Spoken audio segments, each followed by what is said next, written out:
حضوركم اليوم ومشاركتكم معنا في مؤتمرنا في دورته الثانية IGCC 2025. Hope that we'll have a wonderful 2 days.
So good morning, everyone. It gives me great pleasure to start the first session today. So we have few lecturers, and two of them are going to be virtual.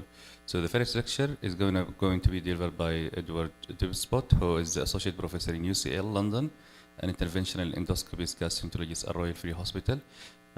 Edward is going to be talking about advancing colorectal EST, evaluating saline immersion versus traditional and hybrid approaches. Edward, if you can hear us, you can start.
While we're waiting, I think we'll go for next session. Ammar, upload his lecture.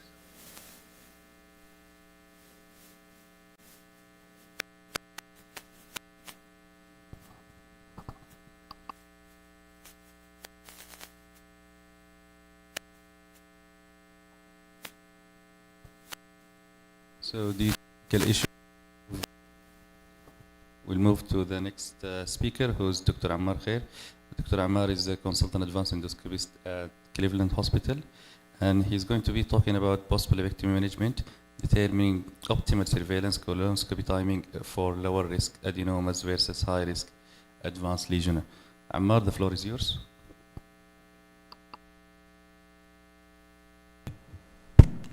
Thank you, Yad. Good morning, everyone. Thank you, Imad, again for the invitation to come here. It's a pleasure to come back and be with you guys. So this is the outline of my...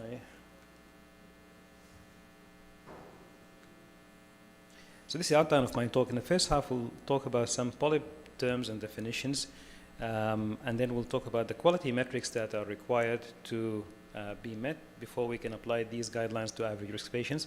And then in the second half, I'll highlight the updates on these surveillance guidelines and use some case examples to hopefully make it clear for you.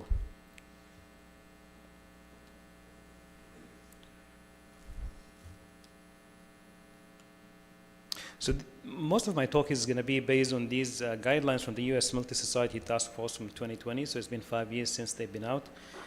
And we'll start with the terms and definitions. So when we talk about average risk patients for colorectal cancer, this excludes patients with inflammatory bowel disease. It excludes patients with polyposis syndromes, personal history of colon cancer, and family history of colon cancer. So it's very important to understand that these guidelines are only for average risk patients. A normal colonoscopy is defined as a colonoscopy without an adenoma, without a sessile serrated lesion, without a hyperplastic polyp that's 10 millimeter in size or greater, a TSA, and obviously colon cancer. The guidelines also talk about low-risk lesions. So these are defined as 1 to 2 non-advanced adenoma, less than 10 millimeter in size. And by definition, when we say adenoma, all adenomas harbor low-grade dysplasia. So it's the same term. With high-risk lesions, they defined 3 subcategories. So the first one is advanced adenoma, where you have 1 or more of these findings. So if you have, based on the size, adenoma that's 10 millimeter in size or greater, or if you have a histologic feature where there's villous architecture or high-grade dysplasia, this will be considered as an advanced adenoma. Then you have also advanced neoplasia, which is basically the same as an advanced adenoma, but then you add into that the presence of colorectal cancer. Now, with high-risk adenoma, the guidelines say that you could have advanced neoplasia, or if you have 3 or more adenomas. But it's in my humble opinion that this now confuses us, because if you say neoplasia, that also includes cancer, and the definition is high-risk adenoma. So I think about it as it's an advanced adenoma with the possibility of 3 or more adenomas. So then we move on to the quality metrics that we should meet before we can apply these guidelines. So the guidelines assume that we have cecal intubation in 90% or more of all our colonoscopies, and for screening colonoscopy, it should be 95% minimum.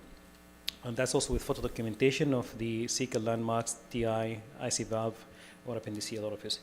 It also assumes that we have an adequate bowel prep for identifying and detecting polyps that are greater than 5 millimeter in size, and if it wasn't, then ideally we should repeat the colonoscopy at the nearest opportunity, and depending on the adequacy, you can extend no more than 12 months. And at the time of publication, the minimum ADR required was 25% minimum. And then we also have, the guidelines assume that all these polyps that have been detected have been completely removed. And I just want to highlight that all polyps now that are less than 10 millimeters should be removed by coarse-nail polypectomy. Since then, on the guidelines have updated the detection, and as we've mentioned, the 25% that was updated in 2015, but last year these have been increased to 35% for all colonoscopies, so 40% in men and 30% in women. So it's much more, higher than before. And for those with a positive non-invasive testing, so a positive FIT test or Cologuard, the inspiration that we should be finding adenomas in at least half of those cases. We also now have a sessile serrated lesion detection rate, and the minimum detection rate required is 6%. And these guidelines or recommendations have been endorsed by multi-societies, including the ACG and the ASGE. So after all this, now we talk about what are the surveillance intervals recommended for colonoscopies. So this table is probably the most important table we have in GI endoscopy.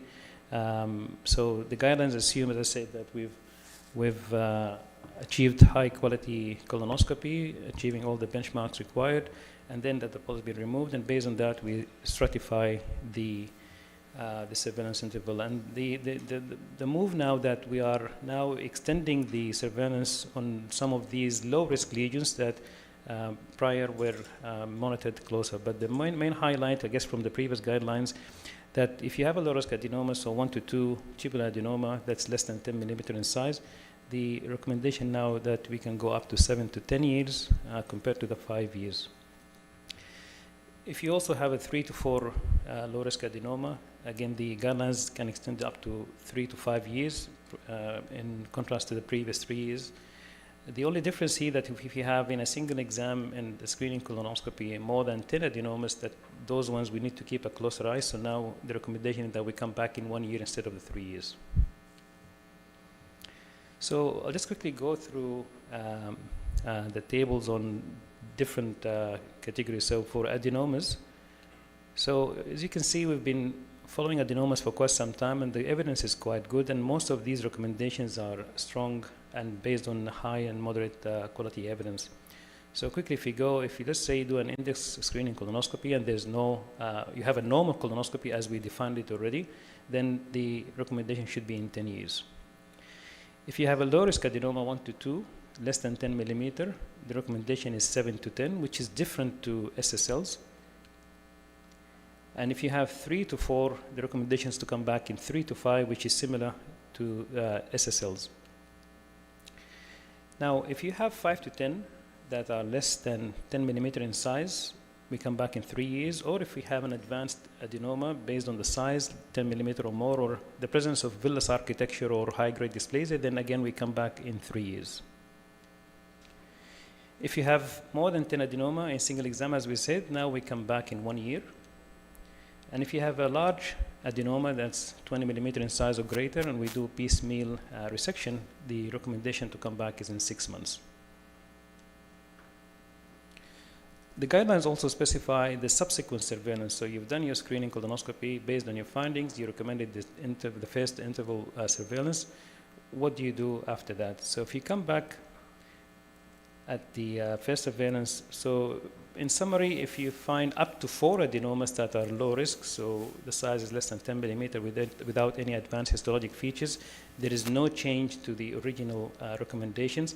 The only difference, if you have an advanced adenoma based on the size, that's 10 millimeter or more, or if you have an advanced histologic features such as villus architecture or high-grade dysplasia, or if you have 5 to 10 small or diminutive adenomas, then instead of coming back at a longer interval, the recommendation is to come back in 5 years if the subsequent surveillance had a normal colonoscopy or only 1 to 2 tubular adenomas that's less than 10 millimeter in size. So we'll move on to the serrated lesions. So serrated lesions are lagging behind a bit compared to the adenomas. So as you can see, that most of the evidence is low in quality with most predominantly weak recommendations, although since the last 5 years there's been more and more data coming out and we are getting better at detecting and understanding serrated lesions. But just quickly here, if you find up to 20 hyperplastic polyps regardless of the location and they are less than 10 millimeter in size, we come back in 10 years. If you find 1 to 2 SSPs, or SSPs, sessile serrated polyps, or SSL, which is the new term, sessile serrated lesion, these are the same lesion. If you find them and they are less than 10 millimeter in size, we come back in 5 to 10, which is different to adenomas, which was 7 to 10 years. For 3 to 4, less than 10 millimeter, similar to adenomas, we come back in 3 to 5. And if you find 5 and up to 10 that are less than 10 millimeter in size, we come back in 3 years. Or if you had a single one that's 10 millimeter or more, that's 3 years. Or if you had a sessile serrated lesion with dysplasia, that's again 3 years. I just have to highlight that with those ones with dysplasia, these are probably the most notorious lesions, and we have to really ensure, and the guidelines assume that you've completely removed it, and a lot of us probably are coming back sooner than that. For a single hyperplastic polyp that's more than 10 millimeter, we come back in 3 to 5. And TSA, regardless of the size, is a 3 years surveillance. And if you do a piecemeal SSP more than 20 millimeter in size, it's 6 months, similar to adenomas. Just also bring your attention that with these serrated lesions, we need to keep in mind the number of polyps we're continuing to remove, because at some point these patients may qualify for SPS, and now we have 2 types of SPS, serrated polyposis syndrome. So I'll finish with a few case examples. So 46-year-old coming for index screening colonoscopy. He is found to have 4 adenomas, 3 to 6 millimeter in size. When should they have their next one? So have a think about it. So it should be 3 to 5 years. They come back for their surveillance after 5 years, and you find a single adenoma, which is 5 millimeter in size. So the next one should be 7 to 10 years, exactly. Yeah, so there's no deviation here because up to 4 adenomas less than 10 millimeter in size, it should be fine. So that's basically the subsequent surveillance you do. Second case, a 48-year-old coming for index screening colonoscopy.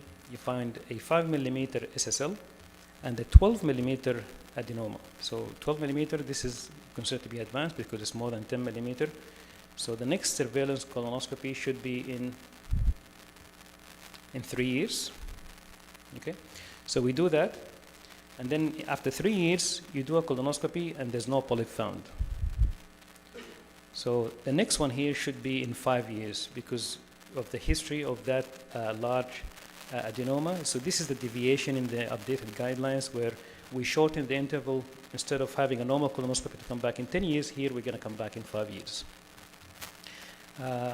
2 more to go. So 48-year-old for screening colonoscopy found to have a large 12 millimeter hyperplastic polyp in the hepatic flexure. And when you find these large hyperplastic polyp, the thing we need to keep in mind that these may be misdiagnosed as hyperplastic and they could be SSLs because of the challenge that the pathologist can have.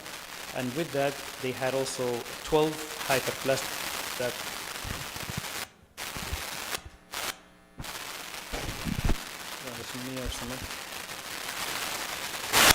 12 hyperplastic polyps that are less than 10 millimeter in size. So the next colonoscopy here should be in 3 to 5 because of that single large hyperplastic polyps as per the guidelines. And this is the last case. So here we have a 45-year-old patient with 2 SSLs that are less than 10 millimeter in size and 3 adenomas that are less than 10 millimeter in size. So this brings the issue of which guideline do you follow? So based on the guideline here, if it's 2 SSLs, it's 2 SSLs could give you 5 to 10, 3 adenomas 3 to 5. But here, the way I guess most of us are doing it, that we assume that these are reassign these SSLs as adenomas. So you have 5 adenomas, and that's the reason you go for 3 years instead of the 5 to 10 or the 3 to 5. So in conclusion, ladies and gentlemen, surveillance guidelines can only be applied when quality metrics are met, and now the ADR is increased to 35%, and for those with a positive non-invasive testing such as FIT or Cologuard, we aim for 50% inspirational detection rate. Now we should monitor our cis-ulcerated detection rate, and should be 6%. And the main updated guidelines in the 2020 are the extension of the low-risk adenomas 1 to 2 to which are less than 10 millimeter in size. We can extend that 7 to 10 instead of 5 years. And for those 3 to 4 small or diminutive adenomas can be extended 3 to 5 instead of the 3 years. And we just need to keep an eye on those that have more than 10 adenomas that in a single exam that we need to repeat the exam in 1 year. And thank you very much.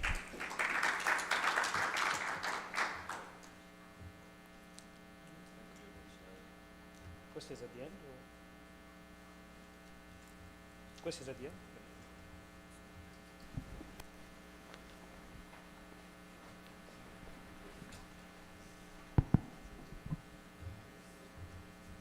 Thank you very much, Ammar. And we'll move now to the second session, which is going to be second lecture. It's going to be delivered by Professor Mike Wells, who is a consultant at my clinic and professor of medicine. Mike is going to be talking about AI augmented colonoscopy, advancing real-time polyp detection and characterization. Mike, fire away, please. Good. Well, thank you very much. It's a pleasure to be here, and especially a thank you to Dr. Imad for the very kind invitation to come back to Jeddah now for the second course and all of the hard work that he put into organizing this event. Next slide, please. Let's see. Can I advance the slides here or just verbally? These are my disclosures here. I do a lot of consulting work for various AI companies, and I will be discussing some of the products related to these companies today. If we think broadly about the AI revolution in medicine and specifically in GI, GI has been very much at the forefront of the AI revolution in healthcare. I think together with radiology, pathology, and dermatology, these are the fields that are probably most impacted, where we have tools in our practice today that are making a true impact in our field. And colon polyps, the topic of my lecture today, is probably the most important. But we have a broad number of applications. We have computer-aided detection systems, essentially everything that we look at through an endoscope, whether it's polyps, colitis, early esophageal cancer, stomach cancer, bowel preparation, EUS, ERCP, cholangioscopy, everything has been studied by AI. And everything has been well reported in the literature to detect what we detect with our eyes, but using so-called computer vision. We're also seeing applications of generative AI, and I'll show you an example today how you can use these generative AI, things that generate text, chatbots that can respond to messages from patients, messages from colleagues, and how that's been applied, for example, to improve bowel preparation. And lastly, tools such as ambient clinical intelligence, where you use a microphone as you're talking to a patient, and at the end of your clinical session, it generates a note based on the ambient listening. These are saving large amounts of time in our practice, and we're going to start seeing them in the endoscopy unit. So instead of doing a colonoscopy and then writing a report, it will take the video stream of your colonoscopy and generate the clinical report from the video stream. This is coming very quickly. We're anticipating this technology within the next 6 months in some of the endoscopy report generators. We've seen an absolute explosion of scientific literature. This is the number of clinical trials published in AI in gastrointestinal oncology, just the field of stomach, colon, pancreas cancer. Looking over the last several decades, you can see this huge increase really in the last 5 to 7 years. Now, it does seem to actually be slowing in the last couple of years. You can see 2020, 2021, 22, 23, it does seem to be slightly flattening. So perhaps we're reaching a more mature phase of this explosion in AI applications in healthcare and specifically in gastroenterology. So let's talk specifically about colonoscopy and polyp detection. Professor Kerr told you about how we use the polyps that we find to recommend the proper surveillance interval. I'm going to talk to you about how we improve our ability to find those precancerous polyps. This is the core of what we do as gastroenterologists. We find polyps, we remove them, we prevent colon cancer. It's one of the very few cancers that we can truly prevent because we have a precursor lesion. But that algorithm is totally dependent on you finding every precancerous polyp that is likely to become malignant. And we know historically that we don't do a perfect job, sometimes far from perfect. We miss polyps, we don't completely remove polyps, we don't follow up polyps at the proper interval. So this technology was developed almost 10 years ago now. Alessandro Repacci and I were very involved in one of the very early developments of this technology to flag polyps during live colonoscopy. Many of you are perhaps using these systems in your practice today. These are approved throughout the world for clinical use. This was the first such system that was approved, the so-called GI Genius system. And now we have additional systems. This is one from Fujifilm that classifies the polyp. It tells you if it's neoplastic and clearly needs to be removed, or hyperplastic. Now, from Dr. Kerr's talk, you know that hyperplastic polyps are in the broad category of serrated polyps, but at least in the rectum and distal sigmoid, tiny hyperplastic polyps are likely clinically irrelevant unless you have very large numbers, as he pointed out. But if you have small hyperplastic polyps in the rectum and you're confident that they're hyperplastic, you don't necessarily need to remove them. How well does this technology work? It works very well. There's more than 45 randomized controlled trials. I would challenge you to find any field in endoscopy where we have more than 45 randomized controlled trials. This is one of the best studied, if not the best studied, fields in endoscopy. This was the first paper published by Alessandro Repacci on a European trial that showed a significant increase in adenoma detection rate when using computer-aided systems, in this case the GI Genius system. And this is what led to worldwide approval. It was first approved in Europe. That was followed by approval throughout the MENA region. When I was practicing in Abu Dhabi, we were able to acquire this system and implement it into our clinical practice 5 years ago. And now it's approved throughout the world. We had to do a second trial. This was the trial I led for the US, a pivotal trial. It was a so-called crossover trial. Everybody got 2 scopes. You went to the, from the rectum to the cecum and then removed all the polyps on the first withdrawal. And then you immediately went back to the cecum. In this case, a second endoscopist went back to the cecum and then looked for the polyps that you missed. We randomized the order, either AI first or standard colonoscopy first, and then you crossed over. And what we showed is that the AI colonoscopy missed far less polyps. In fact, a 50%, 52% reduction in the miss rate. So when we did the second colonoscopy, we found some adenomas that were missed on the first one. This is a little bit humbling because I think even in this study where they knew they were going to get another colonoscopy, they knew someone else, their partner, was going to look again right after them. Probably they were being even more vigilant than normal. They still missed large numbers of polyps. Fortunately, they were mostly small polyps. In fact, they were really all small polyps, but they were some of these flat or sessile polyps. So now around the world, these technologies have been approved for general use. We have multiple systems approved. These are available to you in your practice. You can go out here in the display areas. All the companies that produce endoscopes now have AI systems. And then we saw this explosion of clinical trials. As I mentioned, we now have more than 45 randomized controlled clinical trials that essentially universally show a significant benefit in terms of adenoma detection. Now, I will say that most of the adenomas that we detect are small, less than 10 millimeter, lower risk adenomas, but it does detect the flat, non-polypoid lesions that are probably higher risk, and so there's almost certainly a clinical benefit. Now, it's not all good news. Perhaps you saw in the press just recently, this received really worldwide press, not just the medical press, but it was in all of the worldwide newspapers, this so-called de-skilling effect. What they did is they took colonoscopists who did colonoscopy without AI for a period of time, like most of you. Then they started using AI, and then they took the AI away, and they did colonoscopy again the old way. And what they showed is that endoscopists lost their skills. Their adenoma detection rate actually dropped from baseline that was without AI. It went up with AI, and then when they stopped using AI, it didn't just go down to baseline. It went below baseline. They got worse. It's like when you use Google Maps driving your car. Turn off the Google Maps, can you find your way? Maybe you can find your way home, but find your way to a restaurant. Find your way to a sporting event. Find your way to another city. I challenge you. We are becoming dependent on AI technologies. And in fact, there was a wide range. This is all the endoscopists in that study. On the far left are individuals who actually improved, and on the far right are individuals who got worse. Now you can see that there was actually one that got considerably worse, and that drove a little bit the positive p-value of less than 0.05 in this study. So we don't really know yet, is this a broad effect?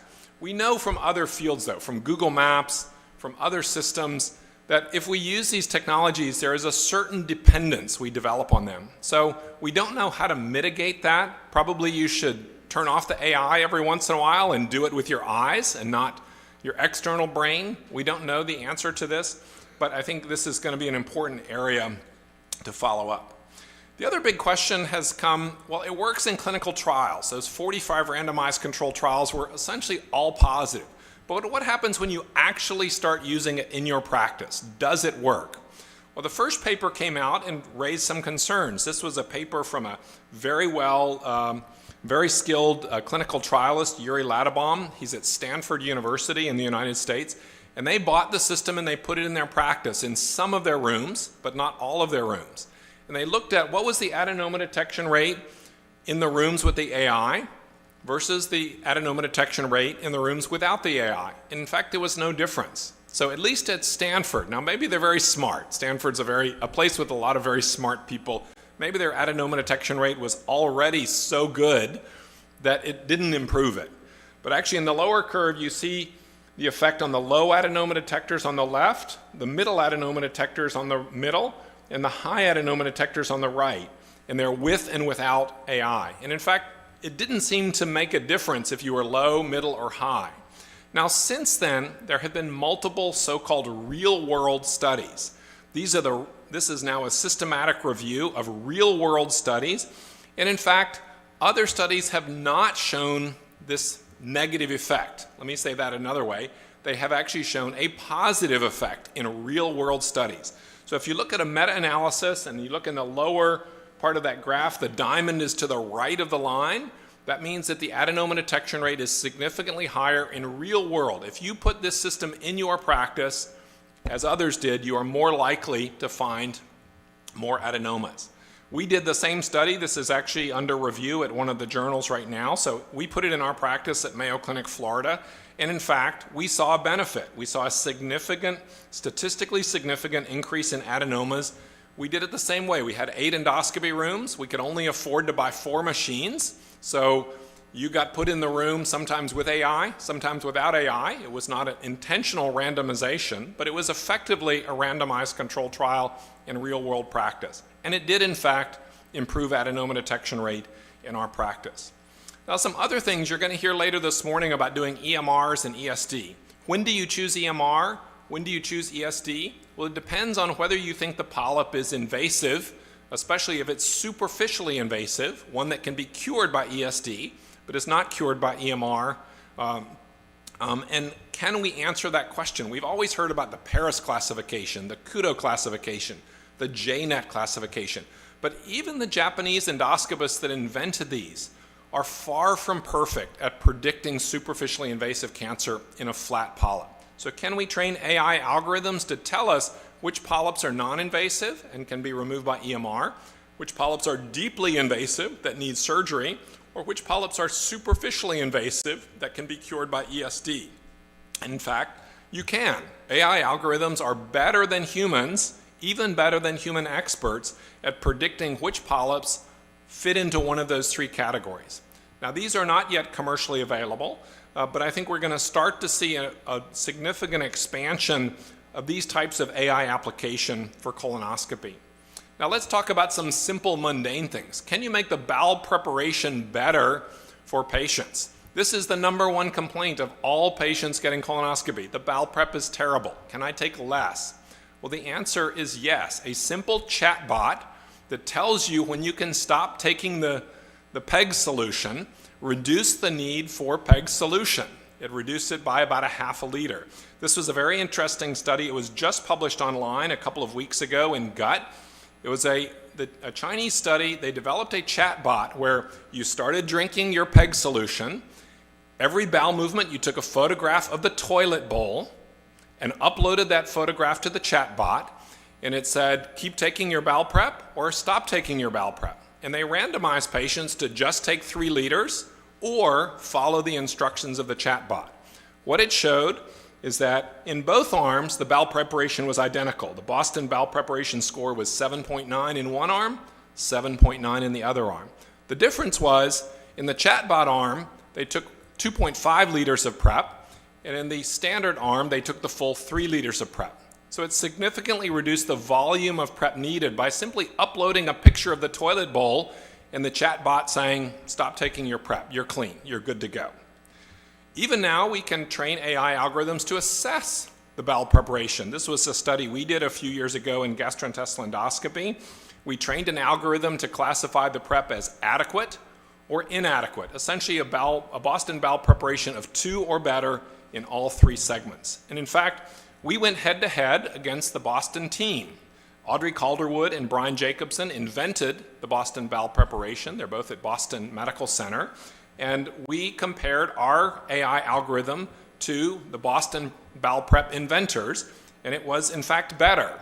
Their agreement was good, 69 to 89% between so-called experts, the experts who invented, but the AI algorithm had an area under the curve of 0.91, almost perfect. 1.0 is perfect. So an AI algorithm can clearly assess bowel preparation. To wrap up here, let's talk about how you do your endoscopy practice, workflow optimization. When you do a colonoscopy, what do?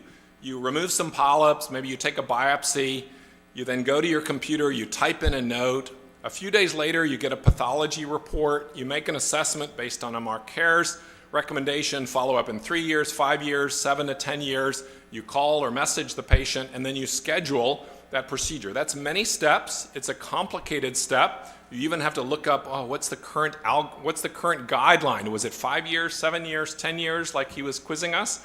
Now we can automate that entire workflow, because every piece of information you need to answer that whole workflow is now available in AI systems. The polyp can be sized, the histology can be predicted, the previous medical report can be integrated with a large language model.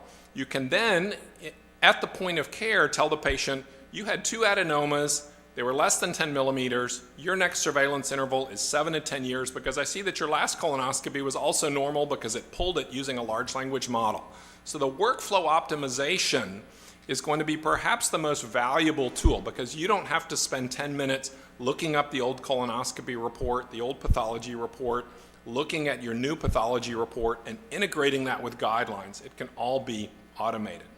Now I'm going to stop here. I'm just going to skip to the very end because I had a couple other things on Barrett's and colon cancer.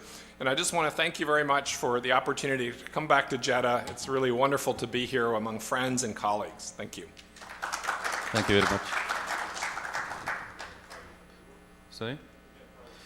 Okay, Edward, we're going to go back to you. Sorry for the IT issue. Can you hear us, Edward?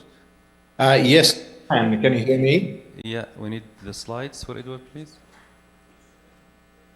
Amazing. So while we're waiting for the slide, I'm grateful to Ahmad for kindly inviting me. And I'm also delighted to be with you today here in Jeddah, even though I had to remotely because of family reasons. No problem, thank you. It's our pleasure to have you. We have your slide 8 now. So please, Fantastic. Yeah, please so I'm hearing myself. I'm not sure why. Maybe I will mute here or cancel. Okay, I'm going to speak like this. I can't really hear you. Can you hear me? Yeah, we can hear you clearly. Can you hear me?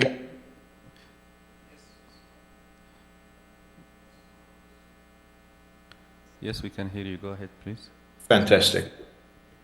So my task today is to talk about the saline immersion irrigation technique and its place in the world.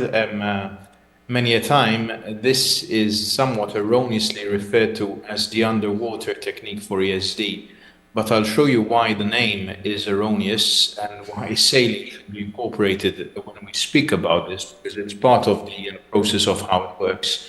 And I'm very pleased that it's being adopted the world over as the standard of care now for colorectal ESD, and I think it will expand even further and tweaked, as I will show you. So these are my disclosures. It's a special year. We're celebrating 24 years since the birth of endoscopic submucosal dissection. We all know it as ESD, but when it was invented by my dear mentor, who's like a second father to me, Professor Yamamoto, in 2001, the term wasn't even coined.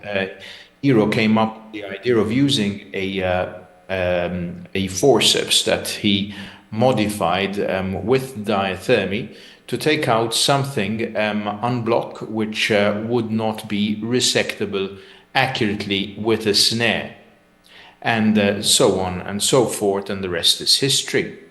And I'm very fortunate to have fostered a very dear relationship with Hiro. As I say, he's like a second father. We're built from strength to strength, and we cross-fertilize across East and West, with them coming to us and us going to them very regularly. And this is why he is always our special guest star at the International Advanced Endoscopy Masterclass, which until recently we held in London, but we're now holding in Malta, and I invite you to the next one, which will be in April, the 15th to the 17th of April next year. So let's go back to my task. Why is colorectal ESD different from any other type of ESD? Well, there's several factors. There's firstly the stability of the colon. It is an awkward structure in many ways in terms of its loopiness and its stability offered by that. And plus, we are really concerned about its thin wall.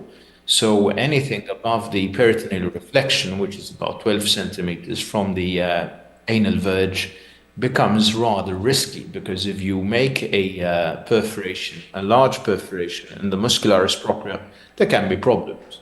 And I'll show you a technique now that will help us to reduce the risk and also to make ESD better. But you tell me, if this is so risky, why do we not go for piecemeal EMR? Well, as you've heard from others, piecemeal EMR, of course, is still around, and it's practiced in many regions of the world as the standard of care. And Professor Burke from Australia, Michael, is a great proponent of this and has shown how to reduce risks of recurrence, etc., etc. But I'll give you a flash. So although Michael has shown that he can reduce the recurrence rates to under 5%, in the real world, even if you do apply techniques such as burning the sides of the resection and the center or any valves in the areas, the recurrence rates can be up to 36%, and this is no joke. So close surveillance intervals are really required. So 3 to 6 months, because if you have a large recurrence on a scar, you're condemning that patient to a very risky ESD in the context of severe fibrosis. And, if you tackle it with EMR, then you have a higher risk of recurrence. Plus, there is this conundrum to the pathologist. You're giving things in pieces. So if there is a focus of invasion, albeit quite rarely, but optical diagnosis, as you've heard, is not 100% accurate, not even in the hands of the Japanese masters, then of course the pathologist cannot give you what you wish for. He cannot ascertain, or she cannot ascertain cure, and plus you may condemn that patient to surgery. So why do we not go straight for surgery? Thankfully, the world is moving into less invasive directions, and we understand, framing it now, that colorectal surgery is associated with a significant morbidity and mortality. It's, of course, more expensive, and it also needs more laborious infrastructure around it. And plus, when you consider the risk and complication rates, they can be quite high, especially if the age goes up, and this is also reflected for mortality. Now, in my center, we practice a universal strategy for ESD in the colorectum, regardless of appearance of lesion, because our complication rates are under 1%. They're around 0.4% of serious adverse events, and also we're able to do it quite quickly.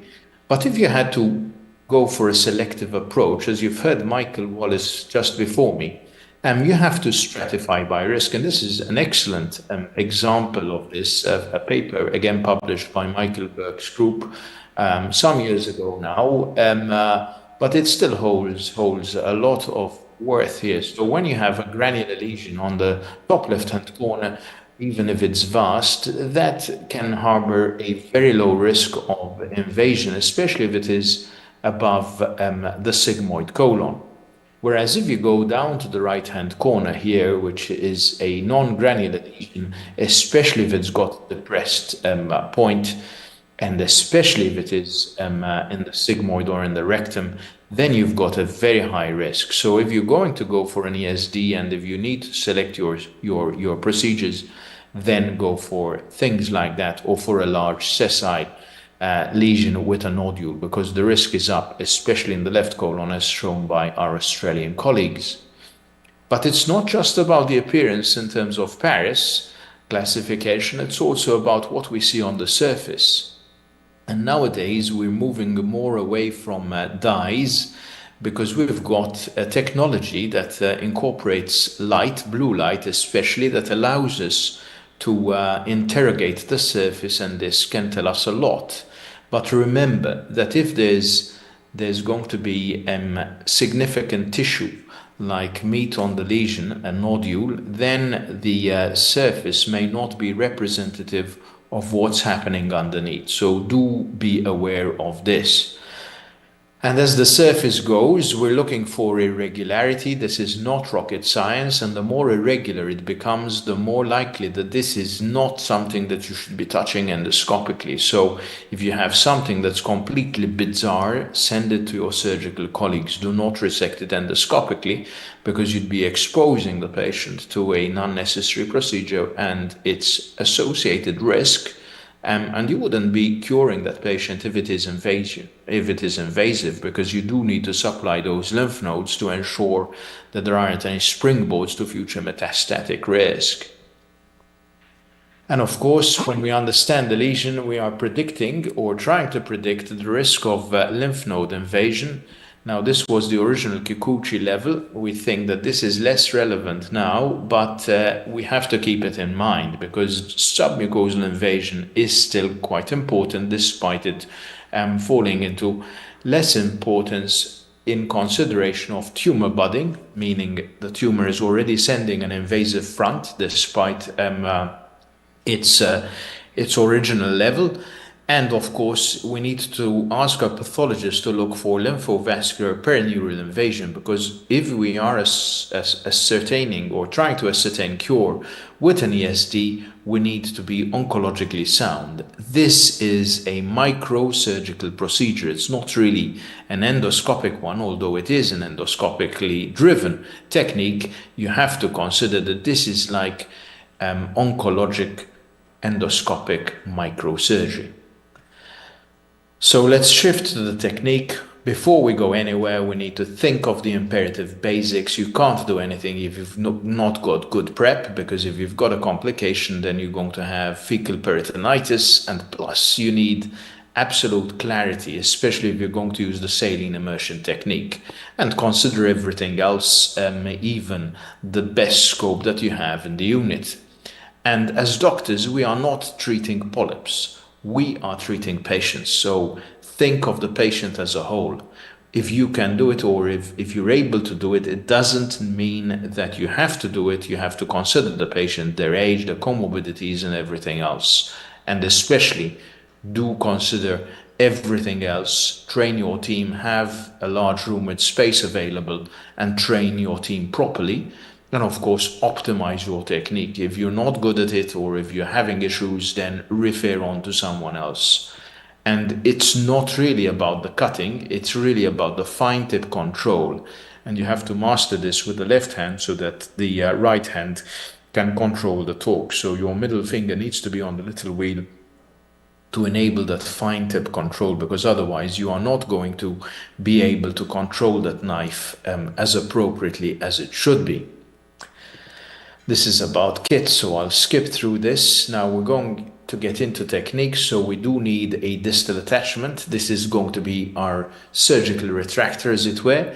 And the preferred method, especially when combined with the saline technique, is going to be the pocket creation method, and I'll show you a bit more about that.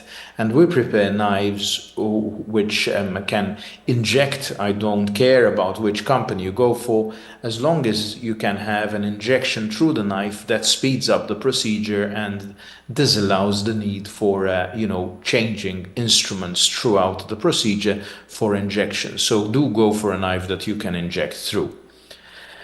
A bit about diathermy. So I'm not going to really bind you to any settings here, but I need you to understand that diathermy, you need to know like an artist's palette.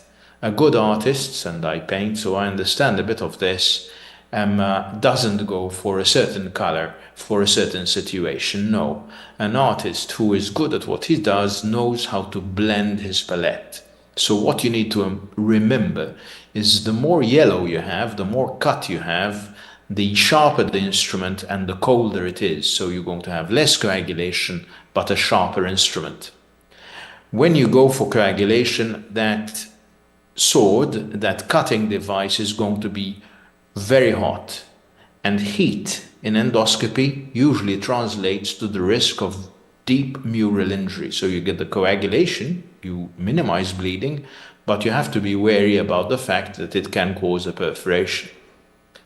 And these are the currents that we use, but most of the time in intelligent instruments that we use nowadays, even if you go all yellow or all blue, meaning cut or coagulation, they're all going to be blended. So they're going to be combos of both.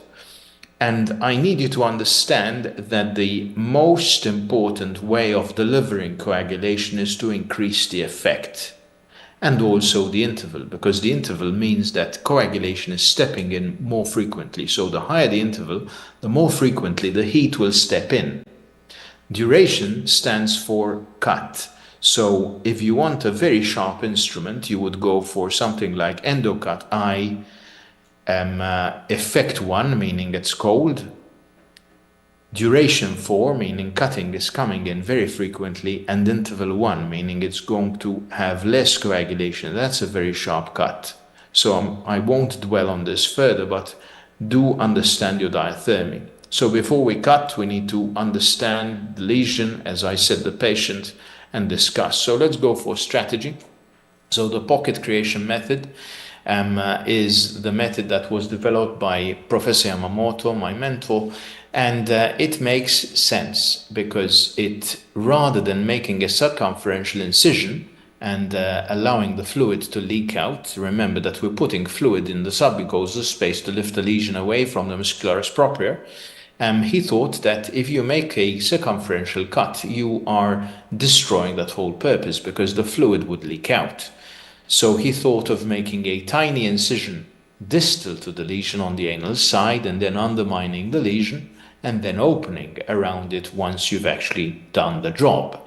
And we utilize this with the saline immersion technique, but of course we understand that we can open early because of the fact that if you are within the saline environment, that fluid is going to leak out less and you're still going to have the buoyancy effect, as you will see. But still we adopt this because it's got its own intrinsic advantages. Number one, it maintains a thick submucosal layer, and remember, for oncological purposes this is important. The tip of the endoscope is still within the submucosal pocket, and it helps to keep you in the direction that is parallel to the muscularis propria.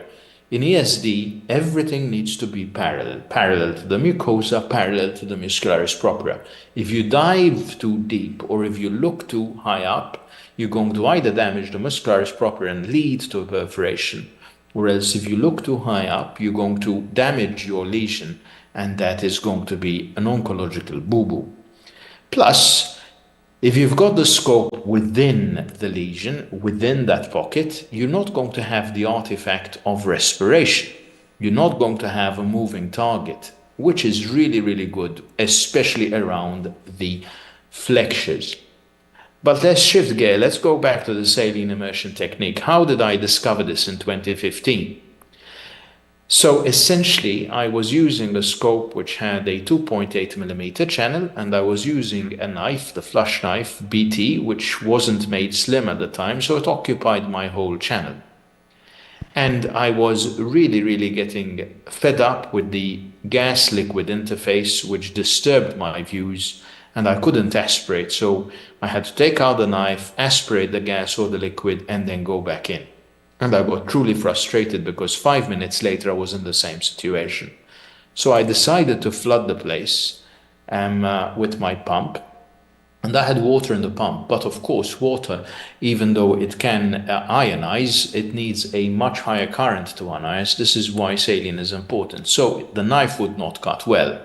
I changed to saline and it worked perfectly well. And this is how it was born. We initially called it saline immersion therapeutic endoscopy, but it's now known as the saline immersion irrigation technique for ESD. And we first published it in 2017 in parallel with my dear friend Naohisa Yahagi, who called a similar technique, albeit it's based on pressure, the water pressure method, which he now recognizes is based on the saline pressure method, and he uses saline for this. So, it's all moving in the right direction. And it won awards, etc., etc. And it all is based on conductivity. That's why we're very fastidious about the use of the word saline in the title. So when we're doing ESD with gas, the reason why the knife cuts is because of the electrolytes on the surface of the submucosa. If you put water in there, those electrolytes are going to get diluted. They're going to be stolen away from the submucosa, so the knife really doesn't work well. You need to rack up the diathermy, and if you have a high-powered diathermy, you're going to really have a high risk of making a big perforation should the knife slip. So enter saline, and when you step on the pedal as you have saline inside, this augments the conductivity of the instrument and makes it much more efficient. We realized that it was not just about conductivity, but it was also about optical clarity. There's an intrinsic magnification.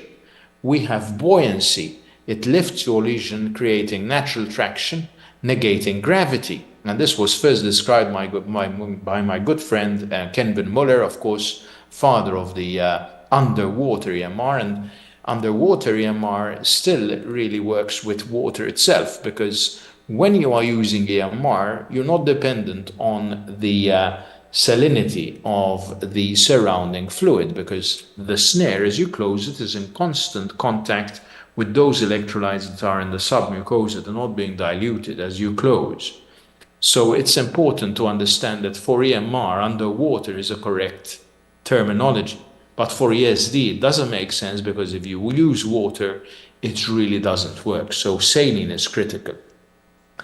We, apart from the buoyancy, and this is the buoyancy effect, we also realize that it translates into patient comfort, because if you drain it, and this is a drainage tube that we described to our Japanese colleagues from Jichi Medical University, if you drain it and have about 500 mils in the patient, it also translates into patient comfort and increased scope maneuverability. So you can't just pump in endless volumes of saline in the patient, because they may aspirate, they may vomit, they may, even get very uncomfortable.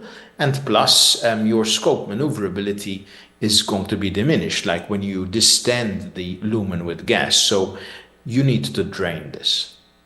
So anyway, saline, not water, and it's not just about semantics, it's about conductivity, effectiveness, and safety.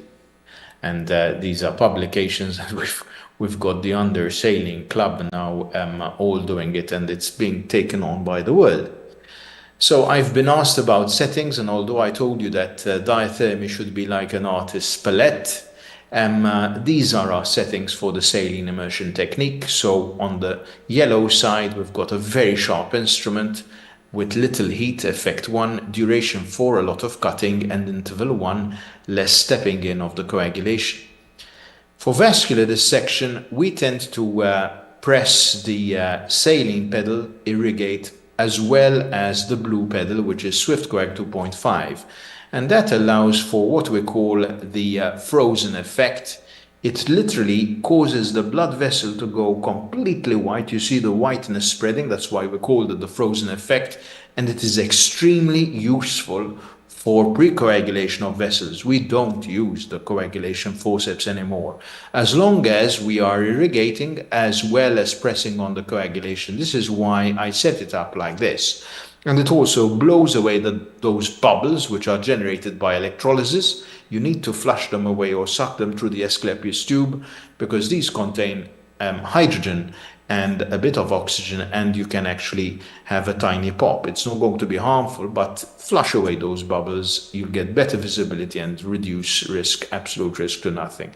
So if you take nothing from this presentation, take this screenshot. Right. You need to drain it away, as I taught, aiming for a 500 ml balance. You need to warm your patient, because if you do not warm the saline, you're going to get a heat exchange, constant cooling of the core of the patient, and you may actually end up with a hypothermic patient if you've got a 2-hour procedure. And always consider temperature. So take the temperature of the patient every half an hour and use a blanket warmer. These are not essential to saline, therefore generally SD, we treat it like a surgical procedure, so TED stockings and intravenous fluids go in to keep them hydrated. What about bleeding? So if you've got a situation where you've got distortion with the bleeding, you can use either saline jet to wash it away or adrenaline washes, and you can also use the gel immersion. But I prefer to actually apply a bit of peptide gel matrix during the procedure. So if I've got a big bleed, I don't use the coagulation forceps for various reasons. I put a drop of Puristat, which is the peptide matrix gel. I ask my fellow to tamponade using the lesion itself or the dissection flap as a dressing, and I go for a 5-minute coffee, come back, and then everything would have stopped. And this is a very safe way to avoid non-judicious use of diathermy with the risk of a delayed perforation, because in ESD, the only real complication is a delayed perforation, because that translates into a stoma later, okay? And we can do huge things. So these are my 2 fellows at the moment. They started with very basic knowledge of endoscopy. One of them didn't even know how to scope properly. And now, a year later, they're doing these ESDs under my instruction or our instruction together in less than 2 hours. For example, this lesion was resected by them. I didn't even touch the scope in less than 2 hours. So the saline immersion technique also facilitates for training. And I'll show you an example before I conclude. So this is a video. I hope it plays. If it doesn't, it doesn't matter. Yes. So this is, I can't really speed it up. I can't see how to speed it up. But anyway, you'll see the lesion using different types of light. So we're assessing the surface even before we start. This is a regular surface, but it had an area of irregularity, which meant that it could have harbored high-grade dysplasia. And you can see that we're doing everything on the saline, and then we'll of course have to inject. So we use a type of light that shows where vessels are. I'm not going to go into proprietary names because each company has its own similar lights now for bleeding, for visibility. This is something that was made by Fujifilm, the ACI, but Olympus have their equivalent, which is RDI. So we're making the incision here, and you can see the clarity, the visibility. You know, you don't get this with gas techniques. You can't see as clearly as this, and this is one of the huge advantages. So of course, you saw us trim. When trimming, you need to be cutting close to the mucosal surface because it's non-oncological, and we're very close to muscle here already because we're in the right colon, I believe, and then it becomes oncological. So we're cutting on the surface of the muscle. You saw the frozen effect there when we're coagulating as we are applying the diathermy. And you get phenomenal views, and you're already appreciating how well the buoyancy works as well. You know, the bubbles will flow, no problem. And when you use special light, when you have this visible view, you're very less likely to cause unnecessary bleeding, and you're very less likely to cause unnecessary muscularis propria injury. And that, as has been shown, and I'll show you a bit later, translates into not just patient safety, but also into a speedier procedure. Alessandro's group recently published a network meta-analysis that showed that in comparison to traction, saline immersion, also known erroneously, as you know, as underwater ESD, translated into a speedier procedure as well. So you can see the frozen effect here. We're coagulating the vessel and so on and so forth. And even when you have bleeding, you can coagulate with the knife. I won't bore you. I can assure you that this was a very large lesion. Had I been able to speed up the video, I'll show you the end result, which was about an 8 centimeter lesion, but I'll move forward. And this is another very big lesion deemed to be not endoscopically resectable at 2 multidisciplinary team meetings in the UK, but the patient insisted on the avoidance of surgery, a huge lesion in the cecum, including the ileocecal valve. not including the appendix or just touching it. So we decided to go for it using a different system. Here we're using the Olympus one now, and you can see that you can get similar views. This is using the near focus, as you can see, which lends itself incredibly well with the saline immersion. And even in the right colon, you can see the beautiful advantages that you get with sight. Remember that when you're close to the ICV, you're going to get a lot of fat within the submucosa. And if you're using gas, the submucosa is something that will shoot away oil, and that sticks to the lens. So, it will keep it clean. In the interest of time, I'll just show you some results. So these are our latest 100 patients. You can see the results are great. This is the network meter analysis I've told you about that was published recently, very recently, and it showed that it speeds up the dissection. And of course, we've also shown that it is very comfortable for patients. This is one of our latest publications relating to this. So in summary, sight is an evolution of immersion resection techniques. It has effective and enhanced electrical conductivity. It improves visibility. It improves buoyancy and patient comfort. It is aimed to make ESD easier. And it's not just about semantics or different words. It's about conductivity, effectiveness, and safety. Thank you very much. Thank you very much, Edward. I'm not sure if you can hear us or not. And we'll move on to the next speaker. Later on the questions.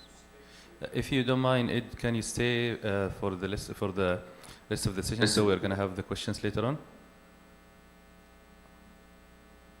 I don't think he can hear us. He's muted. Can I? Yes, I can hear you now. Yeah, we would like you to stay a bit longer for the next two lectures, and then we have the questions afterwards. Thank you. So next is Alberto, right? Is Alberto around? I mean virtual, is he? So we have... Hello everyone, it's really a great pleasure to be here, although remotely. And I want to thank my friend Ahmed for this very great invitation and for the amazing conference. So today I'm going to talk about inspection, from inspection to action in endoscopic prediction of submucosal invasion to guide EMR versus ESD. And those are my conflict of interest. What is important to remember is that colorectal cancer is the fourth cancer in the world for incidence and one of the highest cancer for mortality. So although there are some screening in place, we're not doing enough to manage this cancer. And early detection and resection of precancerous lesion is very important and mandatory for a better prognosis. So here are the ESG guidelines. And as you can see, that is the update of 2024. So when to choose EMR or ESD? For the ESG guidelines, we should choose EMR or ESD only for lesion in the rectum bigger than 2 centimeters and for lesion with suspicious of deep mucosal invasion. In addition to that, colorectal lesion with NICE2, JNET2A, our low-grade dysplasia should be removed by ESG guidelines with polypectomy or EMR. JNET2B, if are in the colon and there is no suspicion of invasion with piecemeal EMR, if they're in the rectum or there is suspicion of invasion, they should be removed unblocked with EMR or ESD or surgery. NICE3 or JNET3, so deep submucosal invasion, should be removed by surgery after proper staging and plus or minus chemoradiotherapy. Now, how do we recognize that the lesion is more suspicious for invasion? Well, we still relied on the Paris classification and on the morphology. I'm not going through the Paris classification because I assume you are familiar with that. So the lesion with a higher risk of deep invasion are the 2A, 2C component, and the one with mucosal depression, which is 2C. Although also sessile lesion has an increased risk of deep invasion, and the three which are excavated are many a times, unfortunately, already involving the muscle layer. In addition to that, we have also lateral spreading tumor, which are sessile and flat adenomatous lesion, larger than 10 millimeters, and are part of the 5% of all polyps found during the colonoscopy. And we know that they have a different range of risk of invasion depending on their morphology. So LSTG homogeneous type reported from Bark's study from the Sydney group show that the risk of invasion is 0.5%. The non-granular flat elevated is around 5%. The granular nodular mix can go up to 10%, and then non-granular pleurodepressed can go up to 31%. And in the rectosigmoid location, the greater is the lesion in terms of size, and the more, and if it's located in the rectosigmoid, then the higher is the risk of SMIC. In terms of pit pattern, we use different classification. The CUDA one is the most used, but we also use many a times genetic classification, which is nowadays more, simplified. So type 2 is usually low-grade dysplasia, and type 2B is high-grade dysplasia or superficial submucosal invasive cancer. And in this case, endoscopic resection is still indicated, while type 3 it's for surgery because it's probably deep submucosal invasive cancer, and type 1 is hyperplastic polyp or sessile serrated lesion. Those are the other classification, but essentially it's this very similar story. Now, let's discuss briefly about EMR ESD. So EMR, as you know, you inject underneath the lesion in the submucosal space, you elevate the lesion, place the nerve around, and remove the polyp. ESD, and if you have a large lesion with a piecemeal EMR, you have to remove the polyp piece by piece.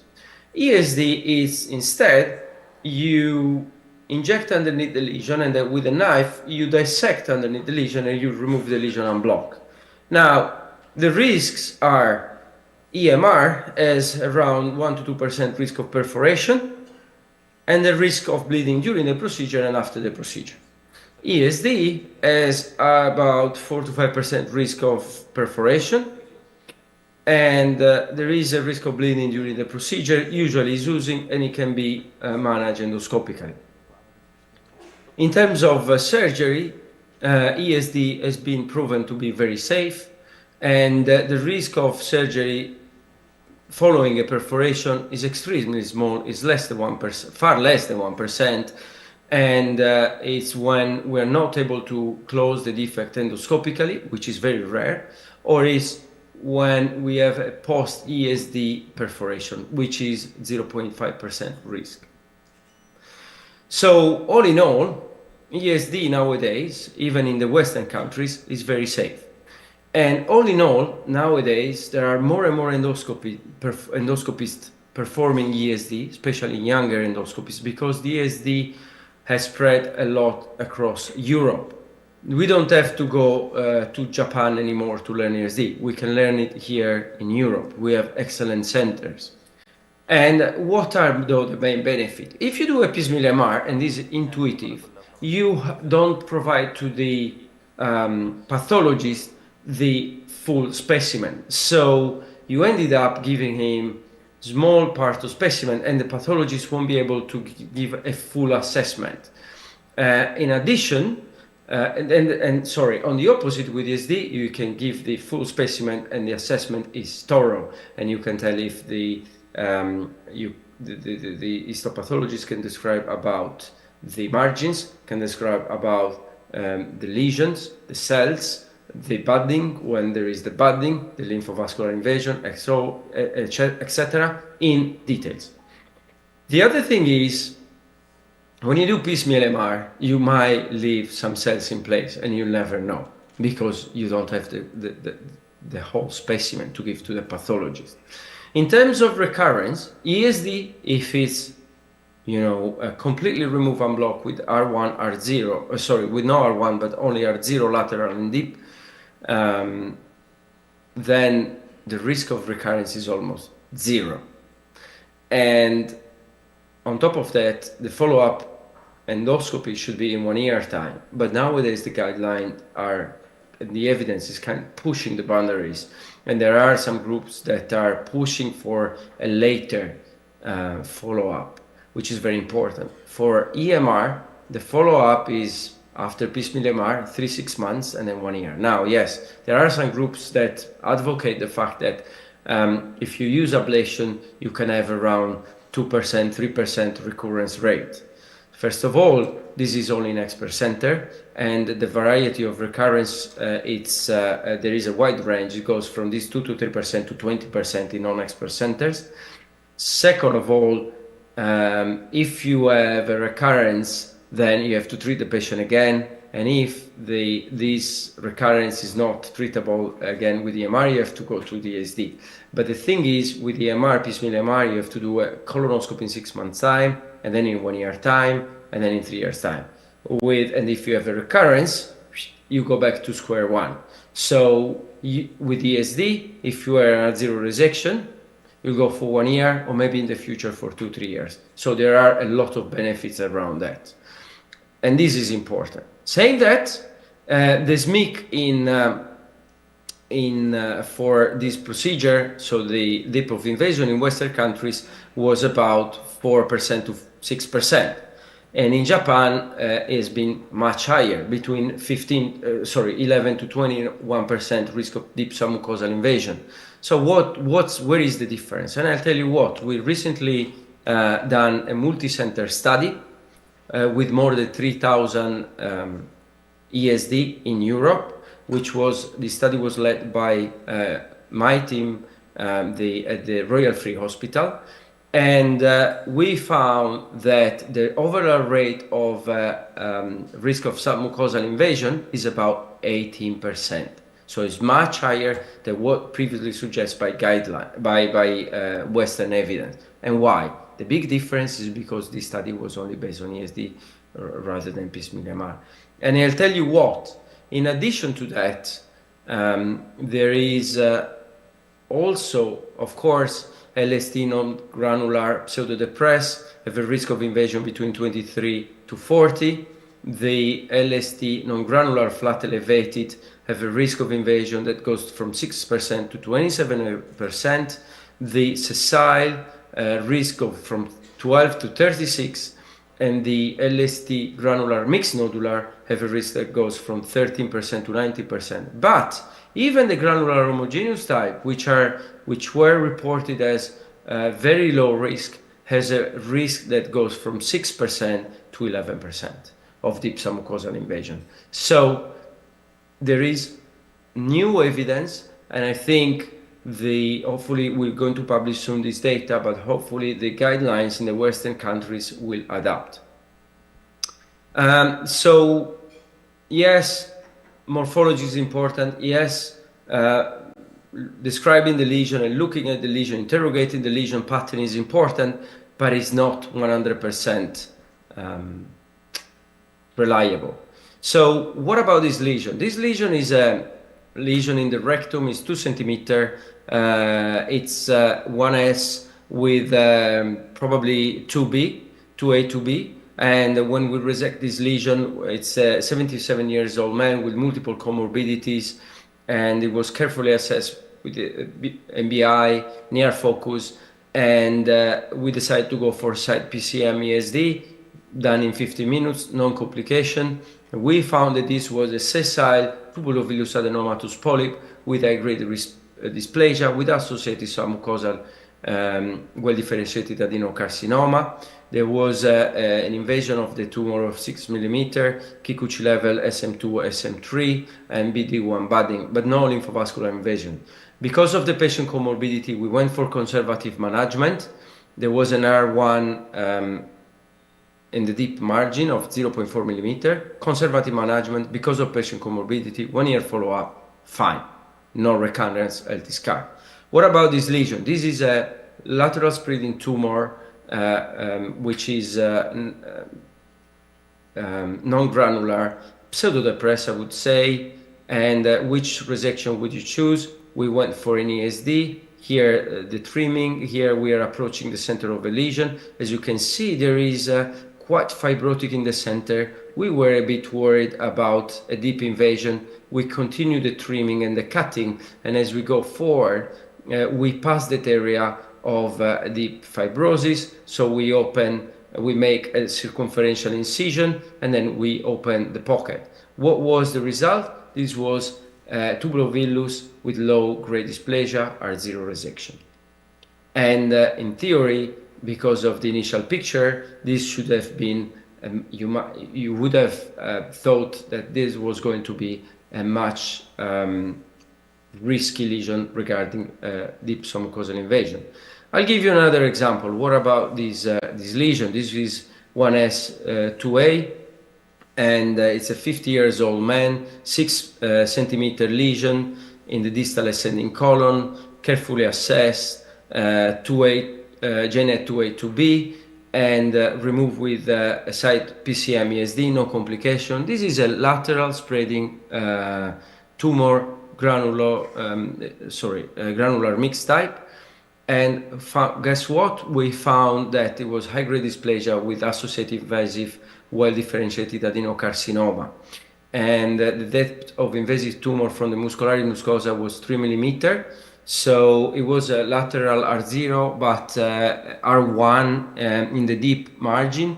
But there was a deep diathermist excision margin. So it was R1 or Rx. Anyway, the patient was sent for surgery. And guess what? There was normal linearity or dysplasia present in the surgical specimen. So this was curative. ESD was curative. Now, in the sake of time, I'll jump to the conclusion. But this is important because my whole talk is about characterization, is about lesion. And the fact is that the risk of SMIC, of deep submucosal invasion, is higher than currently reported in the West. And what we found from our multicenter studies that comparable to Japanese data. So the P-millimolar risk of non-curative resection and loss of histological information, it seems to be much higher than what we think. So a thorough assessment, it's important, but cannot be fully reliable. So I would recommend to discuss this lesion in the MDT and tailor a therapy on the patient, but also I think that we are witnessing a paradigm shift where we should use ESD for unblocked resection rather than EMR more and more. And this, I hope, would be the future. I thank you all. I thank my team, as usual, my good friend and colleague, Ed, whom we direct our therapeutic activity at the Royal Free Hospital, and also we are co-director at the International IAM, which you are invited. It's going to be between the 15th to 17th of April. And again, thanks again to all our team. Thank you, and bye for now. Thank you very much, Alberto. Now we'll move again to Dr. Mike Willis, who's going to be talking this time about optimizing AMR outcomes, multimodal strategies to prevent post-procedure bleeding and recurrence. Mike? Well, thank you again. I feel a little bit like a politician. You know, in my country, every 4 years we have to have an election, and we go from the left to the right, the Republicans, the Democrats, the EMRS, the ESDS. So I'll swing back a little bit to the EMR side and talk a little bit about how can we achieve these beautiful results that you see with ESD, but can we achieve them maybe a more simple way, at least selectively. So let's go ahead and load up my talk. Just practically speaking, I'm in the middle. I do ESD, I do EMR. I try to schedule things in a way that we move the schedule along that's efficient, but also we have a curative resection when needed. And my practical approach to this is I essentially do ESD for all rectal lesions, and I do ESD for proximal colon lesions when there's suspected superficial invasion. I don't do ESD for all proximal. In fact, I do 90% or more of the right colon lesions with EMR. And I'll show you the results from our group and others. So you've heard about the issue with EMR. There's a higher recurrence rate. We also have complications of bleeding and post-polypectomy syndrome. But we spent 2 decades now trying to get that recurrence rate lower and trying to get that complication rate lower. So I'm going to talk about how do we reduce these complications, particularly bleeding and recurrence rate, with traditional EMR methods. I think the most important thing to take home from this and all of these lectures this morning is that nearly all polyps can be removed without surgery. I think the biggest problem we still see throughout the world is that large lateral spreading lesions are sent to surgeons unnecessarily, or they're partially resected and then sent to an advanced resectionist that makes it more difficult. I think we've seen from the previous lectures that selected T1A cancers and even some superficial T1B cancers can be curative with EMR and ESD if it's on block. And we won't talk about full thickness resection, but these are clearly a subset of skills. In our practice of 30 consultant gastroenterologists, we have 4 resectionists, 4 people that do all the advanced and really 2 that do ESD and the other 2 mostly EMR. All of these methods require close follow-up and require detailed measures to reduce complications, which I'll talk to you about today. You've seen this graphic, so I'll skip this. What do the guidelines say? These are the current US guidelines published 5 years ago now, and clearly they favor EMR for most lesions with selective ESD. So we recommend EMR as the preferred treatment for lesions greater than 20 millimeters, non-pedunculated, and EMR can provide a complete resection with lower morbidity, mortality, and cost compared to surgery. Now, it doesn't address specifically ESD. These are the more recent European guidelines. Quite similar, recommending EMR for lesions larger than 20 millimeters, non-pedunculated lateral spreading lesions. Underwater, or technically under saline, I should say ESD, but for EMR, underwater EMR is a good alternative, and I'll show you how to select which lesions for underwater.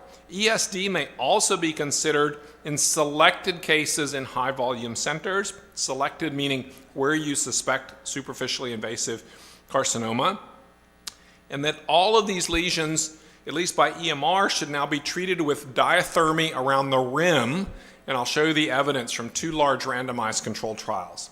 So what can we achieve with these procedures? Michael Bork has really led the EMR movement over the last 20 years. He has really shown extremely good data. If we can just play this video, please. I think you need to touch in the lower left corner. So if you could start that video, please, from the audiovisual team. So this is an example you saw from Alberto and Edward's talk, these beautiful cases of ESD. This is an extremely large lesion. Notice the tattoo in the left edge of this. That's something we should all avoid doing. There's no need to tattoo these lesions. We can all find them. Unless you know for sure you're sending it to surgery, you do not need to tattoo such an obvious lesion. This one happened to be in the cecum, which is another reason there's no need to tattoo it. So it's a huge lesion, probably close to 10 centimeters. It's difficult to actually estimate the size, but it's a granular lateral spreading lesion. It had no features to suggest invasion. It's in the proximal colon. So we chose to do piecemeal EMR in this case. So how do you do piecemeal EMR? It starts the same way as ESD. You inject, lift, but in this case, we snare. And I think an important lesson with EMR, especially on such a large lesion, is start small. Just pretend this is a small polyp. You inject, lift, take a small piece, and then it's another small polyp. Inject, lift, take a small piece, and just keep repeating that maneuver until you have a complete resection. I like to think this like running a marathon. You don't think about the 26 miles down the road. You think about the next mile. How can I get through the next mile? How can I get carefully through the next small piece and work my way slowly and methodically across this lesion? Notice how we place the snare. We take a small piece and then we place the snare right at the previous edge of the cut margin so that we have a complete resection. We don't leave gaps or tissues, islands or bridges of tissue, and we keep working our way across the lesion. We inject about every 3 cuts, so we inject, cut 2 or 3 more pieces, and then we inject again, and we keep repeating that process until we've marched our way across the entire lesion. Now this one actually had a fairly large sessile component, you can see here. We tried to isolate that sessile component, and we did submit that separately for pathology. Fortunately, this was a non-invasive lesion. It was a tubulovillous adenoma, and you can see the very careful placement of the snare, much like the technique with ESD. It's all about precision placement of your cutting instrument. So we get a very nice, clean resection. Now, in the middle of this, I will say it's not as pretty. It's not as beautiful as an EMR. It's not like watching Roger Federer hit a beautiful backhand tennis shot. It's more like watching me hit my less than beautiful backhand tennis shot. But at the end, this is a beautiful resection. We have a very clean margin. We've resected all the way down to the muscularis mucosa. You can see that there's clearly no visible remnant lesion left. Now we will cauterize these margins with the snare tip, and I'll show you the evidence for that significantly reduces the resection, the recurrence rate. So how well does this work? The largest data we have is from the Australian consortium led by Michael Bork. This paper is now more than 10 years old. It was their first 1,000 lesions resected by EMR. What you can see is that there was a recurrence rate. If you follow, no recurrence rate in 84%. There was a recurrence in 16, but almost all of those were removed. I've highlighted in yellow the 10 cases out of the original 1,000 that were unsuccessful. And in the end of the day, they did follow up. They had 2 more colonoscopies after the original resection. 98%, all but 10 patients had a complete resection and did not require surgery. So 10 out of those 1,000, actually it was about 10 out of 800 that had complete follow-up, were successfully treated by this method of piecemeal EMR. So how can we optimize that to reduce the risk of bleeding, perforation, and recurrence? There's multiple methods: hot versus cold EMR, cauterizing the margins, underwater versus conventional, and using viscous versus saline injection. Fortunately, we have good quality randomized controlled trial. So we now have, for hot versus cold, 2 large randomized controlled trials. This is this is the Australian study, again from Michael Bork. And with hot versus cold, the trade-off that you have, cold has less bleeding and less post-polypectomy syndrome, but it has a higher recurrence rate. So there is a direct trade-off. And what you can see on the far left, recurrence was significantly higher, but post-polypectomy bleeding was much lower. Overall effectiveness was the same. So you have to decide, do I want more recurrence or do I want more bleeding? This is the US randomized control trial that I was involved with. Exact same results. Cold EMR had higher recurrence, but lower post-procedural bleeding. So there was a direct trade-off. So if the issue is recurrence, and now the recurrence rate, you can see recurrence rate was 1% with hot EMR. So those are similar to results with ESD. Can we reduce that recurrence rate even further by cauterizing what may be invisible polyp that we don't see at the edge? The answer is yes. There are now multiple randomized controlled trials. This was the US randomized controlled trial that I was involved with that showed a very significant reduction in recurrence rate, now down to 5% overall recurrence rate at first follow-up with snare tip coagulation of the margin. So you resect everything that you see, and then you prophylactically run the snare with a cautery or a coagulation current, a so-called soft coagulation around the edge. And that significantly reduces down to 5%, and in more recent studies, less than that. What about underwater method? The advantage, there's several advantages of underwater. It's a little bit quicker because you don't have to inject, lift, and then cut. You use the water to float the polyp up into your field, and then the snare cuts under this floating polyp.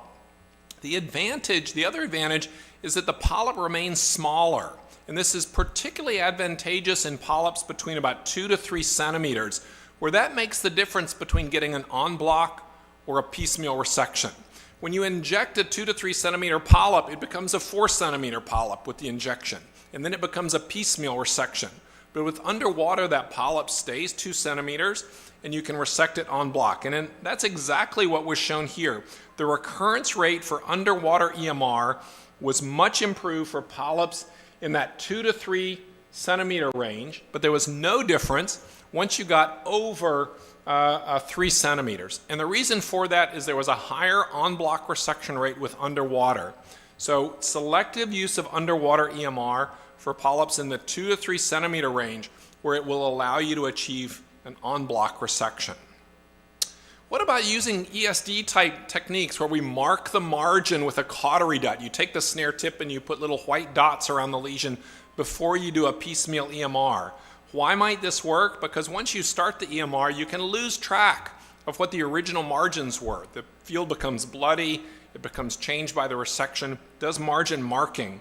We now only have one retrospective case control study that suggests that this might improve the recurrence rate. This study from the University of Florida, Dennis Yang and Peter Dragonoff and Heiko Pohl's team, again, reduced recurrence rates down to that 5% for smaller lesions.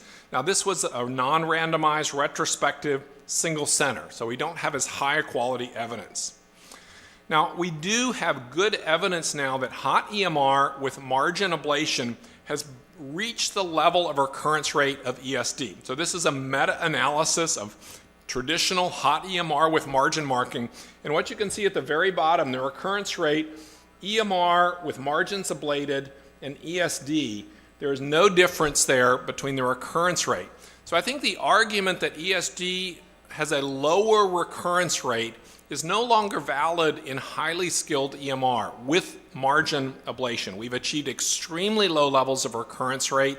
In Michael Bork's group, now under 2% recurrence rates are really equivalent to ESD. I think the main argument still for selective ESD is that superficially invasive cancer that is likely curative by ESD and not curative by piecemeal EMR. What about preventing post-procedural bleeding? This is a major issue. 7 to 10% of all patients have post-procedural significant bleeding after EMR. Does closing the defect with clips reduce that? This was a randomized controlled trial, again, that our US consortium, led by Dr. Heiko Pohl, myself, and Doug Rex, randomized patients to clipping or no clipping after piecemeal EMR of colorectal lesions. And there was a very significant reduction in the overall risk of post-procedural bleeding. What was interesting is that benefit was only seen in the proximal colon. We don't know exactly why that was the case, but likely because we could achieve more significant complete closure in the proximal colon. Probably the laxity of the colon allows you to close the defect more easily in the proximal colon compared to the rectum. In the distal colon, there was no benefit of closure. In fact, bleeding rates were actually a little bit higher in the clipping arm, although not statistically significant. This was now repeated and confirmed in a Japanese trial. This is actually after ESD. So ESD followed by clipping or no clipping in a randomized trial, and showed the exact same thing, that there was a significant reduction in post-procedural bleeding if you clip close the lesion.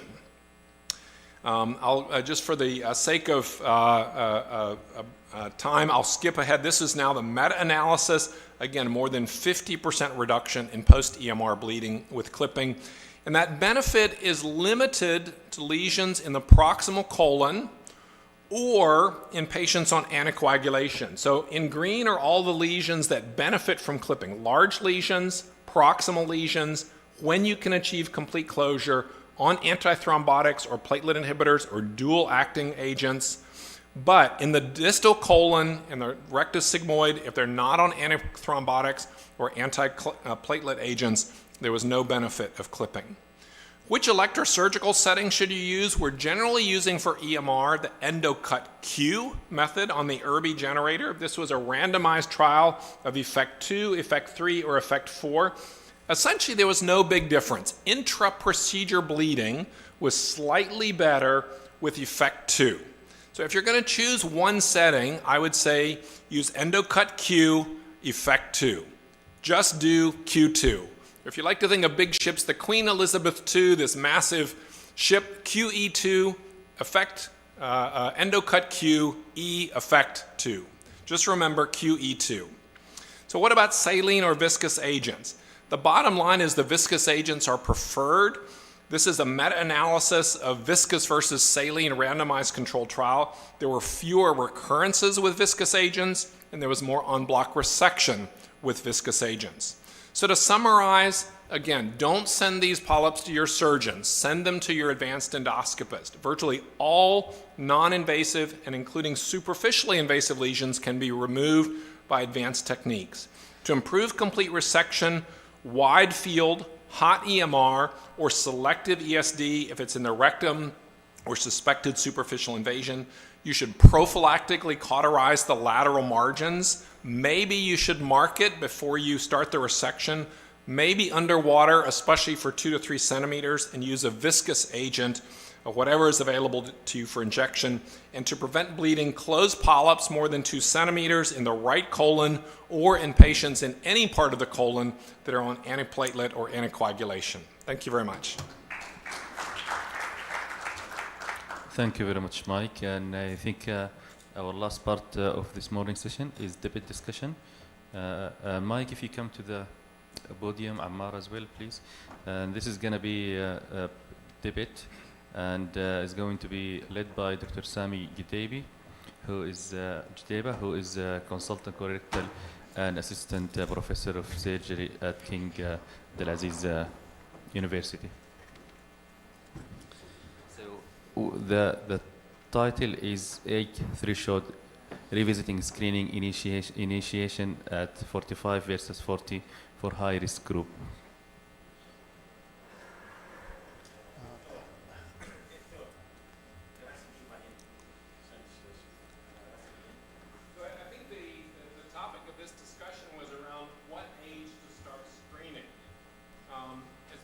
No, we used to screen from the age of 50 because of the rising incidence of colorectal cancer, especially rectal cancer in young individuals. That recommendation was reduced to 45 in many countries, but we continued to see this rising incidence rates of cancer in the rectum in young individuals, even below the age of 45.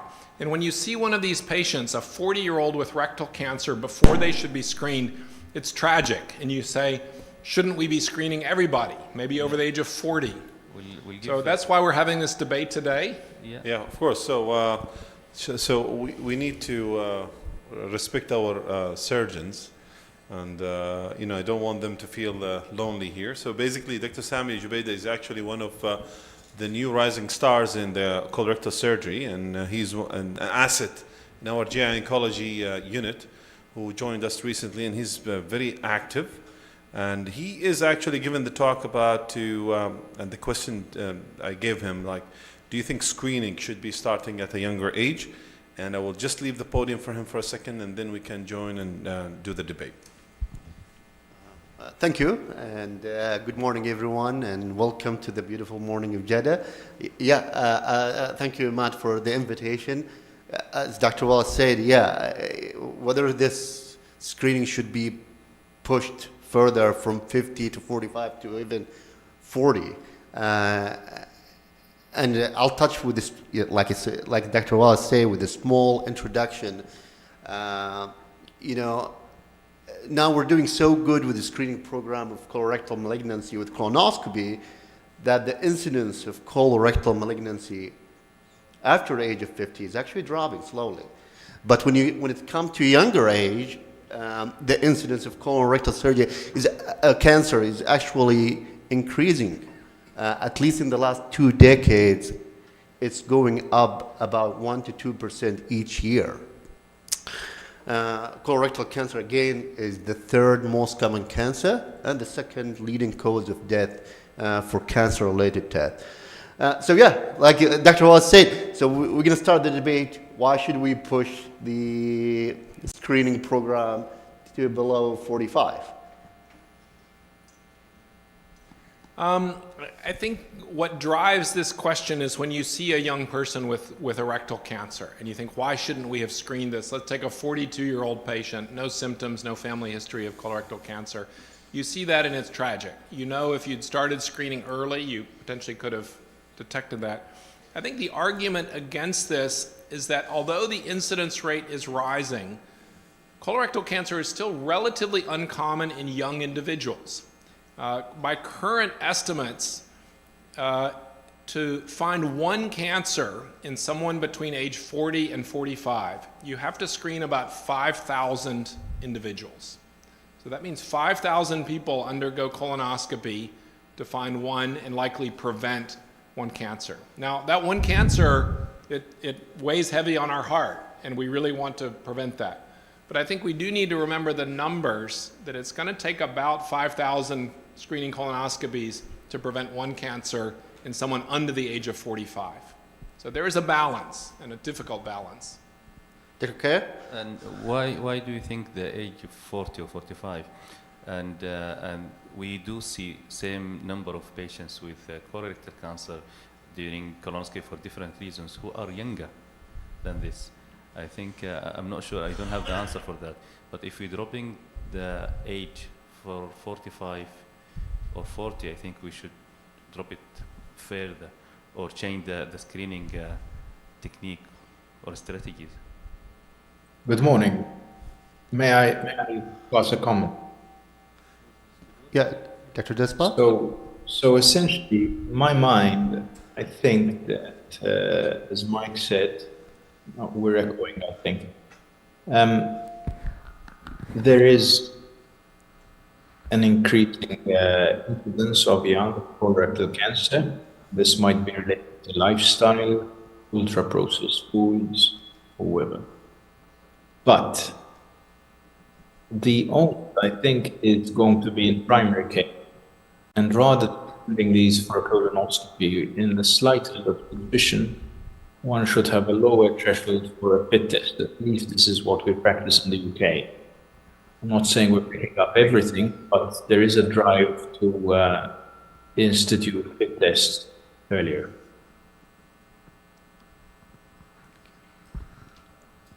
Thank you. So I agree with Michael that the pickup rate for 40 and 45 is really, really low. But I think also we need to take into consideration the geographical and ethnical disparities we have. Like in the UAE, for a long time now, we've been screening. Our program starts from the age of 40. And colon cancer in the UAE at least is the number one in men. It was for a long time the second in women. Now it's ranking third, but it's the leading cause of cancer mortality. And significant number of those patients we see are young adults. I agree that the pickup rate is really, really low in between 40 and 45. Definitely 45 is the minimum, and we see a clear evidence between 45 compared to the historical 50 we had. There's definitely a cost effectiveness there. But again, it comes back to the, I guess, the resources you have depending on your country and the availability for screening. We still would like to prevent these cancers if we can, and we should, or at least we should always take that opportunistic screening or diagnostic screening if we can for those who have some symptoms, to have a low threshold to not disregard young adults coming in with symptoms because they could have cancer. Is Dr. Marino with us in the online? Okay, so back to you, Dr. Wallace, because you mentioned 5,000 to screen to detect one cancer in a patient under age of 45. So do you have any alternative to colonoscopy that's cheaper? Yeah, so Ed Despot mentioned fit testing. I think this is, it's a good option because it's obviously lower cost. It's reasonably sensitive. The other options that are emerging in some countries, including mine, we have the DNA testing, the fecal DNA testing, so-called Cologuard, which combines altered DNA plus fit testing. And then we heard yesterday about the blood test that's coming available. Now, I will mention the blood test, the sensitivity of the published Guardant Shield test for advanced polyps is less than 15%. It's about 12%. Now, it is sensitive probably in the mid 90% for cancers, but it's also very expensive. So if you're going to do this blood test every 3 years in people from age 40, you're going to spend a lot of money to find one cancer again. It's tragic that these cancers are occurring in young individuals, but they are rare. And so we need to think both at the individual level and at the public health level how we're going to approach this to prevent these cancers. Just a comment for Michael. You said you need to do 5,000 scopes to find one cancer. So if I ask you the same way, how many polyps you will detect, early polyps in early stage at this between 40 and 45 from the 5,000? Yeah, so we now have evidence, we have good data on what is the adenoma detection rate, by decade. It drops about 1% per age of life. So, we have this number, we're finding adenomas in about 40 to 45% of people over the age of 50 in a high quality program. Now the minimum threshold should be at least 25% over the age of 50. That number drops about another 5 to 10% as you come down to age 45, and it probably drops another 5 to 10% as you're going to come down to 40. We don't have as much data because very few people are screening 40-year-olds currently. But we will find adenomas in those, and that will likely lead to some prevention. Again, it's a numbers game. You're going to have to do very, very large numbers because colon cancer and even polyps are less common as you get younger and younger.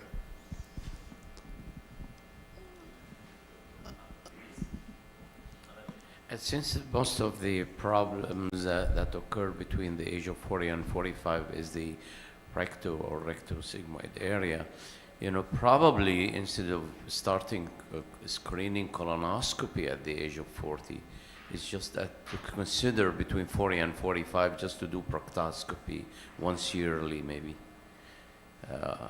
And then if negative, I hear where you're coming from. I just want to remind ourselves that there was, I think maybe about a couple of years ago, a modeling study from published in JAMA from the U.S. Preventative Task Force, who helped the task force to do the guidelines. And that modeling studies compared a lot of screening methods. So they looked at the FIT test, the Cologuard, which has a DNA component plus a FIT, and CT colonography, so FIT test every year. I think they had a Cologuard every 3 years, CT colonography every 5 years, or a colonoscopy every 10 years, and a modeling study for about 1,000 patients age 45. And what they showed that all methodologies were very similar, but they were all dominated by FIT, meaning that FIT was the cheapest and probably the most effective. And when you compare the number of colonoscopies that you need based on these different, for example, 4 methods, the only difference was if you had a colonoscopy-based screening program, that your number of colonoscopies in those 1,000 patients was around, I think, maybe about 3,000 or 4,000, compared to about 1,500, 1,600 for all the others. So the point is, in terms of life saved, in terms of incidence, there was not much difference. But again, even simple, even without, I guess, doing it in the Flexi, I think even if you can do a cheap FIT test for those, could be very justifiable. I don't know what Michael thinks. Yeah, I grew up in GI in an era when we still did flexible sigmoidoscopy and fecal occult blood testing, and it was a bit of a painful era. I mean, I think you probably remember doing sigmoidoscopy. Patients don't like to have a sigmoidoscopy, especially an unsedated sigmoidoscopy. And the bowel preparation, although it's an enema, people don't like to take enemas. So I'm not completely sure that there will be good uptake when you tell people, well, you can take 2 enemas, come in, we'll put a tube in your rectum, you'll be awake for this procedure or lightly sedated. Most people now are getting deep sedation for screening colonoscopy. It's at least very comfortable. Maybe the bowel preparation's getting a little bit better. I'm a little bit nervous about going back to an era where we offer sigmoidoscopy as a screening test for a young person.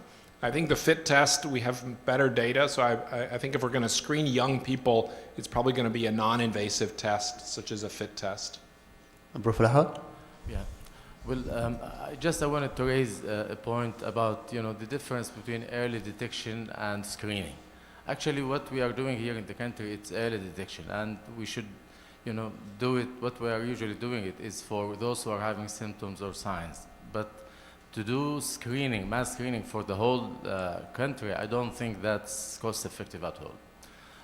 What we've noticed from the studies that we have in our country, that a lot of patients that we are having, yes, they are having colon cancer in younger patients, they are having more aggressive disease, but if you look into the age incidence rate, standardized rate, comparing it to other countries, still we are having a low colon cancer compared to other countries. Even though that, it is the first most common malignancy in the Kingdom of Saudi Arabia in males and the second or third common malignancy in females, I do recommend highly to still continue doing early detection rather than screening at the age of 45 for average risk people, but for high risk, I do highly recommend that maybe we should consider doing it in a bit earlier age. Thank you. Yeah, and I think your point about if they're symptomatic, that's no question. I mean, I'll tell you a personal story. About 6 months ago, my 25-year-old son called me and said he was having some rectal bleeding. And he's 25 years old. We have no family history of colon cancer. I got him a colonoscopy because I know what this rising rate is, and I would have felt horrible as a gastroenterologist if my son turned 30 and he had a rectal cancer and I could have prevented it. So I think in an individual, in a young person who has symptoms, rectal bleeding, clear change in stool pattern, I think there's no question. We should have a lower threshold for recommending colonoscopy. I think you're right that the real debate is around the screening asymptomatic individuals.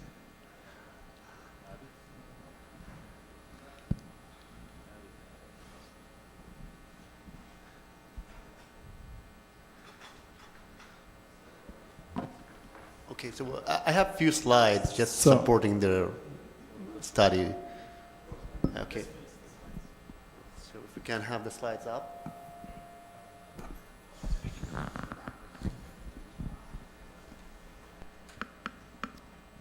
So Mike, you can maybe get a question. So in our country now, we apply the FET test. So to be done, this is already approved and implemented. And if it's positive, we'll be having colonoscopy. So what do you think? It's a good to start with the FIT test, or the colonoscopy is the way to go? Yeah, I think the FIT test, as Amar mentioned, the FIT test is cost effective. It's probably more cost effective than doing mass screening colonoscopy. I think in our country, we're often combining the FIT with the Cologuard, and now the new Cologuard Plus is both of those tests together. But I think the FIT test is well validated around the world as a cost-effective method of screening. In fact, one of the only randomized trials that shows a prevention of colon cancer death from any screening was actually the old FOBT test. We don't yet have that even for colonoscopy that shows a survival benefit in a randomized controlled trial, whereas we do have that for screening for fecal blood. Okay, so I just want to share some small, little slides about why we should look in this issues. I know the concerns is very little, but it's true and real, and patients do suffer from that. So this is one of the earliest publication in 2002 looking.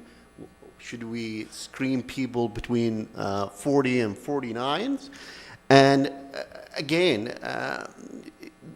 as Dr. Wallace said, and a lot of people suggested, detection of cancer in this age group is very low. But detection of adenoma is almost about 9%. And to screen people to get adenoma detection or resection, you have to scope at least 250. And over 1,000 to detect cancer in these population. So that's earlier 2 decades. And as people progress and as time goes, this is a meta-analysis kind of randomizing flexible sigmoidoscopy with fecal occult compared to do nothing. And indeed, flexible sigmoidoscopy with fecal occult do significantly prevent colorectal mortality. No complication, of course, from fecal occult, very little complication from sigmoidoscopy. Again, going through this quickly, just supporting what we just talked about it. This study published last year from the Cleveland Clinic, addressing even younger patient. So they have individual between 18 to 44 years. Those are asymptomatic. They don't have any inflammatory bowel disease or any inherited colorectal cancers. So 5% when it goes to advanced adenoma, this is a younger population. And we're talking about people now in their 30s. And the risk factor, non-white, obesity, higher body mass index, and lower vitamin D. And this is, again, from the United States, multi-force, multi-society. Really the more important things when you see that there's a 13% increase in the colon cancer and 16% increase in the rectal cancer for individual between 40 and 45 from the year of 2000 to 2016. And they suspected that by 2030, there is at least double increase in the risk of colon cancer and quadruple increase in the risk of rectal cancer. So again, the concern is real for those young individuals. And yes, like if you look at the second line, we're doing very good when it comes to patient above age of 50. But when you look at the top line, the incidence is slowly rising up for both rectal cancer and colon cancer in younger individual. Sami, we have 2 minutes left. Okay, I think it's last slides. Again, this is detecting, so we all talk about cancer, but what about neoplasia? Advanced neoplasia in those young individuals is also rising. It's almost equivalent from this study to the patient above age of 50. And that's everything I have. Thank you. Thank you very much, Sami. If you can join us, and then we'll start the questions for all lectures, if you stay mic as well. So I will start with the questions before Hamad. The first question is Dr. Mike. We've seen this, the development in AI and techniques and technology, and you showed us data about the new AI which can tell you when to do the next screening whatsoever or surveillance for patients with colon lesion.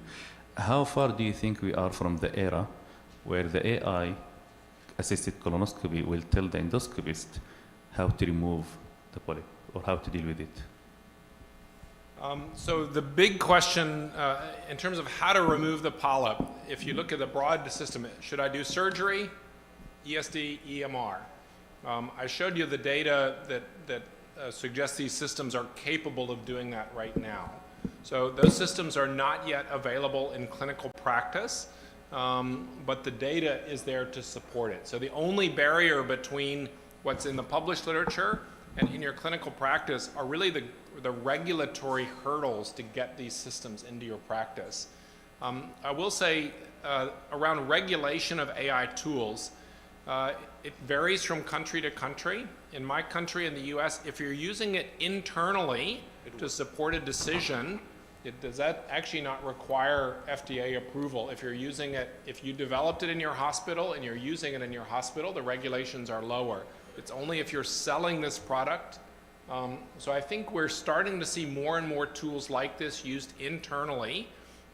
We are not yet, as far as I'm aware, anyone using these tools to predict EMR, ESD. But I think we're right now going to see less and less regulation as these tools become more and more common. When will they be available to all of us? I can't say for sure. I guess my best guess is within the next 5 years, but probably within the not in the next 1 to 2 years.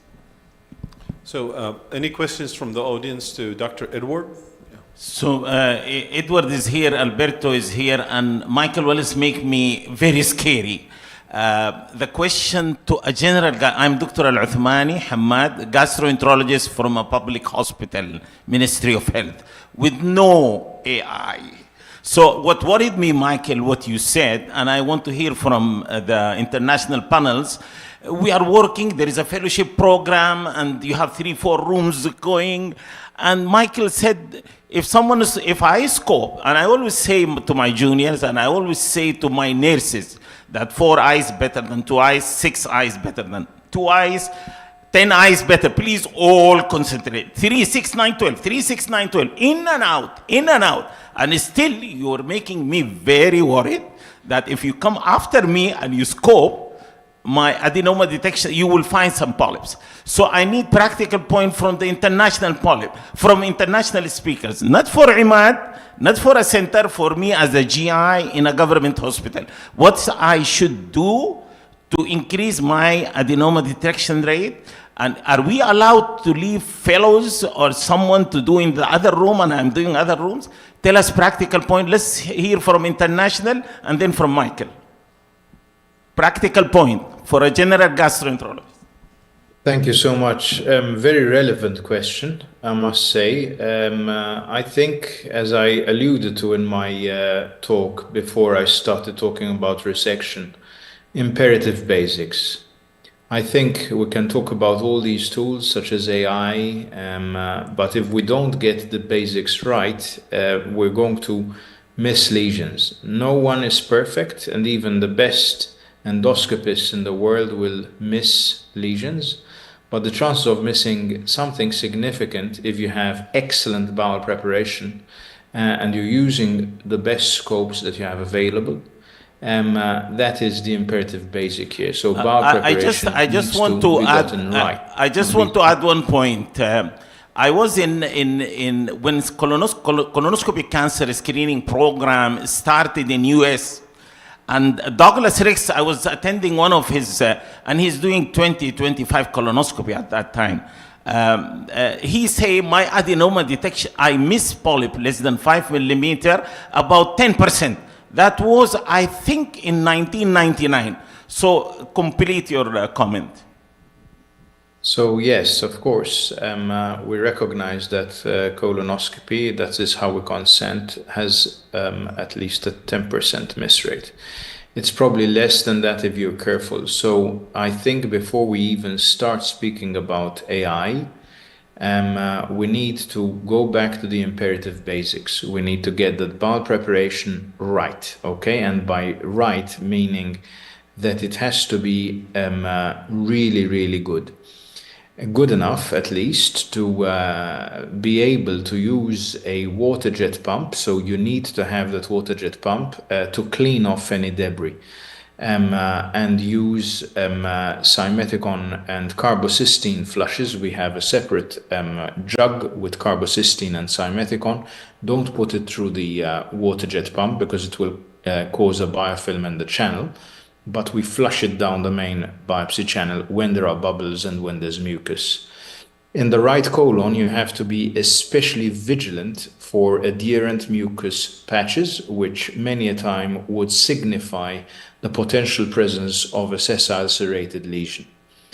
Retroflex in the right colon and take time on your withdrawal. And we always use a Japanese distal attachment, which puts you 2 to 3 millimeters away from the mucosa in order for us to be able to shift those folds and to actually make things better.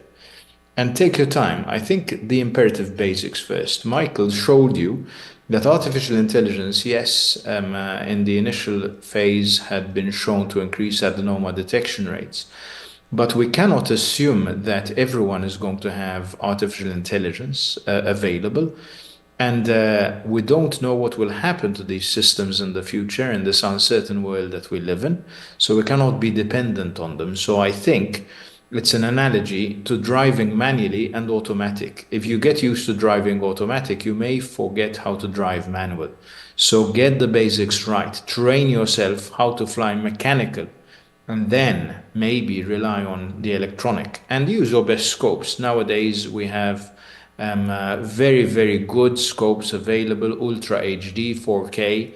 So always invest in the best scopes, invest in your technique, improve your bowel preparation to make it absolutely good, and use your water jet pump and ancillary things such as flushes with simethicone and carbocysteine or the like, and retroflexion on the right side, and take your time.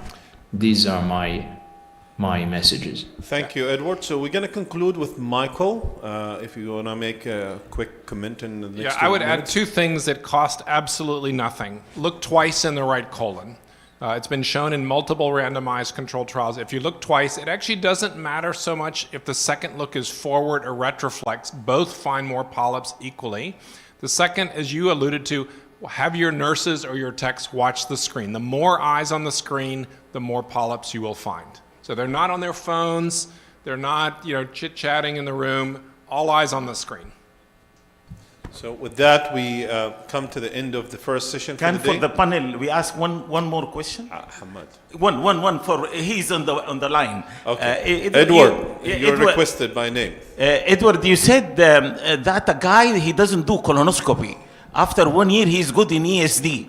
So what is the standard number for a general gastroenterologist? How many ESD or EMR he do until he's perfect? And you rely on his report.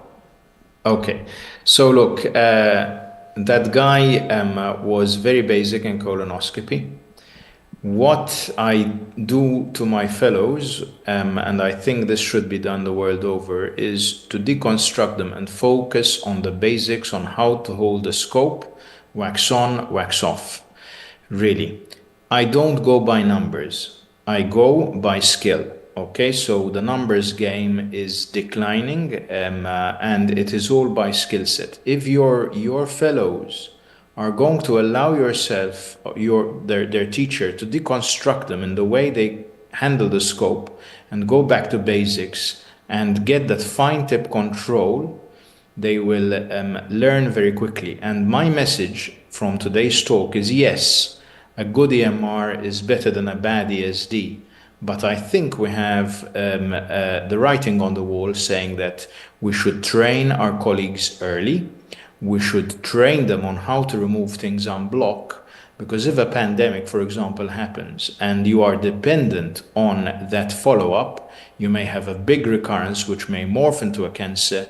And although you can bring those recurrence rates down with all the ablative techniques that Michael mentioned, not everyone is Michael Burke, not everyone is Michael Wallace, and bad EMR is being done everywhere in the world.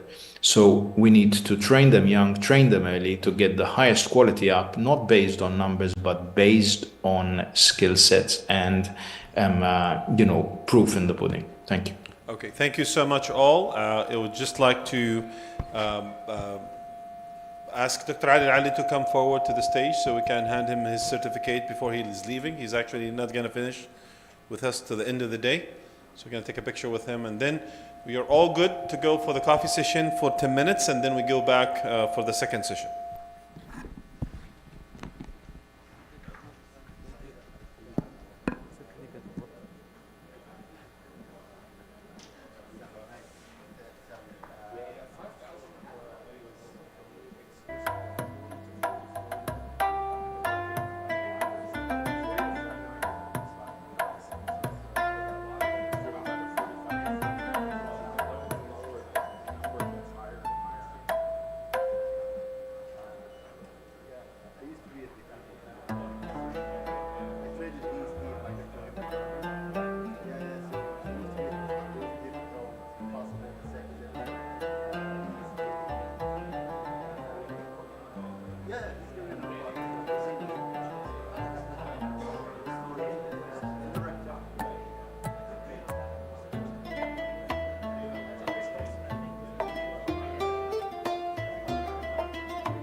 Yeah. We're going to start the second session right now. So I would like to welcome Dr. Antonio, who's actually joining us for the first time, and he's one of the leading research leaders in the world. We're very happy to have you today and looking forward to hear from you. What should we do about the clinical management of IPMNs? Please do proceed to the stage.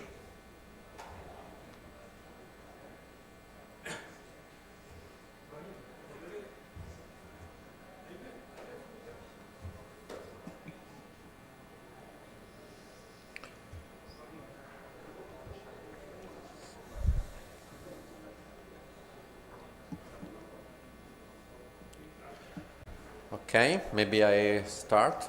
People will come in later. The title of my presentation is From Detection to Action, Clinical Management of Pancreatic Intraepithelial Neoplasia and IPMN. Okay, I have no conflicts of interest to declare.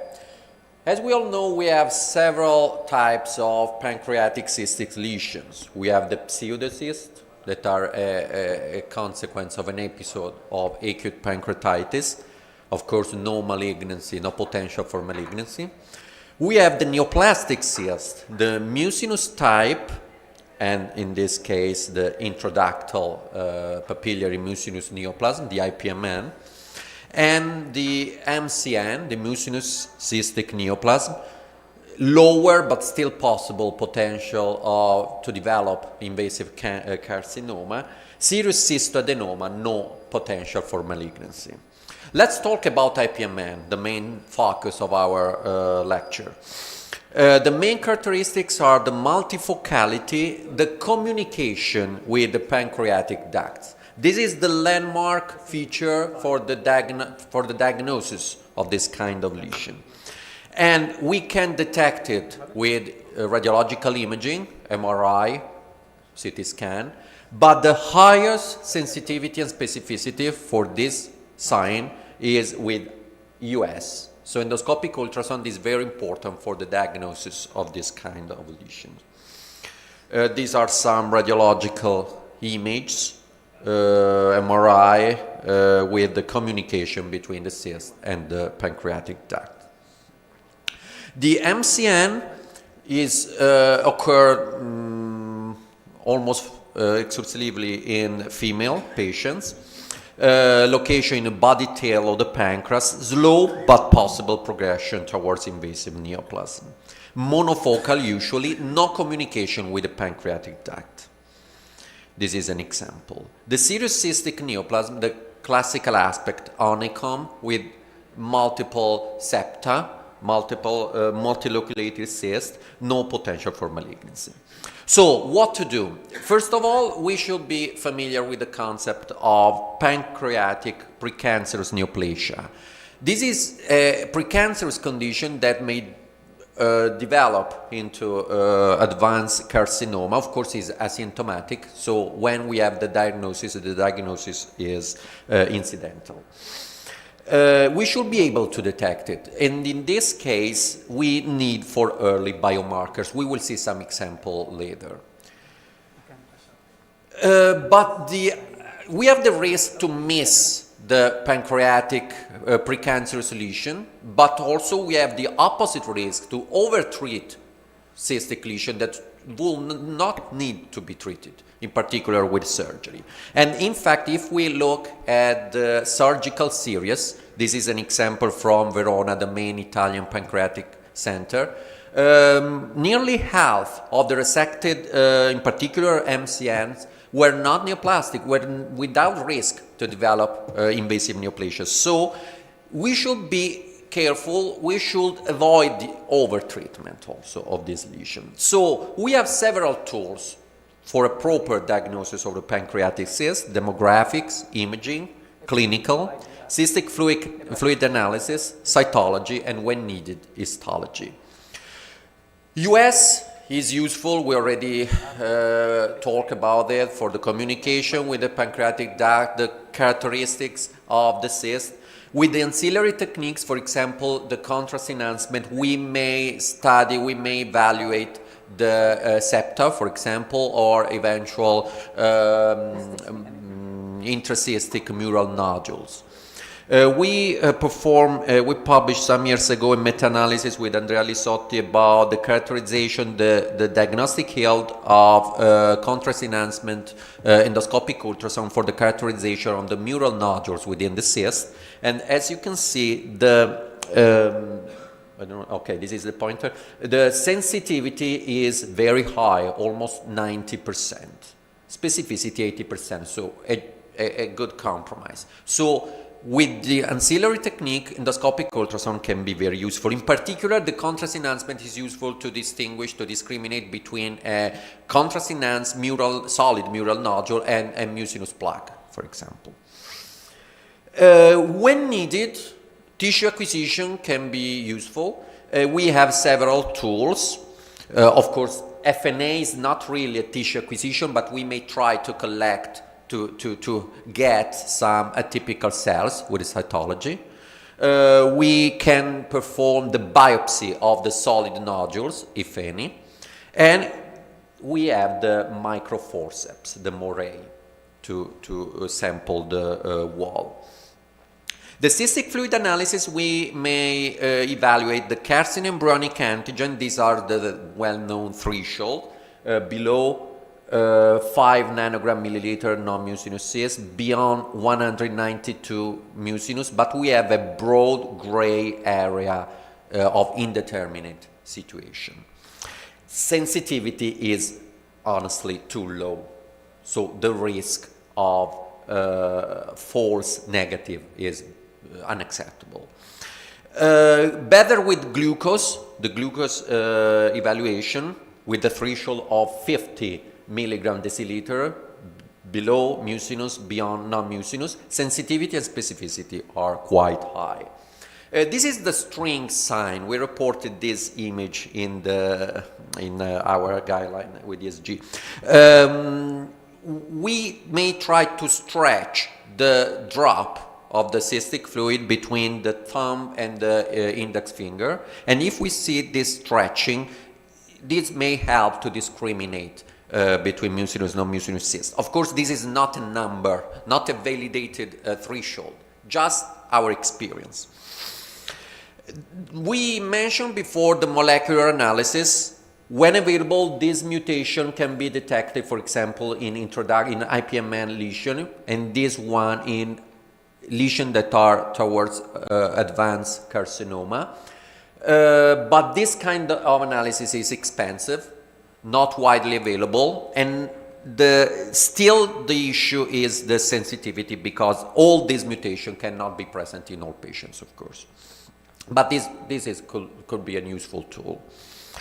Okay, about FNA. FNA collect the cystic fluid for the analysis of carcinoembryonic embryonic antigen, glucose, and so on. The cytology has a very high specificity. So when we have atypical cells, we are pretty sure about the diagnosis. The issue is the sensitivity. It's too low, 54%. So frequently, in at least half of cases, we are not able to get cells for the diagnosis. This is the main limitation. So many other techniques have been tested, the biopsies, or trying, for example, to scratch the wall of the cyst to improve the sensitivity of the cytological examination. Something changed with this kind of device, the through-the-needle biopsy. A microforceps passed through a 19-gauge FNA needle, and we may collect small but usually proper, adequate samples for examination. I had the video, but it doesn't work okay. This is our meta-analysis in gastrointestinal endoscopy. Sure, through the needle biopsy outperforms cytology and FNA in the discrimination and in a proper diagnosis of the pancreatic cystic lesion. But some serious safety concerns have been raised about this technique. This is an important paper published by Peter Willman, the Danish group. They reported 90% adverse event rate, in particular 9 cases of acute pancreatitis, of which 3 severe and 1 death. This is not acceptable because these are asymptomatic patients. We are performing just a diagnostic technique. We cannot challenge this risk of death. But if we look at the paper, all adverse events occurred in IPMN patients, so in patients with a cyst with a clear communication with the pancreatic duct, and the fatal event occurred in an old patient with recurrent pancreatitis and mural nodules and dilation, so high-risk stigmata, dilation of the main pancreatic duct. So in these patients, likely these procedures will not be useful because if the patient is fit for surgery, I don't think so considering the age, but okay, if he's fit for surgery, with the high-risk stigmata, he should undergo surgery. If he's not fit for surgery, no need to perform these procedures because it doesn't change the clinical management of the patients. So this death probably, sure, it could be avoided. So we should be very careful. And this is the editorial of my friend Stefano Crino, the editorial about this paper. The selection is crucial. If we have a cyst with a clear communication with the main pancreatic duct, we already have the diagnosis, we already have the IPMN, no need to perform these procedures because it's at high risk of acute pancreatitis, even fatal acute pancreatitis. It doesn't change the clinical management of patient. So, yes, there are several subtypes of IPMN. But the pancreatobiliary subtype, the subtype at higher risk of malignancy, is very, very uncommon. So it's not worthwhile to take this risk of this severe adverse event, considering the low rate of the incidence rate of this subtype. As you can see, you should perform at least 100 through the needle biopsies to get 6 patients with this subtype. So selection of patient is crucial. And this is why we collected, when I was in Verona some years ago, a huge amount of a multi-center series of patients undergoing through the needle biopsy, and more than 500. And we, with a complex statistical approach based on the recursive partitioning analysis, we identified 3 risk classes. When we have a clear communication with the main pancreatic duct, IPMN, and we perform multiple biopsies through the needle, the risk of adverse event is very high, 30%, not acceptable. If we have no communication with the pancreatic duct, so when we really need histology, the number of biopsies is no more than 2, complete aspiration of the cystic fluid, and younger age, the risk of adverse event is negligible. So we can perform the through the needle biopsy safely. In the gray area, we should evaluate case after case. And this is the hierarchy of risk factors. The clear diagnosis of IPMN, so the patient of Peter Willman who died, the clear communication between the cyst and the duct, the highest risk of severe pancreatitis. And this is confirmed in all the recent guidelines. Another technique is the confocal laser endomicroscopy. I don't know if you ever experienced. Honestly, in Italy, we don't have a big experience with that. Our French cousins are very experts with that, but in Italy it's not very common. But this is a good technique if you have a good training.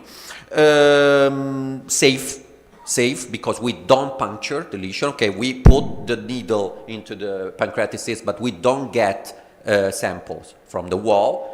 And with a little training, I participated to a study that is under review in gastrointestinal endoscopy led by Professor Krishna in the United States. He put experts in endoscopic ultrasound, but not expert with this technique, like me and other colleagues, mainly from Europe and India. And with a little training, very little training, 2 hours, even less, we were able to do the correct diagnosis looking at the image. So, and another issue is the inter-observer agreement among the experts. But in the preliminary studies, it was a big issue. Now, not anymore, because we are more expert with this technique. And these are some images. 2 minutes. Okay, so I go quickly. The results of the literature are very good.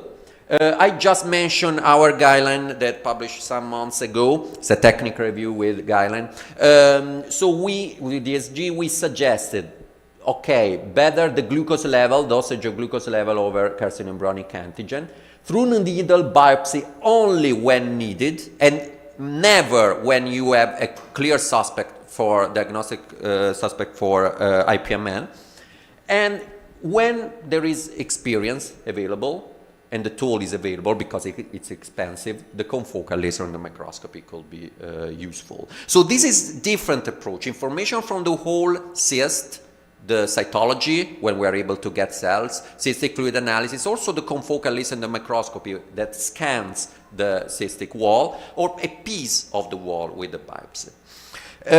These are the guidelines. Okay, just to say that if we have high-risk stigmata, clear indication to surgery, no need to perform all these techniques.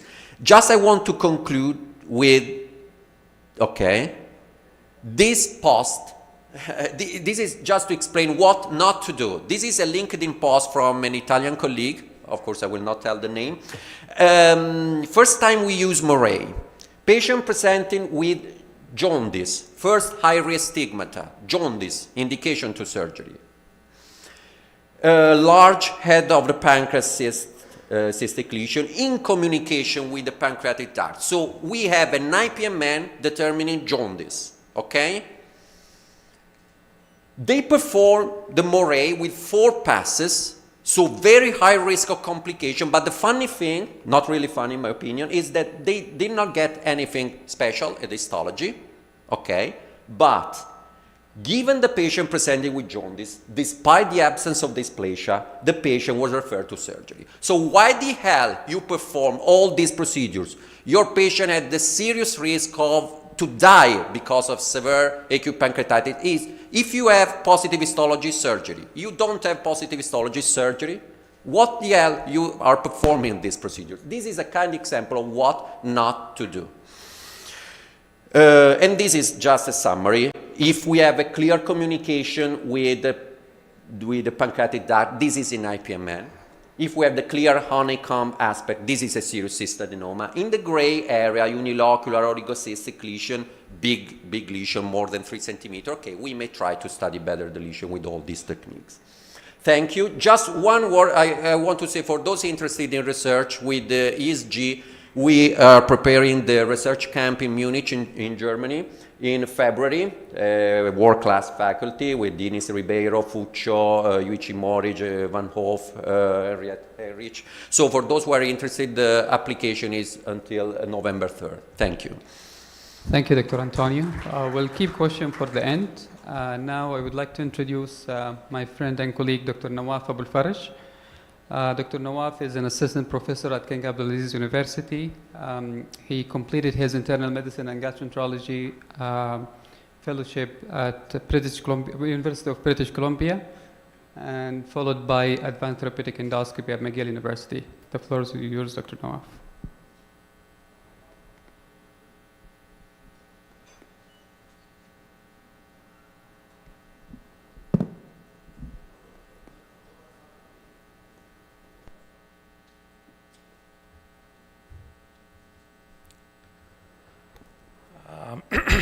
Hello, everyone. So yeah, thank you, Ibrahim, for this great introduction. So yeah, my name is Nawaf Abu Al-Faraj, and I just came back from Canada 6 months ago. I'm one of the new advanced therapeutic endoscopists at King Abdulaziz University, and I also want to thank Dr. Imad for inviting me to present this lecture. Which we're going to talk about from inflammation of the pancreas all the way to its progression to pancreatic cancer. Can I get the pointer, please?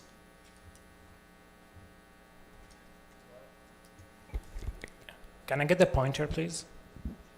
IT pointer. Oh, sorry, there it is. Thanks. So yeah, no disclosures. And first of all, I want to talk about the epidemiology of pancreatic cancer, specifically in Saudi Arabia. So what I found in pancreatic cancer in Saudi Arabia, that the most recent data in 2020, we have 586 new cases that year. However, unfortunately, the death toll was 544, so quite high. And it's more predominant in the male population compared to the female population, and more dominant in the eastern province compared to other provinces in the kingdom. And it's the 8th leading cause of mortality related to cancer. Clear risk factors are diabetes, obesity, smoking, and alcohol should be there, but we don't have data in Saudi Arabia regarding alcohol consumption, but I do think we are missing some of that data. And despite being quite a low incidence, where it's the 8th leading cause, and in the United States is the 3rd leading cause of mortality, I am quite concerned that we are under-diagnosing or under-detecting pancreatic cancer. And I went more into the literature review, and I've came across a study conducted in Najran, where they looked at retrospective cases retrospectively from 2023 all the way to 2015, and in that retrospective cohort there were 80 patients, and at the time of the diagnosis only 15% were diagnosed at an early stage 1 and 2. And then it almost doubles at stage 3, locally advanced, and unfortunately it goes to 57% where they were discovered with the cancer became metastatic, which explains why the death toll is quite high in the previous data I mentioned. So what is the pathophysiology of chronic pancreatitis leading to PDAC? So, yeah. So, sorry. So, because I'm not a masochist, I'm not gonna be explaining this. It's too hard even for me. So I'm gonna try to explain it in a more simple way. So I want you to imagine the forest as acinar cells and the fire as inflammation. So with repeated inflammation, the acinar cells dies and regrows, and what happens is that every time another fire reoccurs, it tries to adapt, it tries to survive. The way that it does that is that it changes its form. It adapts through acinar ductal metaplasia. It becomes more ductal cells to withstand the inflammation.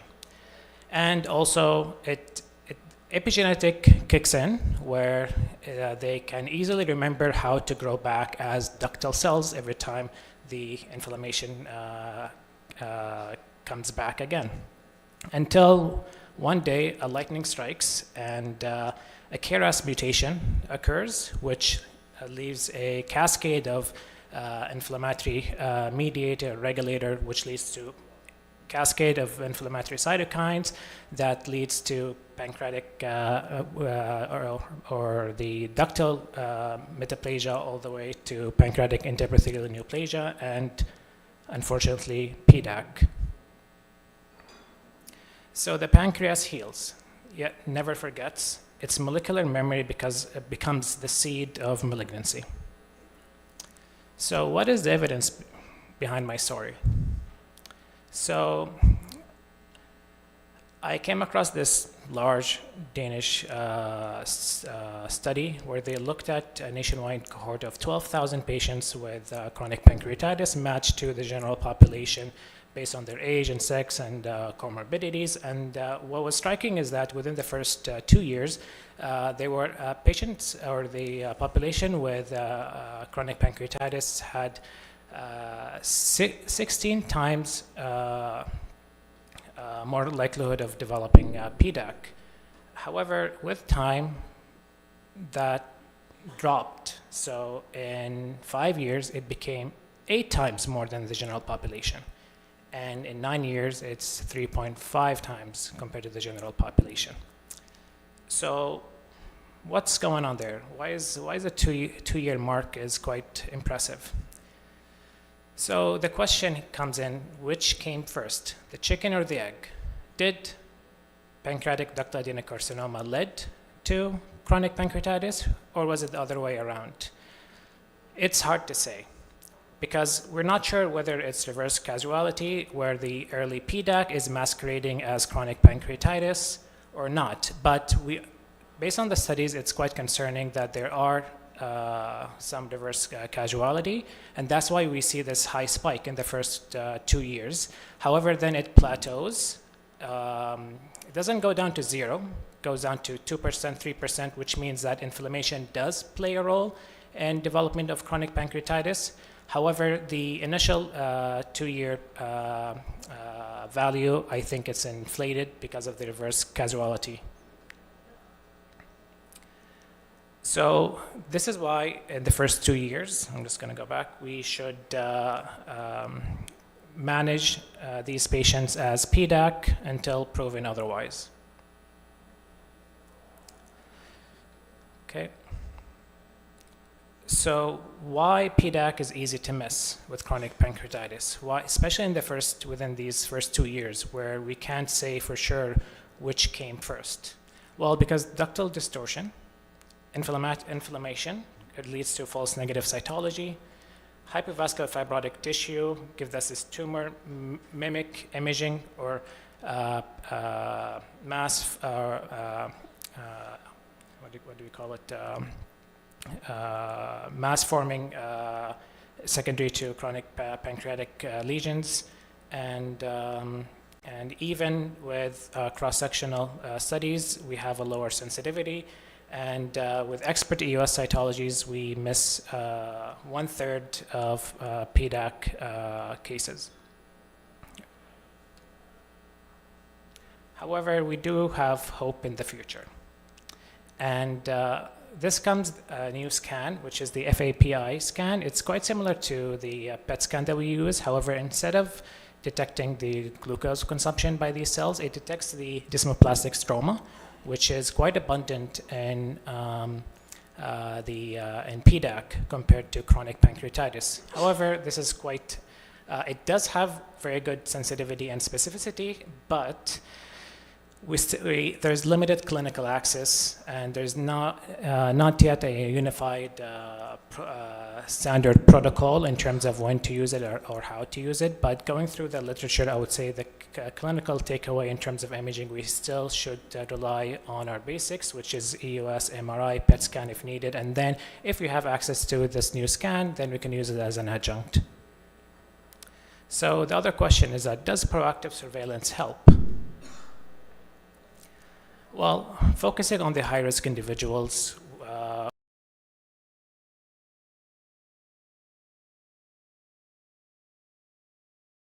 Job from Cincinnati Hospital.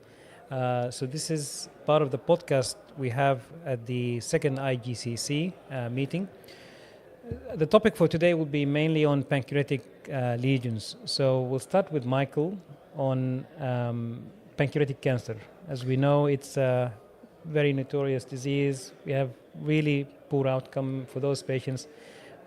What is the most recent updates on how can we improve our screening? How can we pick up these patients that we may be able to save their lives? Yeah, thank you, Amar. I'm actually very glad to report that we often are quite pessimistic about pancreatic cancer. People know that it has a very high mortality.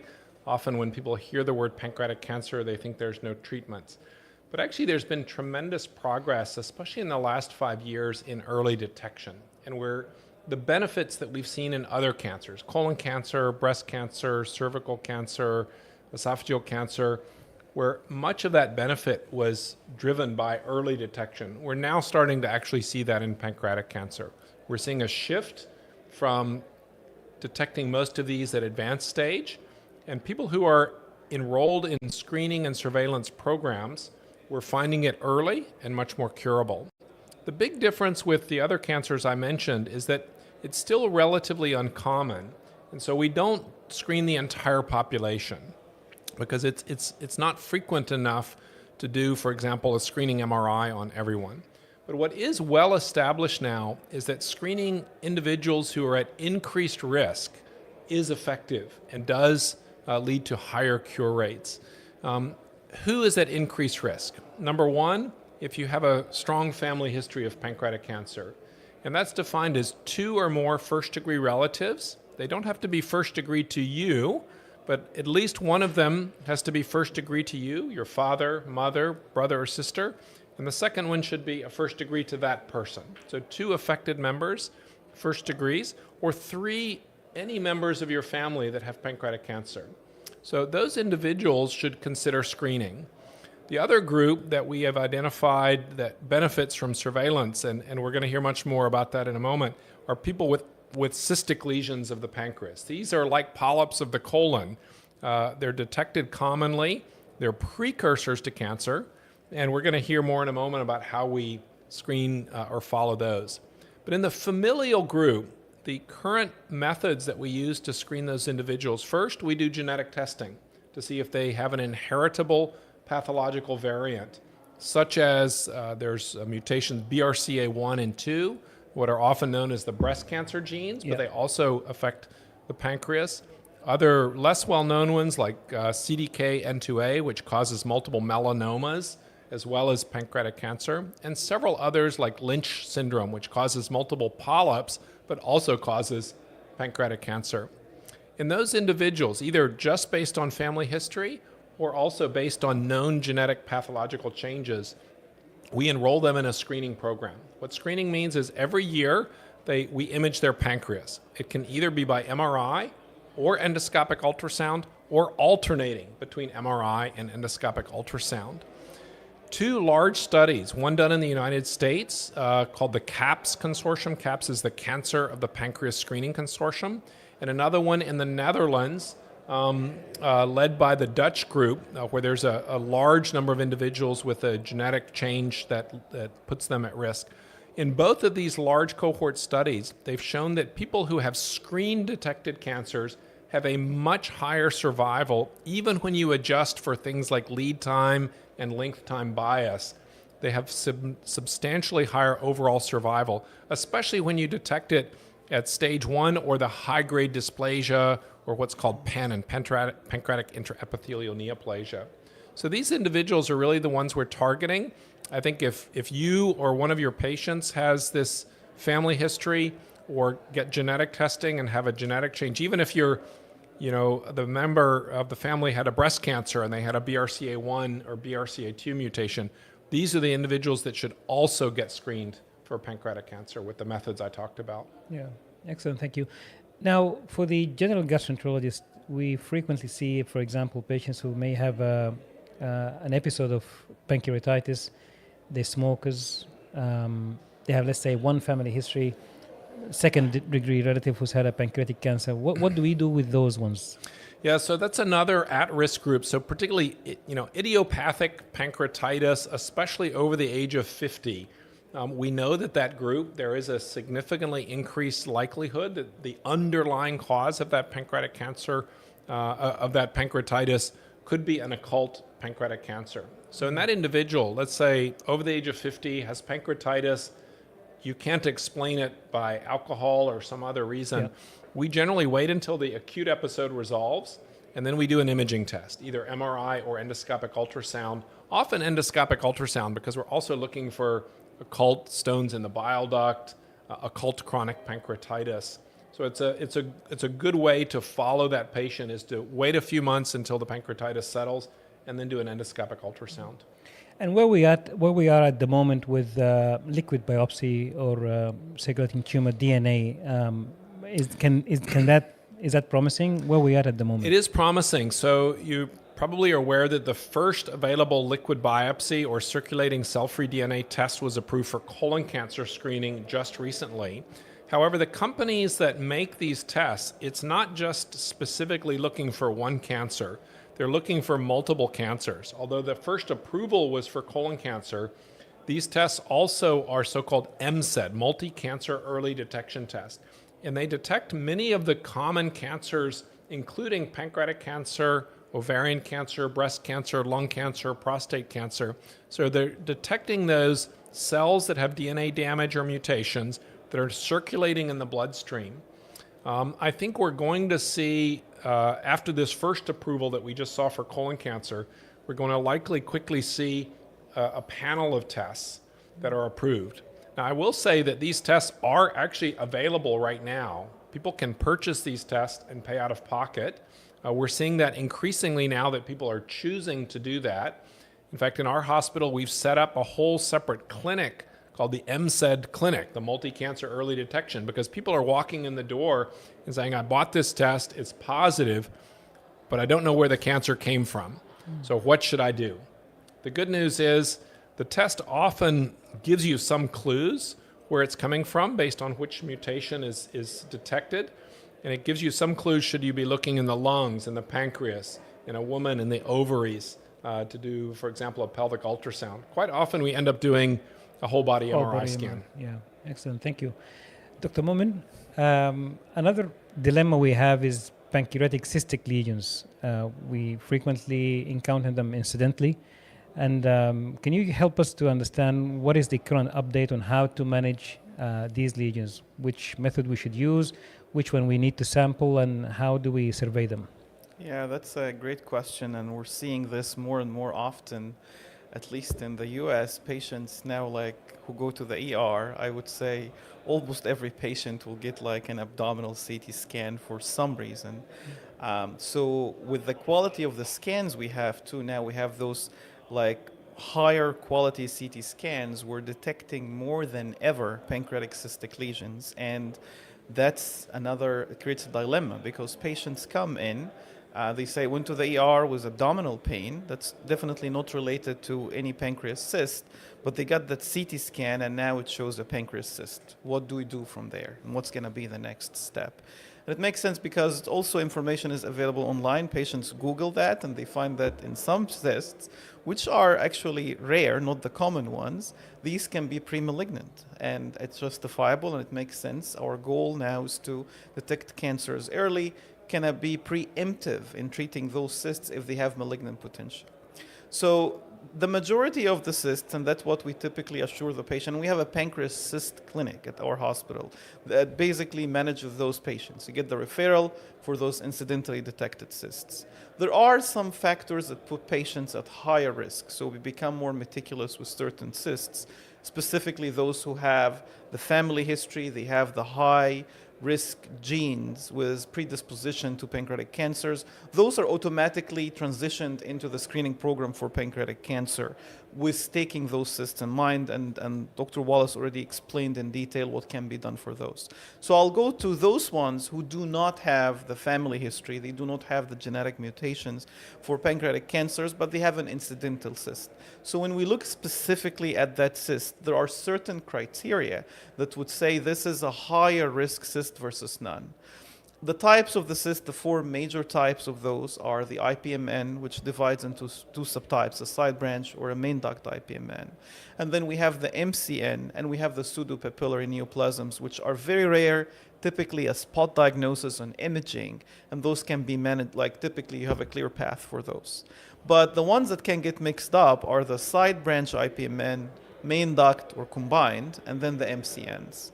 And we have criteria for which patients need an endoscopic ultrasound, which is basically our tool to get some tissue diagnosis and risk stratify those patients. So patients on imaging who have high-risk features, like a size of a cyst that's more than 3 centimeters, a presence of a mass within the cyst, narrowing in the pancreatic duct, or an obvious lesion in the pancreas, like a solid lesion in the pancreas.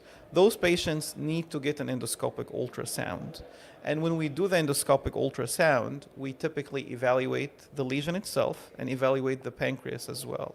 And when we evaluate the lesion, our goal, if we prove any of these high-risk features, is to get a sample from that cyst. And those samples are sent for cytological analysis. They are sent for tumor marker, which is a CEA. They're sent for other chemical tests like glucose, amylase, and they're also sent for genetic testing. Some of the commercial names is a PancreaGen test or the PancreaSeq test, which look for certain genetic mutations like the KRAS, GNAS mutations as well, which can be predictable of transition into cancer. And then once these results are collected, we can determine what type of cyst that is. And typically this is something you can identify on the endoscopic ultrasound. MCN have specific criteria. They're typically more common in women. You have certain criteria to identify. And then with IPMNs, the concern is basically main duct IPMN and MCN. Those are the ones with higher risk of transitioning into cancer. Side branch IPMN, like per se, are not high risk transition into cancer, unless again you're seeing some cancerous changes already into those cysts. So the ones with the main duct and the MCN are the ones who really become a multidisciplinary patient. These are typically discussed into tumor boards to determine what's the best approach, because those are high risk for transition into cancer. In general, if you have a proven MCN or you have a main duct IPMN specifically, those patients are evaluated for early surgical resection because that improves their outcomes, typically again for main duct IPMN. And then the other patients who do not have those like cancerous changes or like dysplastic changes on cytology, those are typically placed onto a surveillance program, and that surveillance depends on the type of the lesion. Typically it's imaging within 6 months or a year, and that can be expanded if there is no change into the features of that cystic lesion, which means the lesion is not growing, we're not seeing any internal changes within the lesion. But the whole goal is to detect these changes early on. We know for sure that when you operate onto those patients before there is an overt cancer, outcomes of the surgery, which is whether a Whipple or a distal pancreatectomy, are much better. Excellent. And let's say they underwent surgical resection and that incidental lesion has been addressed. How frequent should we survey them? Can they have a risk for future metachronous lesions or further lesions? That's a great point. Yeah. Yes, so they can. So typically there is surveillance imaging after the surgery. The interval varies, again, depending on the initial diagnosis of that. But typically those patients get either alternating endoscopic ultrasound and cross-sectional imaging, or they just rely on cross-sectional imaging. In our institution, they prefer to alternate with endoscopic ultrasound, knowing that there will be restrictions for endoscopic ultrasound depending on the type of the surgery the patient get. Like, for example, if they get a Whipple, there's some limitations with the change in the anatomy. Distal pancreatectomy doesn't change much. You can still look at the pancreatic head because you have a preserved upper GI anatomy, if we would say. But those patients continue to be on surveillance after that. Excellent. Well, finally, if I can ask you both, if you have any final remarks commenting on what the future holds, I guess especially with the integration of artificial intelligence in a lot of parts in medicine, where do you see the future for both lesions? I think for screening high-risk individuals, and that includes those with pancreatic cystic neoplasms, I think the blood-based testing is likely coming online fairly soon. In addition to that are tests looking at DNA changes directly in the pancreatic juice. So this is also likely going to become commercially available in the quite near future, I would say within the next 12 months. There'll be a commercially available test that looks at DNA changes in the pancreatic juice. So for example, when you're doing that endoscopic ultrasound, we can give secretin, collect the pancreatic juice, and look for altered DNA. That test was actually developed by the same team that developed the Cologuard test.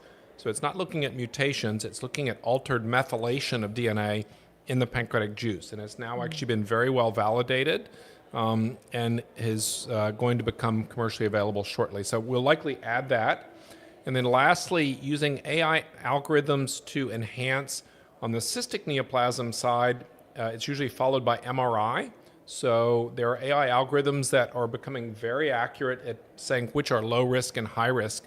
And this is especially important because most of the lesions we see are actually very low risk. And yet we're subjecting people to quite intensive surveillance for low risk lesions. And even worse, subjecting them to surgery for low-risk lesions. On the solid neoplasm side, we're seeing increasing evidence that AI algorithms can predict the future development of pancreatic cancer on a CT scan. There's some very nice work done by a radiologist by the name of Ajit Goenka at Mayo Clinic in Rochester that takes people that had a CT scan that was read as normal, but 3 to 5 years later developed pancreatic cancer. And so going back in time and running these algorithms on the CT done 3 to 5 years ago is quite accurate at predicting the future development. So all of those CTs done in the emergency room that are read as normal pancreas, I think running some of these AI algorithms and saying this pancreas is not entirely normal. There's something here that we don't see with our eyes, but AI algorithms can pick it up and say this person may benefit from a screening program like what we've talked about. That's coming a little further down. We're not ready to implement those in practice yet, but it's one of the tools that I think is in the pipeline for screening these individuals. It's amazing. Amazing. Moomin, anything you want to add? Nothing from me to add. I think Mike covered it nicely, and it's really exciting to see these advances in AI and what it can bring forward. I think the whole idea is to also do less surgery if it's not necessary and expose patients to less radiation if it's not necessary, but in the same time not to miss cancers and treat them early. And that's where the sweet spot is. Fantastic. Yeah. Well, thank you both for your time and sharing your expertise. And with this, we'll conclude the podcast. And thank you for listening. Thank you.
you as a pancreas expert.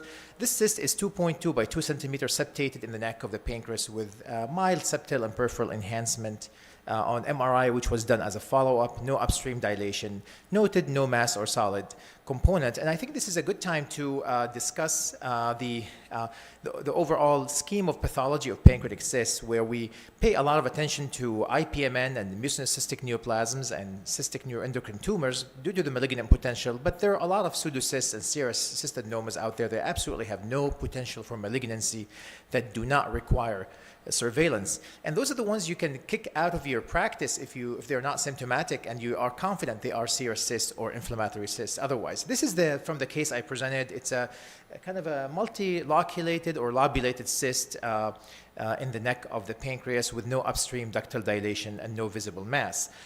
And often by the time patients are referred to you, they already had a scan. It is likely, in a practice like mine, they already had an MRI or even MRCP, which I think is an overkill sometimes for some of the smaller cysts, but we don't direct that as much as we like, because many of them are done by GI or non-experts.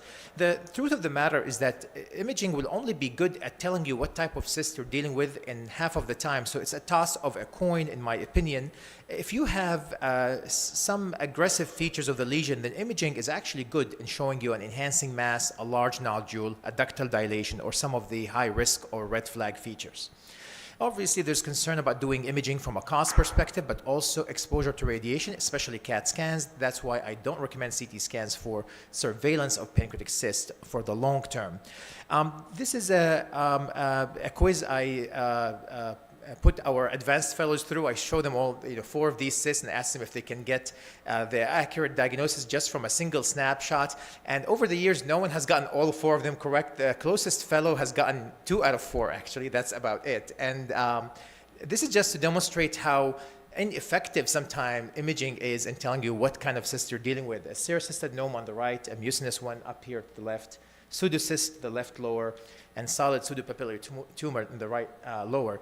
And just to show you that they all look fairly similar, and that sometimes you need the next thing to show what this is like. Sometimes if you're lucky, you see main duct dilation. That's a main duct IPMN if you exclude chronic pancreatitis from that patient. But also solid pseudopapillary tumors have a very peculiar enhancement on contrast enhanced CT scan with a combination of cystic and solid components.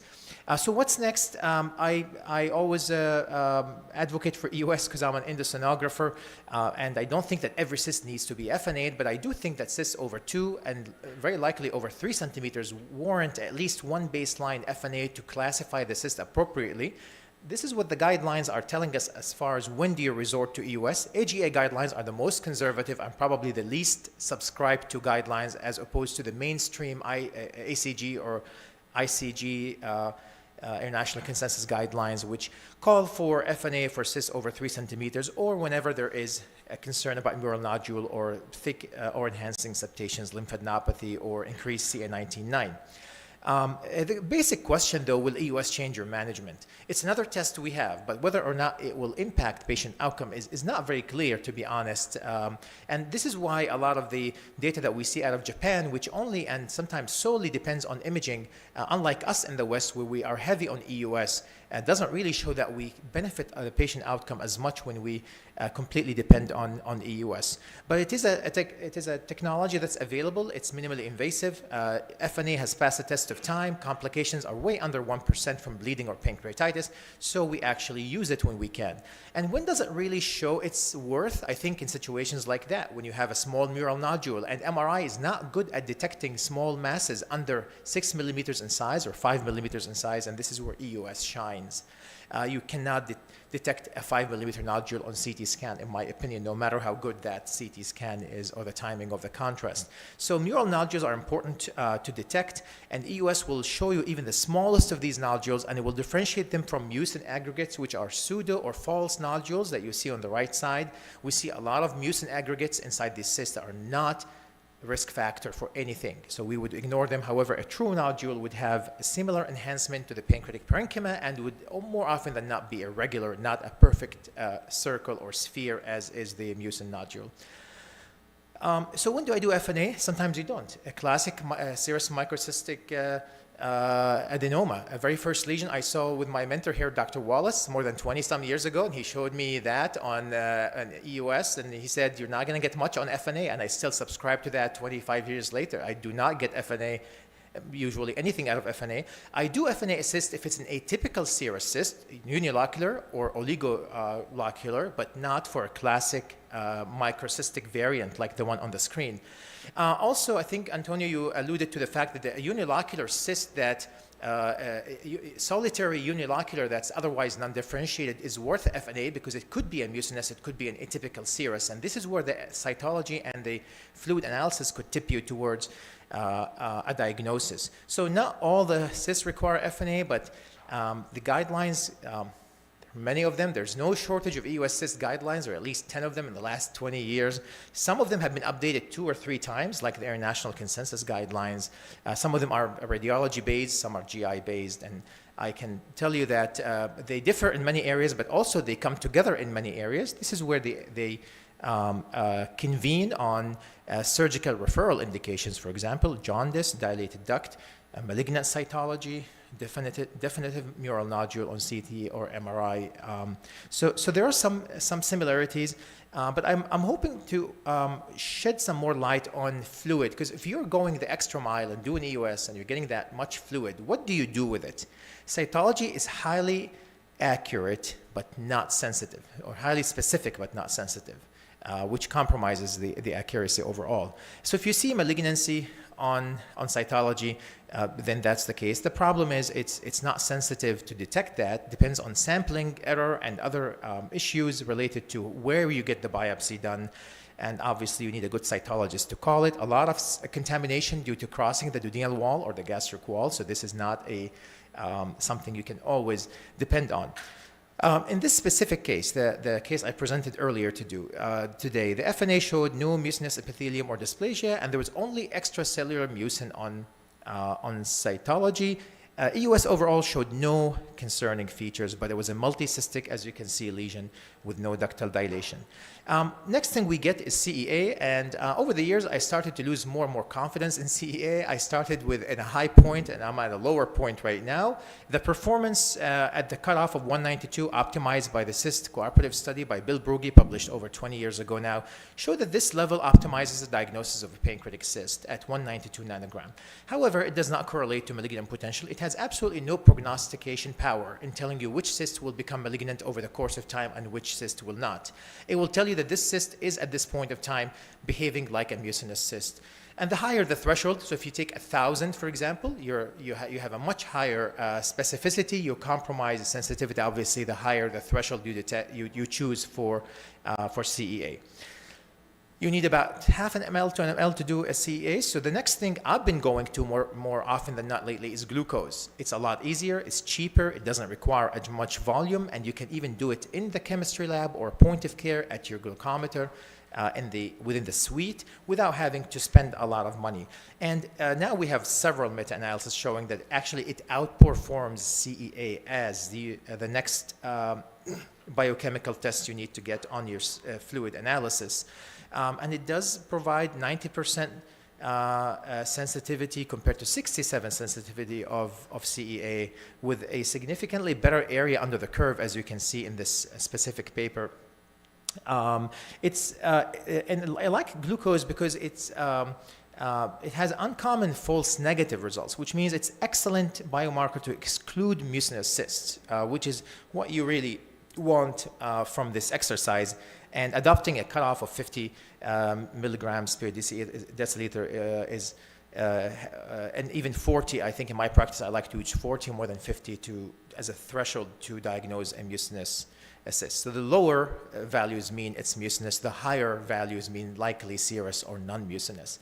So in this case, as expected in this patient, CEA came in a gray zone or a borderline zone. I found this to be not very helpful. However, glucose was more in line with a mucinous cyst at 32. So what's next? I'm very passionate about molecular diagnostics, and hence we have access to now next generation sequencing of pancreatic cysts. I know that's not available in many places, but if you have access to it, DNA is a very stable, amplifiable type of material in pancreatic cysts, and it is commercially available now, and it does, the cost of sequencing this has come down dramatically over the years. So you can do on a very teeny tiny, one drop, 0.2 ml or less, you can do a whole bunch of checking of mutations from KRAS to GNAS to several tumor suppressor gene instability or mutations, and you can also look for even quantify the amount of mutation in the specimen as low or high clonality. This is a non-exhaustive list of what you can see in some of the DNA markers that could correlate to specific cyst types. For example, VHL is associated with serous adenomas. KRAS and GNAS you often see in IPMN, and there are some other high-risk mutations that could indicate a potential progression to malignancy. And for the first time, the last iteration of the ICG, or the International Consensus Guidelines, the meeting convened in Kyoto, did recognize for the first time, after we called on them for many years, to incorporate molecular diagnostics in the algorithm of pancreatic cysts. We see that they have acknowledged the presence of high-risk mutations such as TP53, SMAD4, PICA3CA may be helpful in identifying high-grade lesions, and that you can also use KRAS and GNAS as surrogate diagnostics or diagnostic tools for a mucinous cyst. So the first time we see that, and this is data we present at DDW, shows this is our own registry. It has over 1,500 patients with DNA profiling over the course of 20 years. And the patients with higher risk mutations actually survive less due to progression to pancreatic cancer. This manuscript is in prep at this point, and we're hoping to publish that by next year. I actually was about to take the slide out because Antonio spoke very elegantly about the through the scope biopsy. I don't perform these anymore. I've had 2 retroperitoneal hematomas and 1 pancreatitis that sort of killed that proposal for me. I think I get much more data from the cyst fluid than I do from, although if you look at the performance in terms of histopathology acquisition, it's not bad. However, it is how much risk you're willing to take and potentially convert a very simple EUS FNA to a very complicated situation with patients being in the hospital for a week or 2.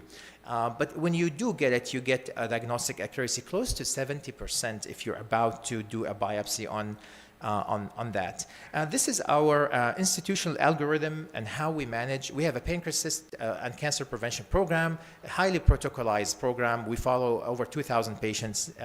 And we don't always do EUS FNA, but when we can, we incorporate that very judiciously.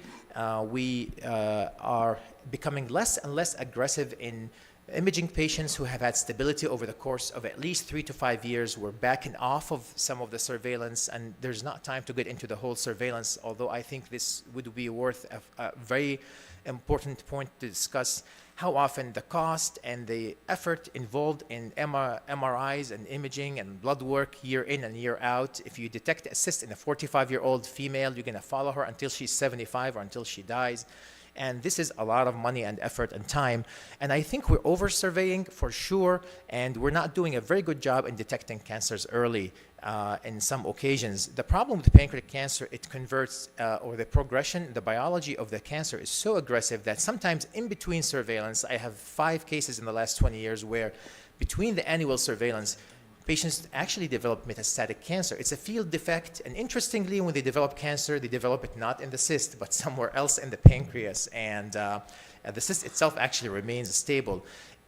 Very humbling to deal with this disease, and many of the times, with the best efforts, you're still not preventing cancer as much. However, we have a smoking gun, which is a cyst, and I think it's good to be as thorough and accurate in your assessment and to be able to provide the best customized, individualized care. The day will come when precision medicine will guide all our tools. We'll do a full genomic analysis on all these patients, and we will hopefully in the next decade or two, be able to quantify the risk of cancer long term just by running a whole genome sequencing and knowing what the risk profile could look like in 5 or 10 years. And I tell our fellows, working up a pancreatic cyst is like putting together a puzzle. Sometimes you need 2 or 3 pieces you can tell what the big picture would look like from 2 pieces. Sometimes you need 10 pieces to guess what the final picture would look like. And sometimes you will never know what the final picture would look like until you send them to surgery. And this is when you have to wait until the puzzle comes to a complete picture. Thank you so much. I think I'm just about on time here, and I appreciate your attention. Thank you, Dr. Haddad. And now I would like to introduce Dr. Ammar Al-Ataibi. Dr. Ammar is an assistant professor at King Saud University. He is the program director for therapeutic endoscopy, and he's endoscopy director also at King Saud University. Floor is yours, Dr. Ammar. Thank you, Ibrahim, for the kind introduction. I want to thank Dr. Imad for the kind invitation, and it's a pleasure to be here.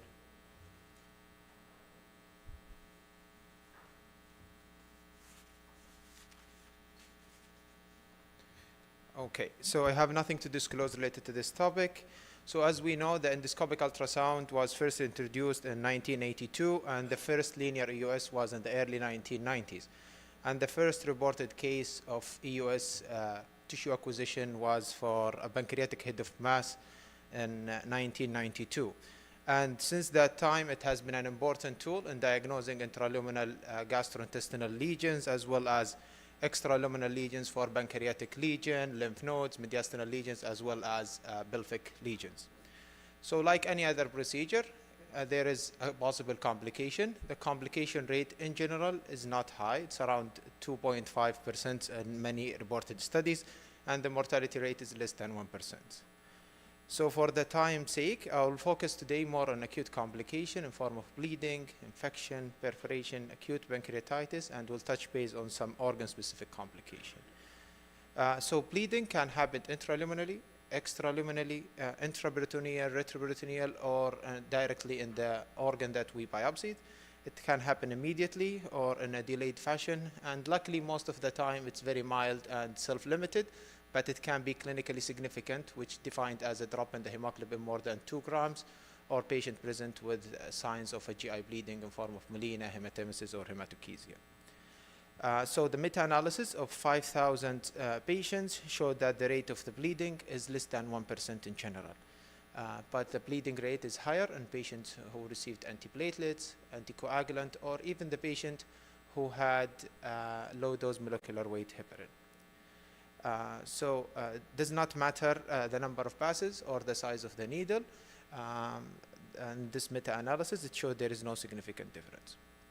So what we do, it is very important to recognize the bleeding early. So don't biopsy and pull the scope out. Just take a few minutes looking at the sites. If you see any signs of bleeding, it's better to immediately apply pressure. That can be done by upward deflection of the tip of the echo endoscope, or if you have a balloon, is to inflate it, keep it there for 3 to 5 minutes to achieve hemostasis. If the hemostasis is not achieved, then you can start to think about applying other tips and tricks. So one of the most common and easily used is injecting epinephrine. So as any GI bleed, we use 1 in 10,000 epinephrine. Under the echo endoscope, you turn on the Doppler, you try to see the bleeding area, and you inject a few cc's of epinephrine. Sometimes it helps to slow down and stop the bleeding. One of the other reported techniques, which is easy to apply, is the blood patch, and we use it more commonly with liver biopsies. Here, after we do the acquisitions from the liver, you turn on the Doppler, don't pull the needle out, just keep it there. If you see any signs of positive flow, you can just push the stylet in for 25% to 50% of the tissue that you obtained. It can block the track, and then it will help stop the bleeding. Other reported things is the gelatin slurry. It's more commonly used by our interventional radiology colleague. Here you put the gelatin slurry into a syringe and mix it with saline and use the 3-way stop valve, and you use the 19 gauge needle to put it into the bleeding area, and then you can fill it up with the gelatin. Most of the time it will help stopping the bleeding. Other tools are the through the scope clip. That does not help. Usually you can use the spray. EUS guided coil has been reported in a few cases. And if those tricks does not work, then it's a time to call the intervention radiology for transarterial embolization, and the last resort is surgery. So moving to the perforation, perforation rate from the needle itself is almost unheard of. I only found one case, and that patient was managed conservatively, but there are few reported data of the perforation from the RFA needle itself. Dr. Amal mentioned it yesterday. It's likely related to the heat from the needle. So it's important not to pull it out quickly and just wait a few seconds to let it cool down inside the lesion. So if the perforation happens, it's likely happened from the scope itself. So in the meta-analysis of almost 90,000 procedures done, the rate of the perforation in general is around 1 in 3,000, and this is what I quote to my patients. And usually when it happened at the area of angulation, or when there is anatomical alteration like diverticulum, or there is a luminal obstruction, especially with the head of pancreas mass and duodenal narrowing. It's due to the hard tip of the echo endoscope and the oblique view of the scope. And definitely the operator experience and advanced patient age can play a big risk factor. So one of the good tool to use is the overscope clip. The first reported case using this for a perforation was a perforation in the duodenum happened secondary to a side view or duodenoscope, and the case was reported in 2012.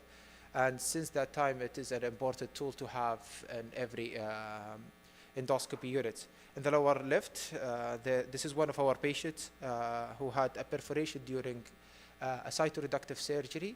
And our surgical colleague tried to manage him for a couple of weeks conservatively. That did not work. And when we did the overscope clip for the patient, it only took us 5 minutes to do the whole procedure, and the patient since that time has been doing well. Other tools that you can use is through the scope clip, using clip and loop techniques. And nowadays we have the X-Tack, but remember all these measures are mucosal based closure devices, but it is important to learn it and have it. Sometimes closing the defect is almost impossible, either due to the location, for example in the esophagus, or if there is an acute collection. So it is very important to learn about other technique like stenting or vac therapy. So on the left side is the homemade vac techniques where you put a sponge around the catheter and you hook it up to the suction. You can put it beside or inside the lesion. It will help drying the cavity, and it will enhance the granulation and healing. And other new tools is the vac stent. Studies showed that the success rate of those techniques can reach up to 80%. Moving to the infection, biopsying a solid organ generally safe, and the rate of infection is less than 5%. And in the reported data, 5% of the patient can have a transient bacteremia, but most patients are asymptomatic. Always we worried about the lower GI tract or when we biopsy a cystic lesion or mediastinal lesion. So if I biopsy a cystic lesion, should I give antibiotic or not? So this is a randomized control trial of 200 patients with a pancreatic cystic lesion, underwent EUS guided FNA. They randomized them to either ciprofloxacin or placebo. They followed the patient for 3 weeks, and there was no significant difference between two groups. So moving to the acute pancreatitis, it's one of the feared complications of tissue acquisition from the pancreas. In general, the rate of the pancreatitis is 1%. Usually it's low with a solid lesion, but it is higher with the cystic pancreatic lesions or when you biopsy near to the main pancreatic duct. There is no clear data of the NSAID usage on the patient with receiving a tissue acquisition from the pancreas to prevent acute pancreatitis. So for the extramural intrapelvic lesions, we always worried about infection when we do those tissue acquisitions. On the left side of the screen, they had 29 patients with intrapelvic lesions. They did an FNA without any antibiotics, and actually 2 patients had the pelvic abscesses, and when they look at those 2 patients, they actually had a cystic lesion. And the other side of the screen, a small cohort of the patient, they received antibiotic and there was no complications. So the take-home message is avoid biopsying a cystic lesion in the pelvic. Tissue acquisition from the liver gained popularity, especially over the last few years. Generally, it is very safe, especially when we talk about a solid lesion. It does not matter if the size of the needle or the location of the liver lesion, is it right or left. So generally, it is safe. Biliary stricture and gallbladder lesion. So this is a meta-analysis of almost 400 patients from 11 studies. Showed that adverse event only happened in 4 patients, and actually 3 were mild. 1 only patient had a very bad biliary peritonitis and procedure-related death. So we always need to be very mindful when we biopsy those lesions. Is it gonna change our management? Because as you know, it can preclude the patient from transplantation, it can put the patient at risk of biliary peritonitis. Especially when you are talking about intraperitoneal portion of the bile duct. So when it comes to the adrenal lesions, we are always worried about functional tumors, especially pheochromocytoma. So this multicentral trial looked for EUS safety in 200 patients. It showed that only 1 patient had a fever with no other symptoms. So in general, it is safe, but we need to work up the patient with suspected pheochromocytoma and alert our anesthesia colleague before doing those procedures. When it comes to the spleen, it is a very vascular organ. We always feel shy and not touching this organ because of the risk of the bleeding. There's a few emerging data about the safety of tissue acquisition from the spleen. One just came this year from Japan, where they biopsied the patient splenic lesions for a lymphoma, and it showed that the risk of bleeding is almost 0. But more data need to come out. So EUS in general is safe when done right. Rapid recognition and timely intervention of those complications will change the outcome. Continuous education, complication audit, and sharing an experience will build safer and high quality EUS practice. And thank you. Thank you. Yeah, so next we'll have Dr. Arfan is actually one of our hepatobiliary surgeon at King's College, Jeddah. We were very happy and proud to have him here with our session. And don't worry about the lunch, we will compensate you. So I know we're running really late. So with no further ado, please do proceed, and after that we'll have the lunch break.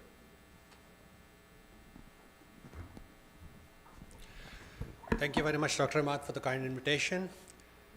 Chairperson, ladies and gentlemen, good afternoon. Today I'm going to talk as a surgeon about a debate in front of gastroenterologists regarding surgery in high-risk patients. I'm an academic surgeon, and for years I have talked about pancreatic cancer, published, presented, led clinical trials, but still I'm trying to find clarity in the treatment landscape for pancreatic cancer. It's a dreadful, dreadful disease.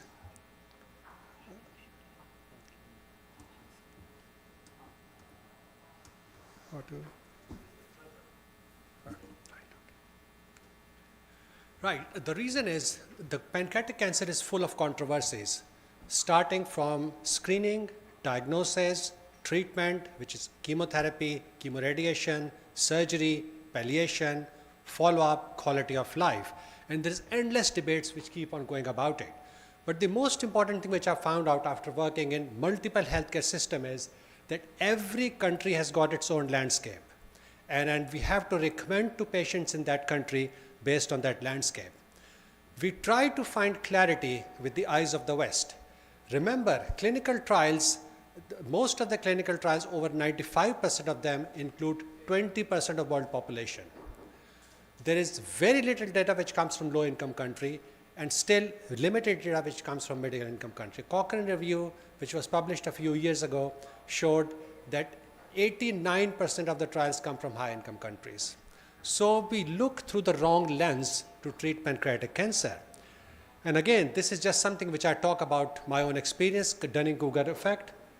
Confidence goes up with little knowledge. And then once your knowledge increases, the confidence goes down. As a surgeon, when I started practicing independently, I was at top of that curve, thinking as a surgeon I can treat anything. My patients have got good outcome, they go home well, but then a few years later I realized they're not coming back. because they were dying of pancreatic cancer in spite of very successful surgery. That's when I fell down at Valley of Despair and then started learning and slowly going up. So now I look at pancreatic cancer as a whole, not as a surgeon. So we have looked at data before. Pancreatic cancer is not very common in Saudi Arabia, but Saudi Arabia is a hot spot for cardiovascular disease. And that is the topic of the debate today, that how to deal with high-risk patients who have got operable cancer. So high-risk patients, again, we are basing this because of our discussion with Dr. Imad about a case with operable pancreatic cancer who had multiple cardiac stents and who was on dual antiplatelet therapy. So we stopped dual antiplatelet therapy. There is a risk of patient dying because of heart problem. If we continue that therapy, there is heavy risk of bleeding. So what we are going to do? Now, we all know about dreadful cancer, which pancreatic cancer is. Look down at the bottom there. 4.6 months median survival after diagnosis. These are European figures, by the way. I could not find the global figures for this.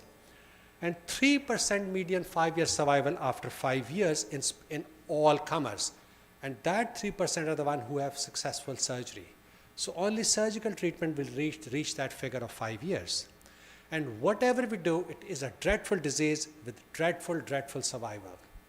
Now, all these treatments are talked about, neoadjuvant chemotherapy, surgery, adjuvant chemotherapy, but what we know is that only 15% of these patients will reach operating table. And that's the only potential cure for these patients.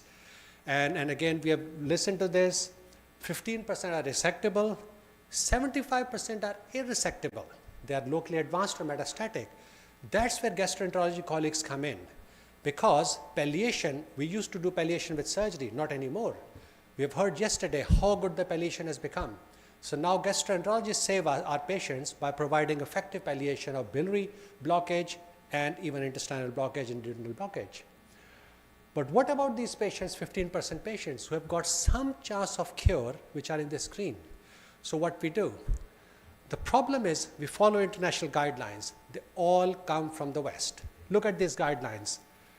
NCN, American, ESMO, European, ESCO, American, ACG, American, NICE, UK, and all the consensus comes from West. But if you look at the Saudi Arabian population, the patients are unique. I was looking at the data, and I'm not going to hit you with data numbers here, but patients present at a younger age. Disease is more aggressive. The response to chemotherapy is variable because there is unique genetic workup. We know people from all corners of the world will have different genetic makeup. So they may or may not respond to chemotherapy which is available here. So that is one of the main fundamental issues. So here, I think we are dealing with a different disease. And we know little about it because of genetic makeup of the local population. I started looking at data. So this was something which we looked at, all the clinical trials registered from 2010 to 2020. This is one of my old pieces of work. So we realized 551 trials were related to pancreatic ductal adenocarcinoma. Most of them were drug trials coming from drug companies. Nothing to look at surgery, only 10 surgical trials, and they were looking at only minor surgical techniques. And I can throw you with horrible, horrible figures about chemotherapy. FDA will approve an agent, chemotherapeutic agent, if it prolongs survival by 2.5 months. Now, many cancer drugs are actually harmful to the patient.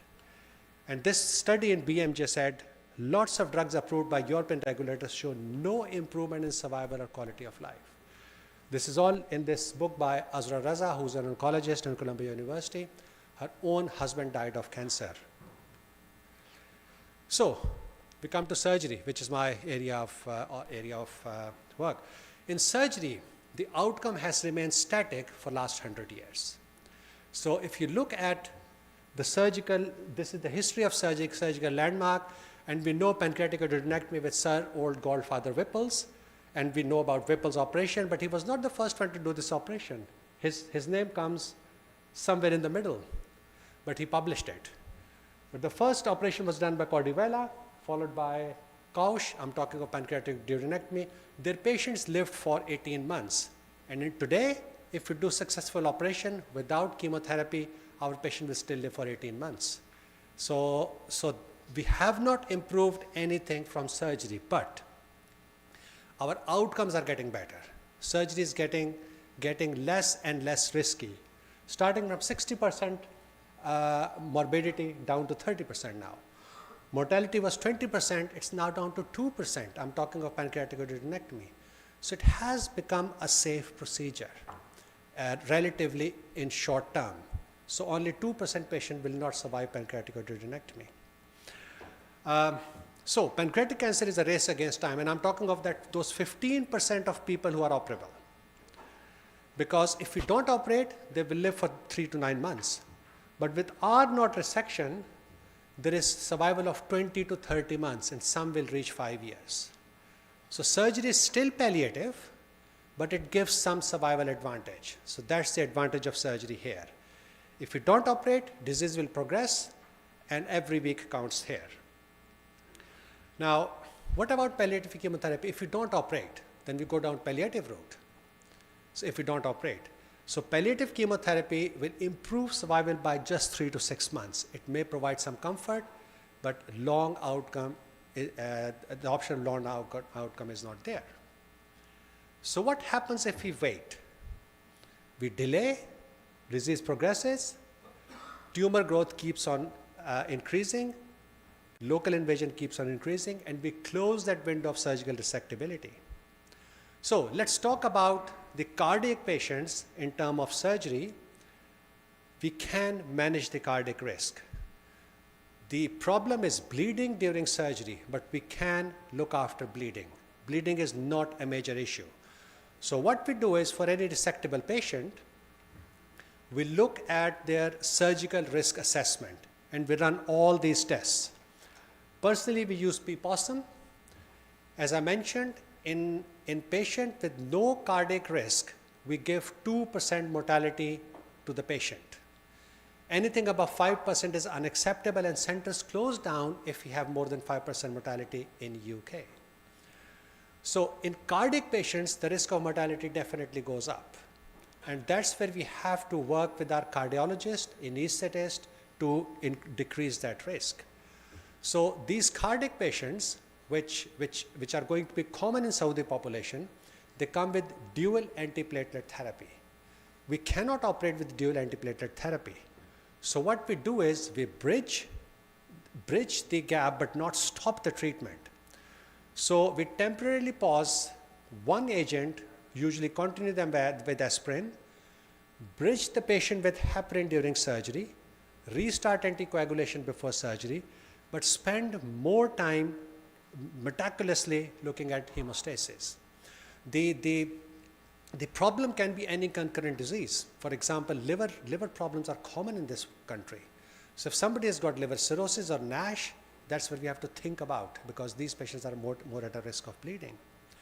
So what we are going to give chances to our patients, I think they need a choice for cure.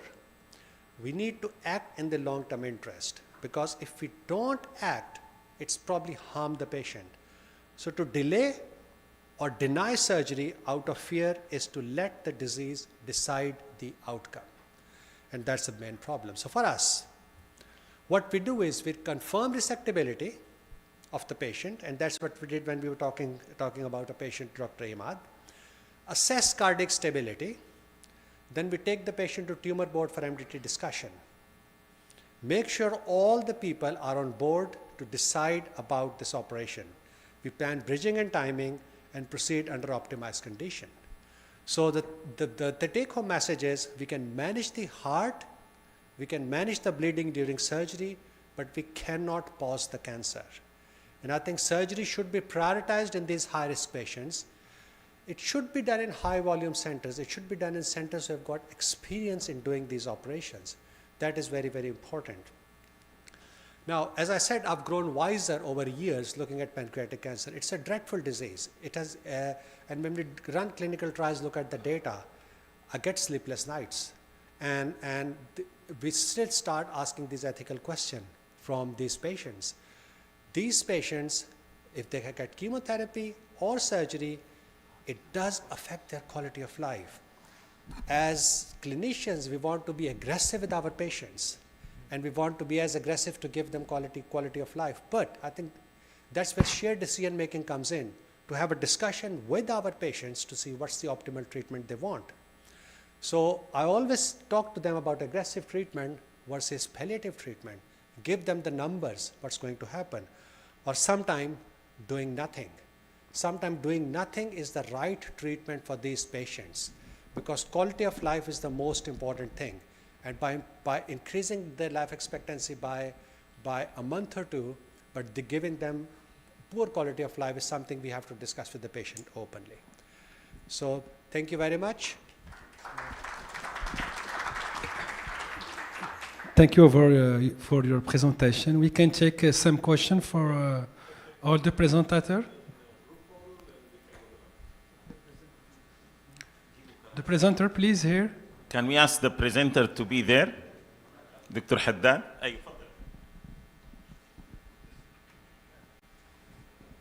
Dr. Abed, question. Thank you, Dr. Fan, for the nice presentation. I think the conclusion, it's made the whole sessions, the right decision in the right patient, avoiding the risk and not delaying the treatment, which is the important message I got today. I think, Dr. Antonio, if you are deciding for surgery, no need to biopsy the cyst. This is a very nice conclusion. But for Dr. Nawaf, I would like to ask a question. You think pancreatic cancer is underdiagnosed in the Saudi population, despite our patient has a very access for high tertiary center available in each city almost. So what do you think the reason for underdiagnosed pancreatic cancer? The other things you mentioned, just the missing rate of lesion around 1/3 of the patient in US. So the cross-sectional imaging and the US, what we have so far best to detect those lesions. So how we can improve our detection rate in those patients? Yeah, very excellent questions. So regarding the first question, the missing possible concerns for possibly underdiagnosing pancreatic cancer, is that when looking at the literature, we find patients at, we only have one retrospective study done in Najran when I was doing the literature review, which is concerning. Number two, when they detected these patients, 60% were already metastatic, meaning that we are not actively seeking individuals with or high-risk individuals that are predisposed to pancreatic cancer. Unless we have that screening protocol, there is no way I can say that we are actually detecting pancreatic cancer appropriately. And this is why I was concerned that it is underdiagnosed. I'm not saying 100% it's not, but I am concerned. And when you look at the Western data, they have a lot more studies behind pancreatic cancer in the country, in the West, and it's all higher in terms of the leading cancer-related mortality, third, fourth, and in our society it's 8. So with limited data. So that's my answer to your first question. The second question is that there's a problem in terms of diagnosing pancreatic cancer in patient with chronic pancreatitis, not pancreatic cancer overall. If patient comes in with chronic pancreatitis, then yes, the diagnosis is difficult. However, if the patient came in with pancreatic mass that is clearly visible, then you can you have a very good biopsy yield. The problem is if there's active inflammation. And because they look alike, and it does have a term for inflammation appearing as cancer, which is mass forming chronic pancreatitis. And when I looked at the images, like even myself, I was unable to, like I tried to examine myself like while looking at the literature to say which is which, and each time I would get the wrong answer, so it is difficult. Dr. Haddad, so thank you for here.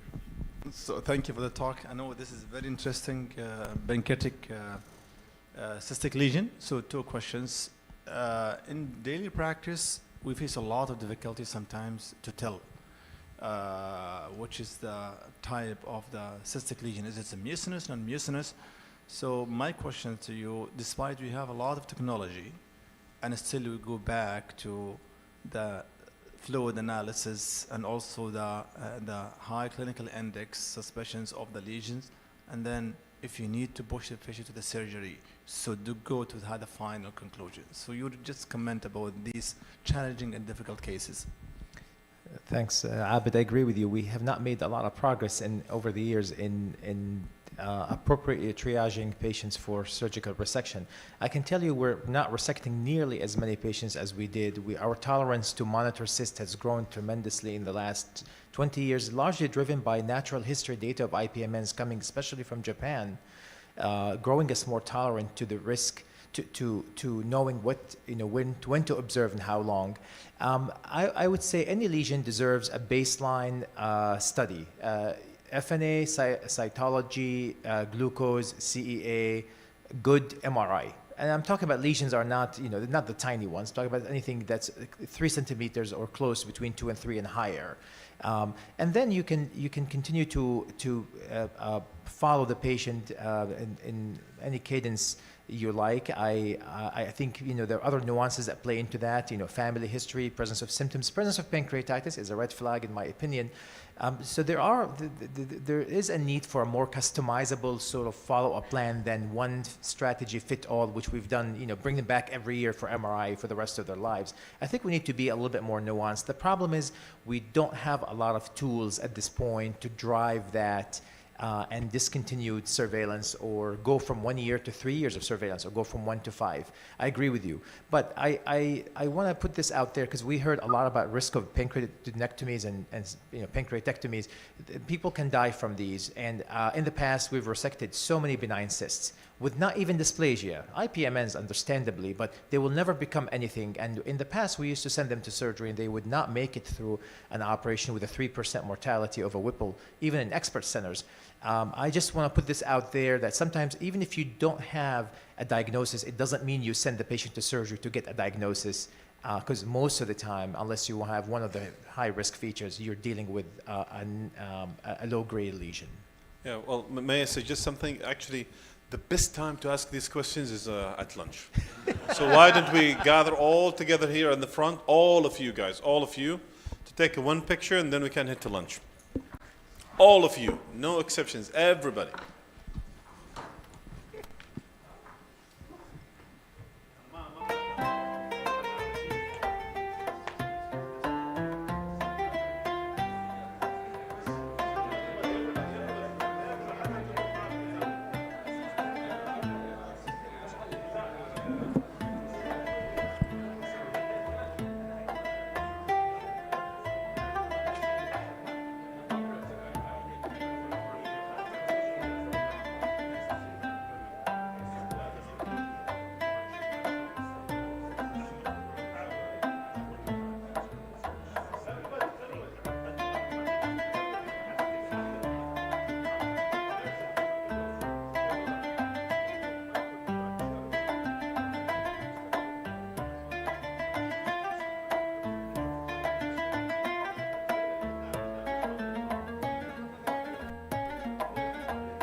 خليهم.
Okay, Assalamu alaikum.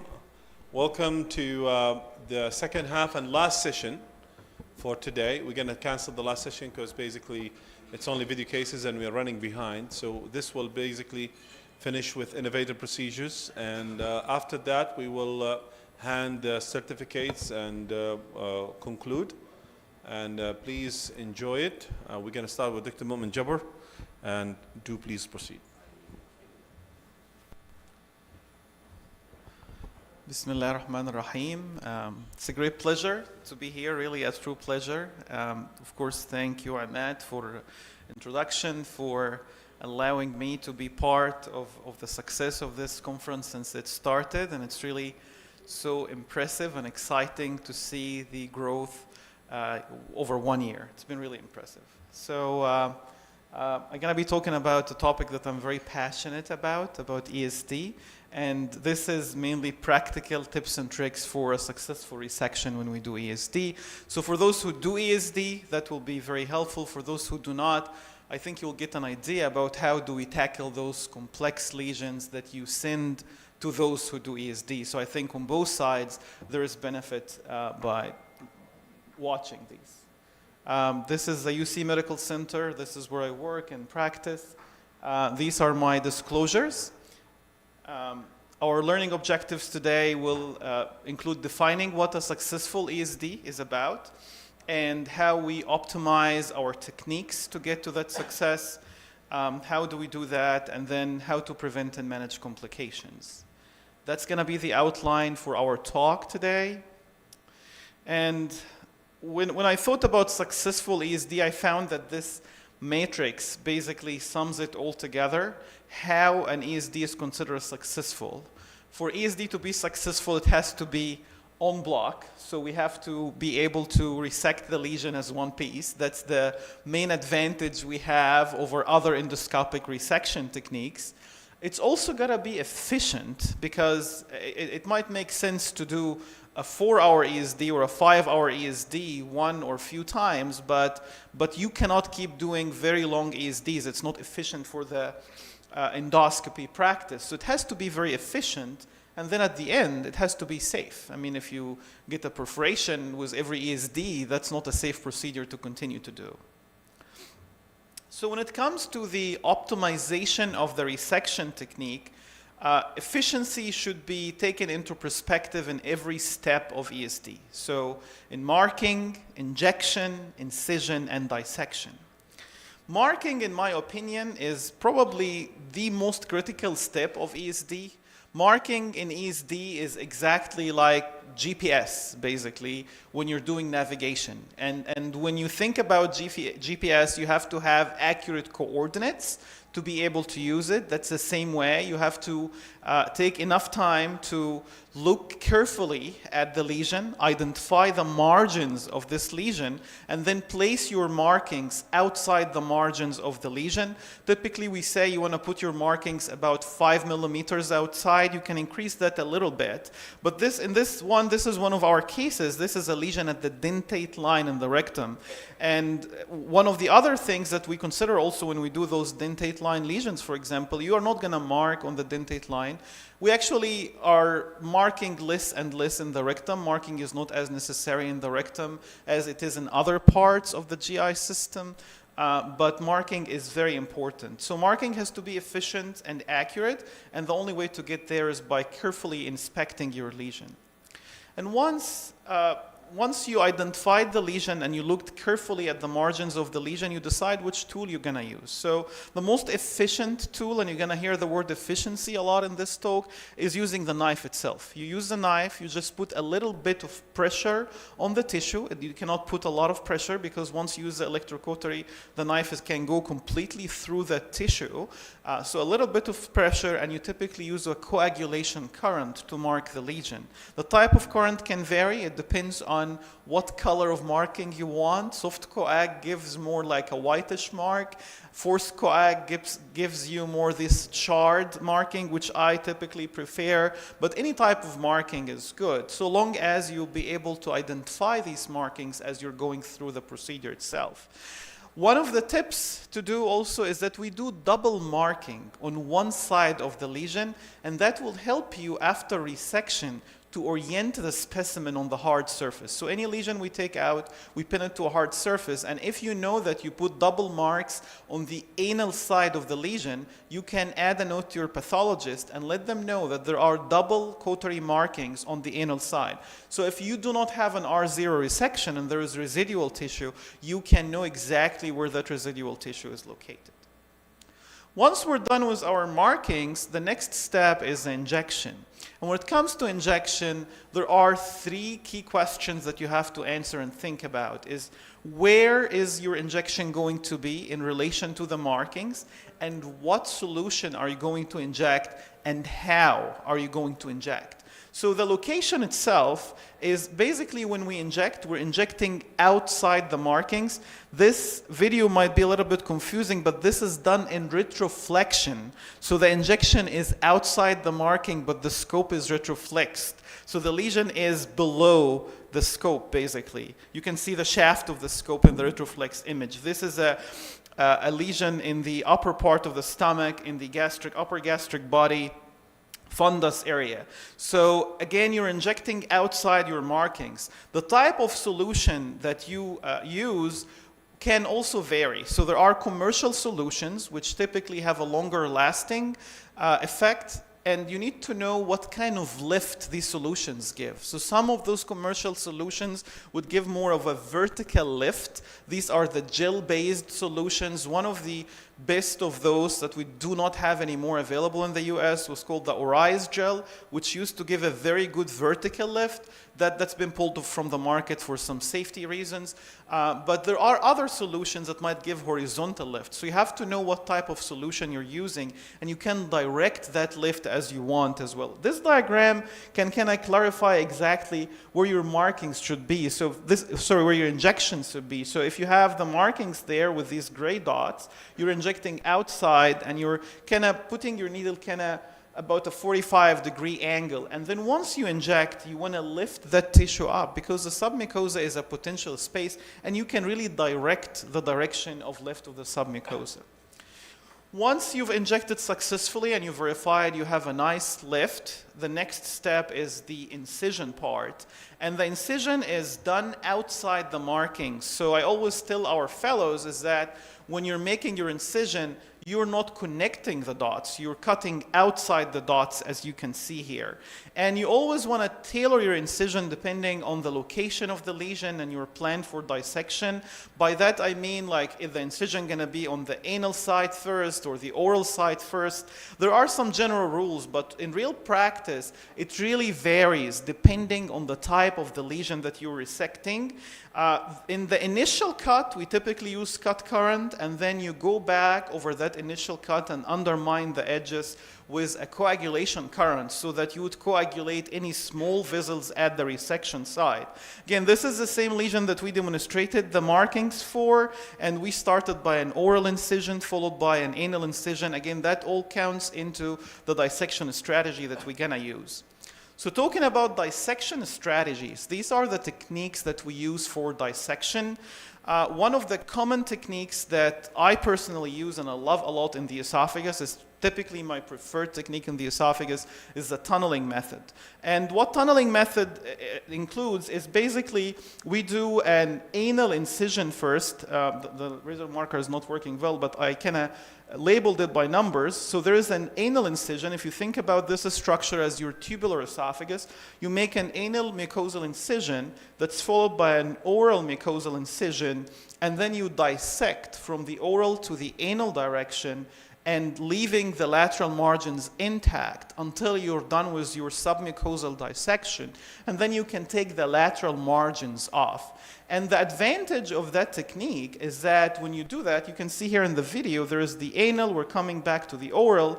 The advantage of that technique, it gives you natural traction on the tissue, and it's very helpful, especially if you're doing circumferential or semi-circumferential resection in the esophagus. You can actually do multiple multiple tunnels. So basically you do 1, 2, or 3 tunnels. You leave the submucosal tissue between the tunnels intact until you tunnel completely, and you can see that's the light at the end of the tunnel. So this is oral, this is anal, and then you can take the lateral margins.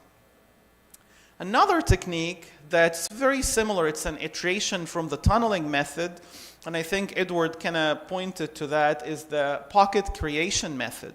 Pocket creation method is very similar, except that we do not do the anal incision until the end of the procedure. So this is also an esophageal lesion. You basically start with an oral incision, you dissect into the submucosa until you get to the anal end of the lesion, and then after that, you start taking the lateral and the circumferential margins. The advantage of pocket creation method over tunneling method is that it retains more fluid in. So if you inject the submucosa and you have a distal incision, some of that fluid might leak, so you do not get as an efficient of a lift as you would do if you do not do a distal incision. The main advantage is that you're retaining that lift, so maybe you need to inject less, but the disadvantage is that by not seeing the landmark of a distal incision, you might continue to tunnel under the normal tissue and you're wasting some of your time. This is also one of my preferred techniques in the rectum. That's the bridge and tunnel method. And bridge and tunnel method is basically an iteration of tunneling. So after you do one incision, in the rectum it's going to be the opposite. So you start with oral incision, anal incision, and then you tunnel from the anal side to the oral side. 2 minutes. But once you do that, you retroflex the scope from the oral side and dissect from the oral to the anal side. I'll have to kind of start moving faster now. Underwater dissection, the saline immersion was discussed by Edward in his talk today, so I can skip through that. Moving to traction. Traction is one of the techniques that we use in ESD also that would enhance the procedure and make it more efficient. This is the basic simple clip and line traction where you tie a non-absorbable suture to a clip, pass the suture alongside the scope, and once you clip the lesion, you can actually control the lesion with that non-absorbable suture and provide some traction. Another commercial device is the recoiling or traction wire. This is a device called the Protege. It's made by Medtronic, and it's commercially available. It's basically based on a clip with a traction wire attached to it, and once you clip that end of the lesion with that traction wire, you can see here, you pull the other end of the wire, clip it to the opposite side, and the wire has memory and it starts to pull the lesion away so you can identify the layers. This is the second articulating arm traction device. This is called track motion device. It's made by Fuji. This is a longer video. If I was able to kind of skip through the video, I would have shown you the device, but it requires basically a double channel scope. And it's a second articulating arm that you can move, rotate, and lock in a certain location. And by using that, you can provide some lift and traction on the lesion. And always don't forget gravity. Gravity provides free traction. And I try in my ESDs actually to rely less and less on traction and use gravity. And this video you can see by just changing the patient position, you can have very nice traction with gravity, and that would help you identify your dissection planes. Robotic ESD is a whole topic. I'll have to skip through that, but there are some devices coming up that can allow us to provide traction and even provide suturing. That endorobotic system was FDA approved recently.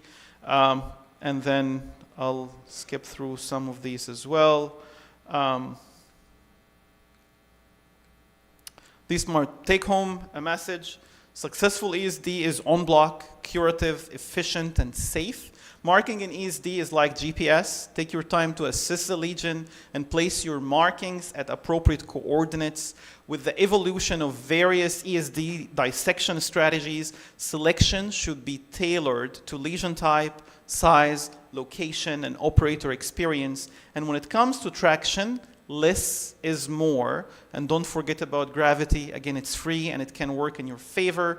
Most ESD complications are preventable and can be successfully treated endoscopically. Be patient, thoughtful, and persistent, but understand your limitations and know when to stop. And thank you very much. Thank you so much for this very interesting topic. Our next speaker is Dr. Abid Al-Lahibi. He's no. Sorry? That is not here, but I think... Okay, he's online, Ivo. Hi, Ivo. Can you hear us? Yes, I can hear you. And I can... Ivo is now associate professor, so he's busy with his new task in the Catholic University. My good friend, he's a wonderful endoscopist, we all know him. He will talk about regenerative endoscopy for the treatment of difficult and chronic GI defects. Thank you, Ivo. Thank you. Thank you, Antonio. And I must thank also my friend Ahmad and all the faculty there. This is second invitation. I could not make it because of the university engagements, but I hope to be, and I hope to be invited the third time and to come. So I will talk about regenerative endoscopy. This is something brand new. These are my disclosures. So what is regeneration in endoscopy? It is the same like in surgery. For basically hundreds of years, we human beings know only how to cut and burn. And everything that we do is cutting, removing, burning, destroying, but we never gave life to tissues. This is what surgeons do. This is what we do. There are many other different ways to treat the cells, to treat them in more natural way. And at the end, mucosal regeneration and wall regeneration in the intestine and the organs occur every time that we cut, we burn, we suture, and so on. And this was the example of the ESD, EMR, all kind of polylectomies. In diabetes, we burn the mucosa. In Barrett's, we burn the mucosa. We don't do anything else and anything new. The issue is, can we revitalize fibrosis in irradiate tissues after surgery, after fistulas, after resections? Can we give life to non-functional tissues? And this is the idea. This is a totally new field, and sometimes everything that you see here simply doesn't work. I have never met an endoscopist that had 100% of solution and happy patients, or a surgeon. And we have many toys. We play, we remove, we put stents, we put pigtails, we use coils and so on, but we never give life. So the only way to help patients is to think out of the box and to find a way to make things work in a different manner that is an extraordinary manner, easy and cheap. So I have also patients, and I had this happened almost 6 years ago when I was looking into a solution for a chronic fistula and a chronic dehiscence, and I saw what the other colleagues are doing. And this was my patient. It started in 2020 with a patient that had Boerhaave syndrome, radio treatment of the lung and chemotherapy. She had a very bad fistula that we could not treat with anything. And at the end I said, there must be a solution. This is too much fibrotic. We need to give life to the tissue. And we did it with mesenchymal cells from the fat. And this is the way we do it. You can see most of the time the patients are cachectic. And this is the old Coleman method. We don't do this method anymore. We only harvest the fat in this way. Then it is very simplified. We made it in a totally different way. So you can do it also still with the filters. It's even cheaper. However, it doesn't have the same value as with the new system that I will show you in a while. So, and we published it in several papers. You can see here another chronicle defect that was closed just in 1 week. So today, what we do basically is this. We take the fat and then we put it into this machine, which is the ELEA machine. It is not a centrifuge. It is a machine that activates mechanically the cells. It is making this noise, and you can see we use only this white part of the compound, and we use the rest to dilute. We throw only the yellow part, which is pure fat. So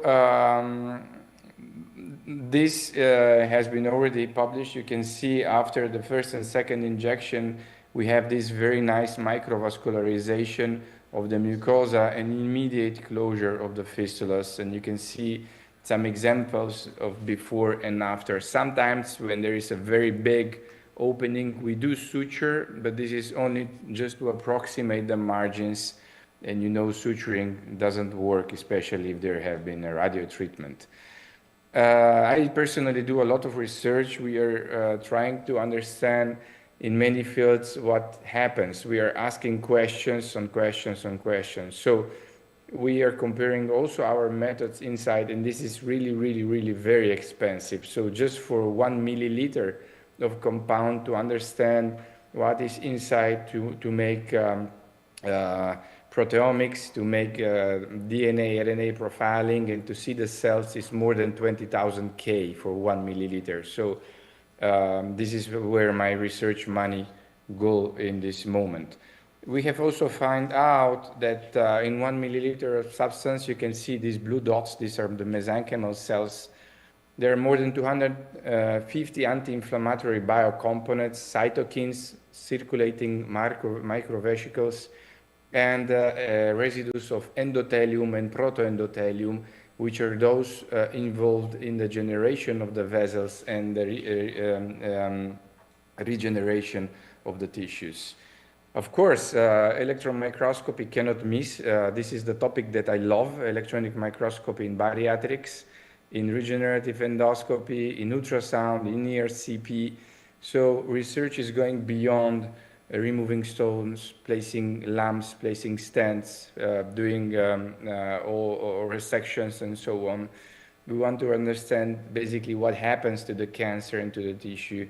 And also in this field, we have applied electron microscopy, and you can see these huge balls is the fat, and the cells that we want are only these small things inside the circle.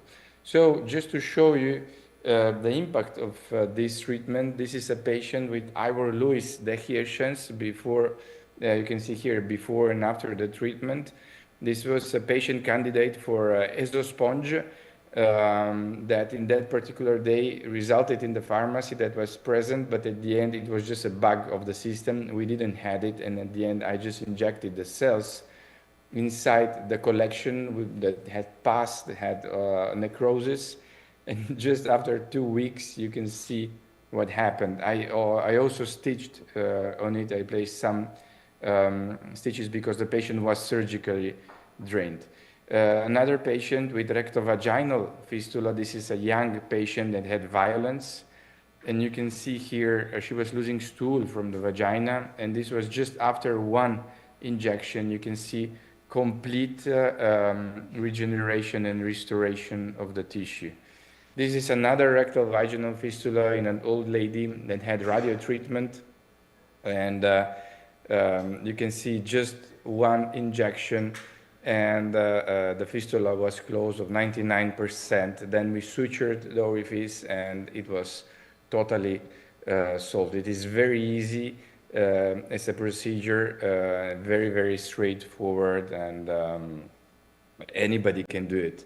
So this is another case. You can see here dehiscence of an anastomosis, where basically normally we put either a double pigtail stents or endosponge. We tailor it with, we cut it basically.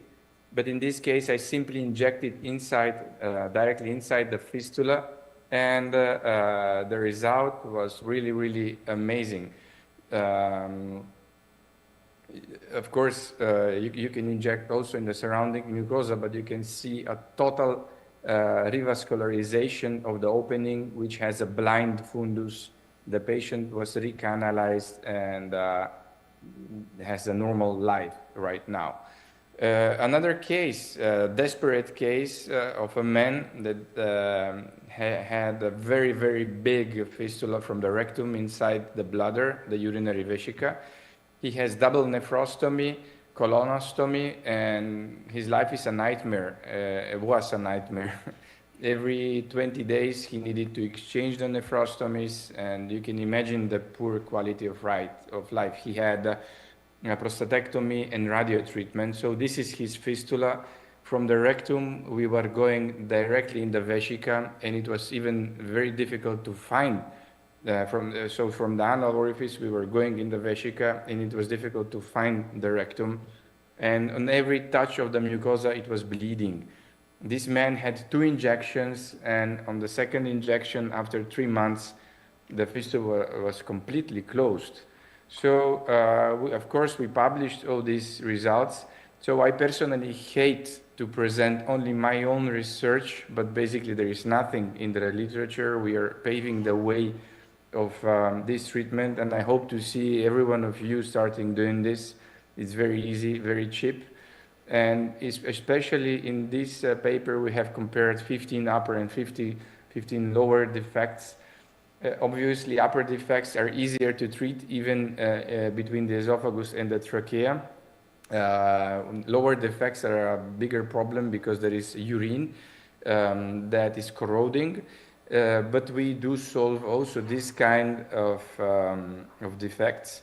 And if you want, you can see this paper. We have published all the series here. Now we have done more than 200 cases of these patients. We have also proposed flowcharts, diagrams, when to suture and when to inject, but we never do APC, we never ablated the tissues, we never destroy tissues, we just give life to tissues. So as we do a lot of research, we are developing now a totally new field in regenerative endoscopy, which is creation of organoids, 3D bioprinting, and development of new type of endoscopy. We have done many experiments. We have our own lab now. And I had an intuition for this patient in particular.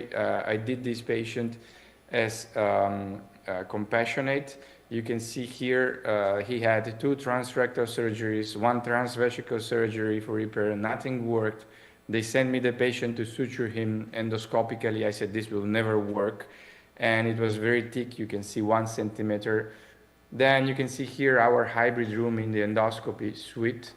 In our endoscopy, for those that doesn't know, we do 30,000 endoscopies in a year, and 70% of them are operative, with 99% of patients in particular fields within trials. So we do have the endoscopy, do have labs, and you can see this case just after just 1 treatment with the implantation of a biodegradable plug that was 3D bioprinted with the fat of the same patient, and this happened only after 14 days. So from there we got this European grant, which is of 1 million for 15 patients to develop the 3D bioprinted structures with microfragmented emulsified stromal tissue. We do analyze the microbiota, we do analyze how the cells behave, we do analyze, we do multiplex spatial profiling to understand the quantity of RNA, DNA, proteins, and we want to understand the molecular changes inside the tissues and see exactly what is happening. So our aim is to give life to tissues and not to destroy. So this is our hybrid room. You can see it. We have a CT scan, phenoarm that is reconstructing in 3D the tissues. This is the human tissue, which is 3D bioprinted, and it just occurs like this. We harvest the fat, we activate the mesenchymal cells, and then we mix it with particular gels that are the matrix, and this is 3D bioprinted. And now, from the next week on, we'll start implantation in humans. So these are the labs where we have all kinds of scientists. In our endoscopy department, believe it or not, we have biologists, we have physics, we have people that do all kinds of researches on organoids and tissue regeneration.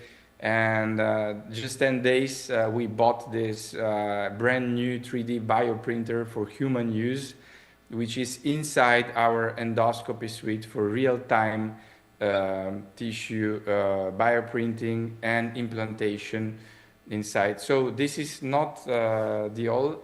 We have more than 16 protocols right now in almost every part of the human body and every disease, from diabetes to all kinds of physiopathological diseases of patients. So we are basically and literally paving the way of this kind of research. So from my side, it's all. And if you have questions, I'm happy to take them. Thank you, Ivo. Congratulations. I don't know if you can wait for the end of the session. We can pose the question now to Ivo, or how do you prefer? Can you wait, Ivo, or you? I know you are super. Oh no, you can wait. Okay, so I can wait. Okay, thank you. Okay, now we're going to proceed with the next speaker. Dr. Abd Al-Aibi is a professor of medicine and advanced endoscopy at Dar al-Ulum University, chairman of gastroenterology and endoscopy director at KFMC, president of the Arabic Society of GI Endoscopy, trained in Washington University and pioneered in advanced endoscopy programs in Saudi Arabia. He's going to be presenting endoscopic necrosectomy, a wonderful approach, but when and how? Yes, assalamu alaikum. So thank you, Dr. Noah, for the introductions, and thank you again for Dr. Imad for such a great meeting. I know it's the second day, but very important topics to present. So my role today to talk about specifically, I will talk about endoscopic necrosectomy. So I'm not sure how to use this one. Okay, yes. So this is my disclosure, and mainly I'll talk about I'm going to talk about the updates, and I have a lot of evidence talking about the way of necrosectomy and how we can do it, time. So we have a lot of debates, but we can summarize it in very nice presentation. So this is my objectives, to give you the latest evidence, and then the techniques, and also the step-up approach versus to upfront. And eventually, those patients sometimes will be ended by disconnected duct syndrome. So very important to touch on those kind of patients.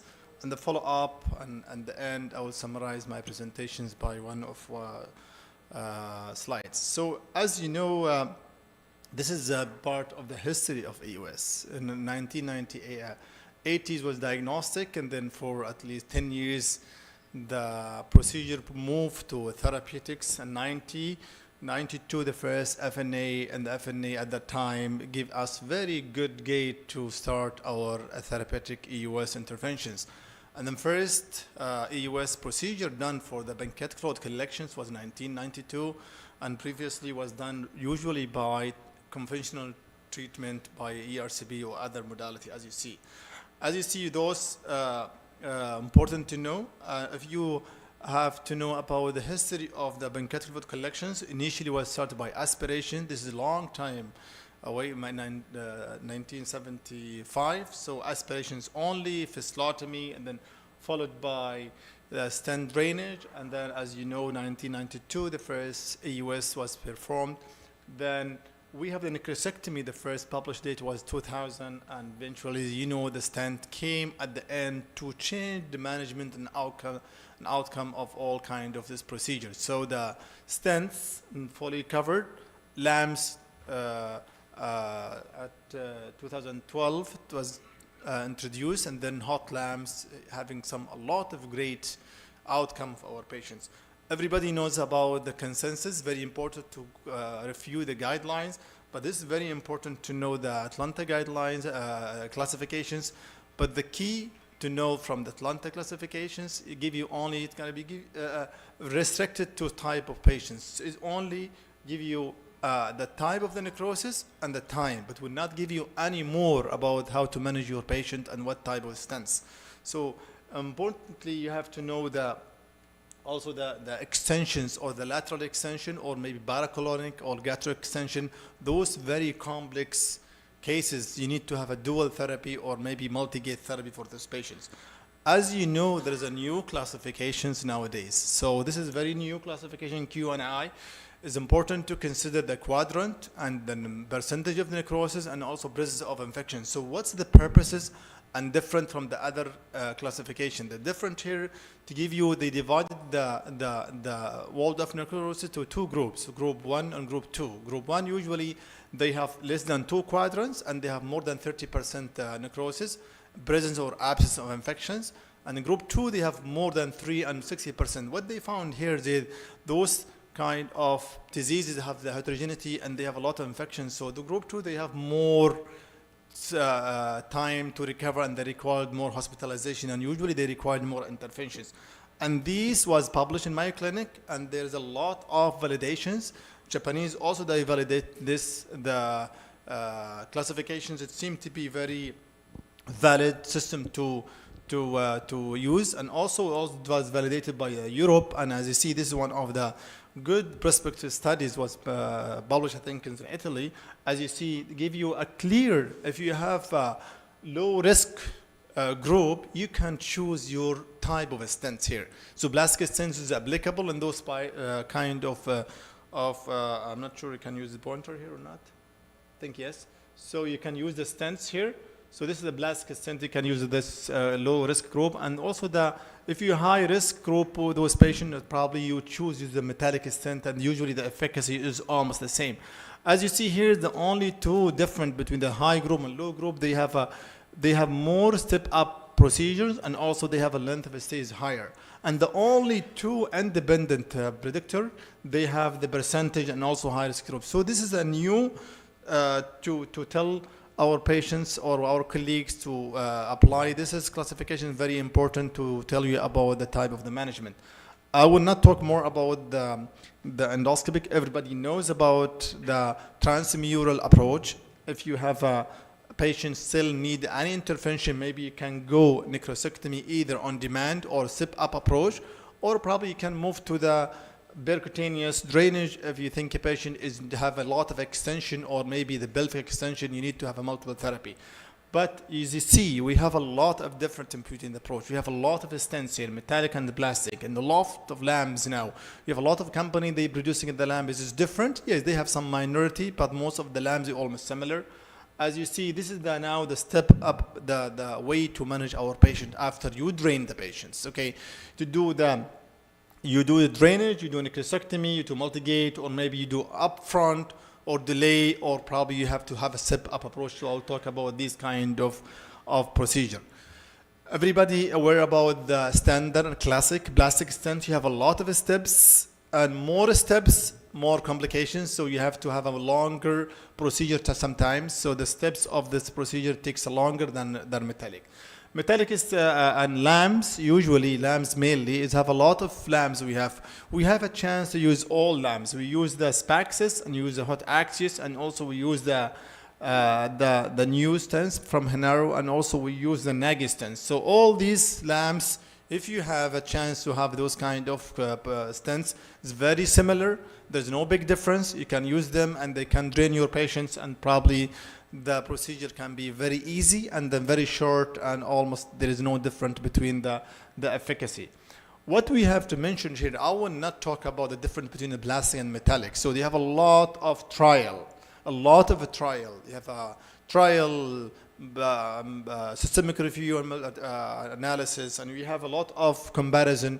most of the trial, they concluded that they are equal in efficacy, so either plastic or metallic.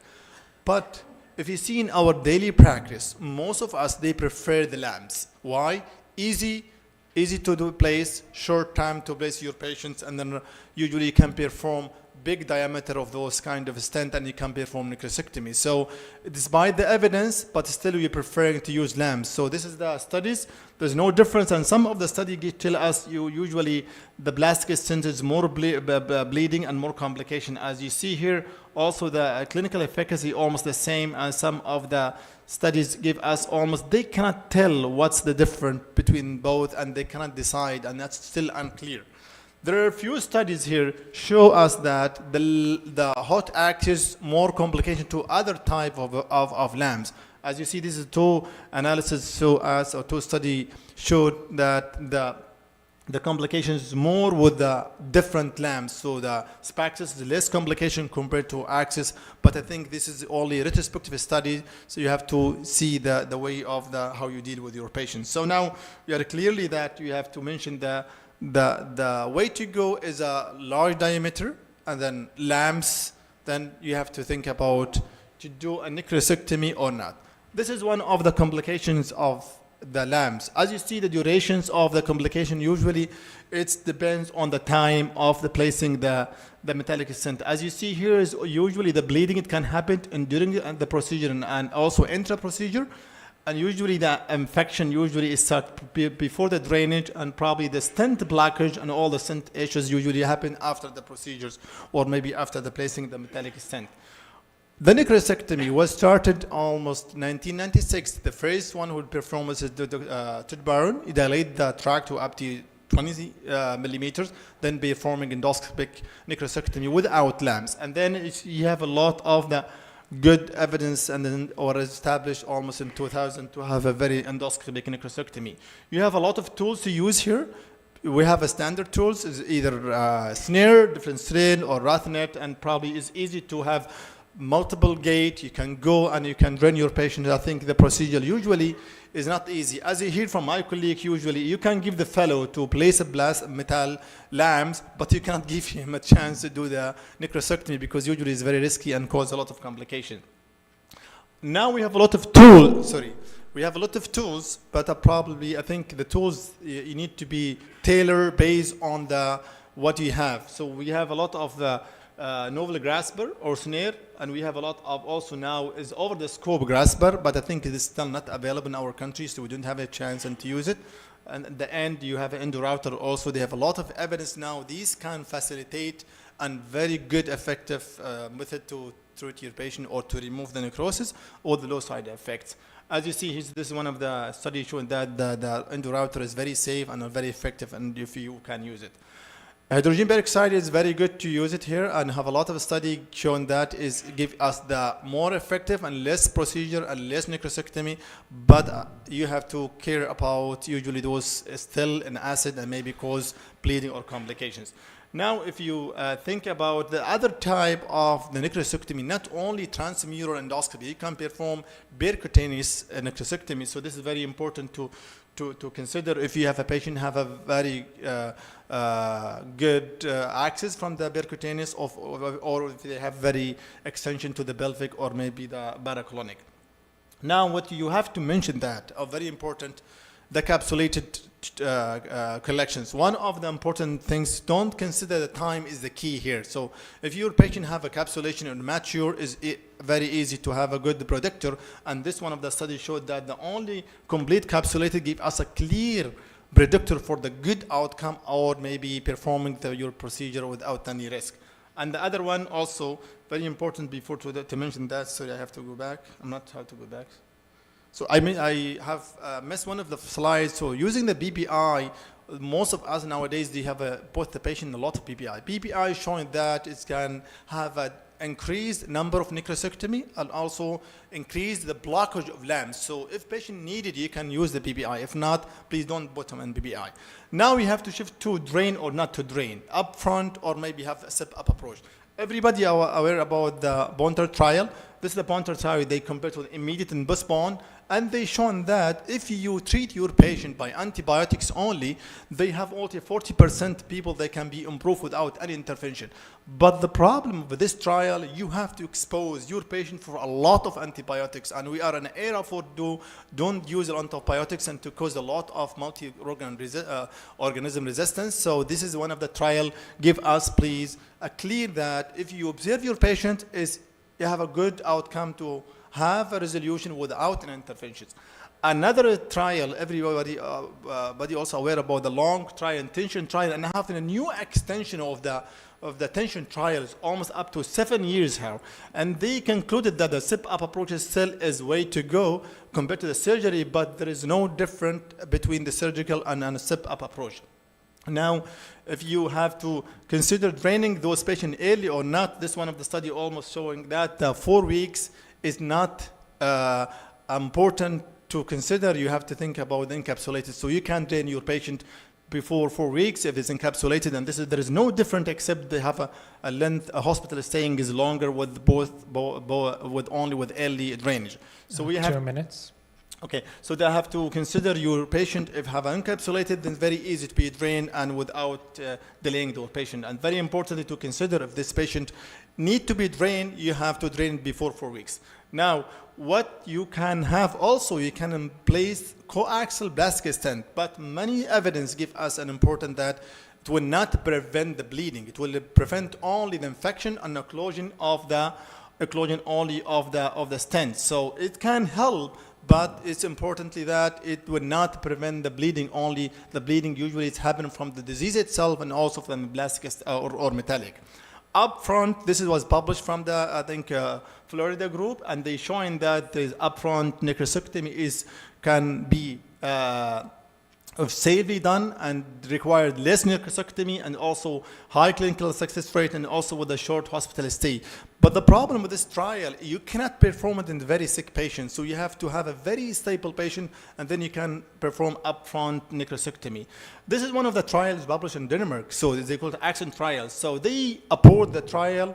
So due to the safety, as you see here clearly here, they have a very big difference between the adverse effect is almost 8 to compare 60%, and they concluded that in this trial you have to consider upfront for this patient who have very large collections, more than 15 centimeters. Not every patient can be done, and you have to consider also if the patient is more stable.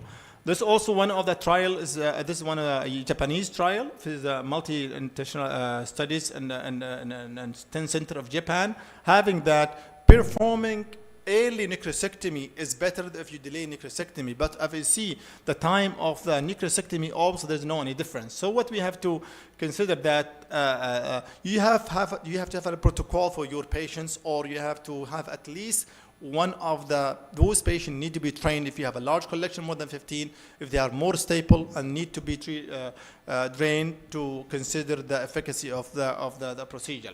I will not mention a few slides about percutaneous, but this is almost showing that is the combined percutaneous necrosectomy with the transmural, very effective, and also decrease the number of necrosectomy. And also you have to consider when you have to remove your lamps. And I will not talk about this. I think you don't have any time to talk about it, but I will show you only one slide about the time of removing the lamps. Most of us was applying. One of the trial was published long time ago for those people who consider you have to remove the lamp before 4 weeks.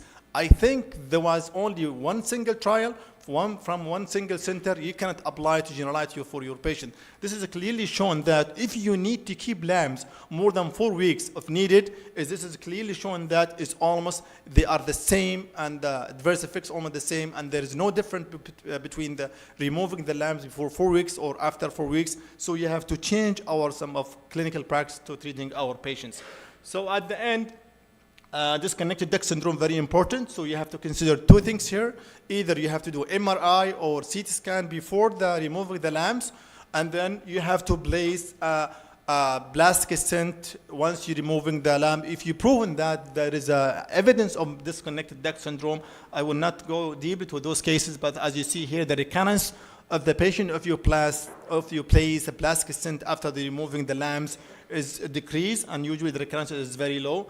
as at the end, you have a lot of protocols was published, but please don't stick to this protocol. You have to have your protocol. You have to have a plan for necrosectomy upfront. When you have to do it, you have to do an imaging, and when you have to remove the lamps, and eventually you have to think about the clinical status of the patients, and probably you have to consider that the necrosectomy is very safe and less complications can be done based on the clinical scenario of the patient, and probably usually you have to shift from performing from invasive to non-invasive, and also for planned necrosectomy to upfront necrosectomy if the patient is needed, if you have an stable or more than 15 centimeter collection. I think, sorry to take longer time, but I think it was a very good topic to discuss, and this is a few pictures from our conference a couple of years, and we have to announce that we have to invite you for next year, January 29 to 31, 2026, and thank you. Thank you so much for this excellent presentation. And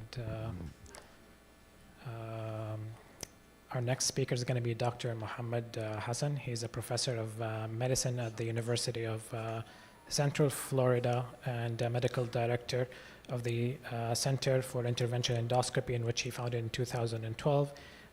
Today he's going to be presenting a topic with the title of ERCP in patient with post-surgical anatomy.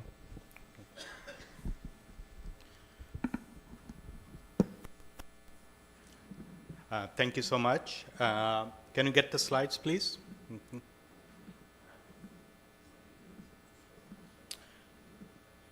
So ERCP in post-surgical anatomy. These are my disclosures. We have come a long way in ERCP since first ERCP was done in 1968. Battery become the new challenges arise, and one of those challenges performing a ERCP in surgically altered anatomy. There could be different ways to have that surgical altered anatomy. There are GLP-1s out there, hoping that we will lose some weight, but human race is very persistent. I can assure you, as long as the means exist, we will find ways to stay fat or get fatter. So we're going to keep needing these surgery, and one of those is gastric bypass. Actually, the patients who qualify for gastric bypass or gastric surgery for weight loss, only 1% of those get that surgery, and in spite of that, 60,000 gastric bypass surgeries are performed every year. Other reasons could be benign or malignant disease. Patients with liver transplant, 10% of those might require a hepatocogenostomy, and that can impose a challenge to perform ERCPs, and obviously Whipple, Billrod too. So there are many ways which it could be surgically altered anatomy and pose a challenge to perform ERCP. These are three major examples: gastric bypass, Whipple procedure, or Billrod 2 for that matter, and hepatocogenostomy. What can you do for those? When you have to do ERCPs, four main ways. One is laparoscopic assisted ERCP, where surgeon gives you access to the excluded stomach. You can perform ERCP through that. Then percutaneous route as well. You put a PEG tube and the stent into the excluded stomach, perform ERCP through that. But the two which I'm going to focus are endoscopically, mostly with the enteroscope assisted, like a double balloon enteroscope, or US directed gastric, transgastric ERCP, what we call EDGE. So when you talk to the patients, tell them about different options. A lot of those want to choose an option where there is not going to be too much change in the anatomy already. When you talk about EUS guided, tell about the weight gain, possibility of weight gain with that. And then describe about enteroscope assisted ERCP. They may choose enteroscope assisted ERCP. So we wanted to come up with some plan or some parameters, because this could be a long procedures, and in a lot of patients, we can fail that. So we performed this study. This is in a review process, so I won't explain a lot of that.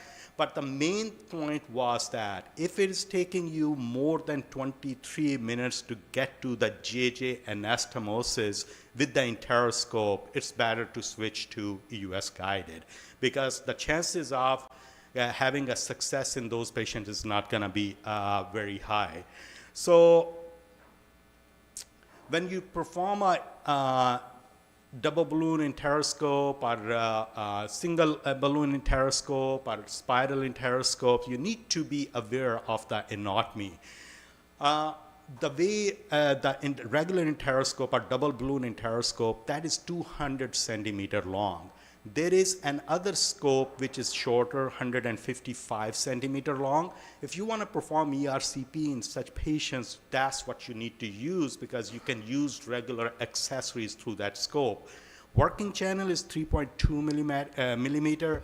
There's no elevator on that. It still can pose a challenge, but at least you have a good chance that you will have a success with that. Can we play that smaller video on there, please? Sorry. Can you play both of the videos or the smaller video?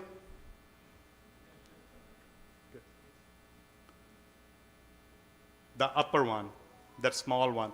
So this is actually, it's fine too. When you're doing a ERCP in these patients with the enteroscope, the way you're approaching that papilla is you're approaching it from the behind, from the back door. So the papilla orientation is upside down. So your biliary cannulation is not going to be between 11 to 12. It's basically is going to be somewhere between 5 and 6 o'clock position. So it needs to be directed downwards.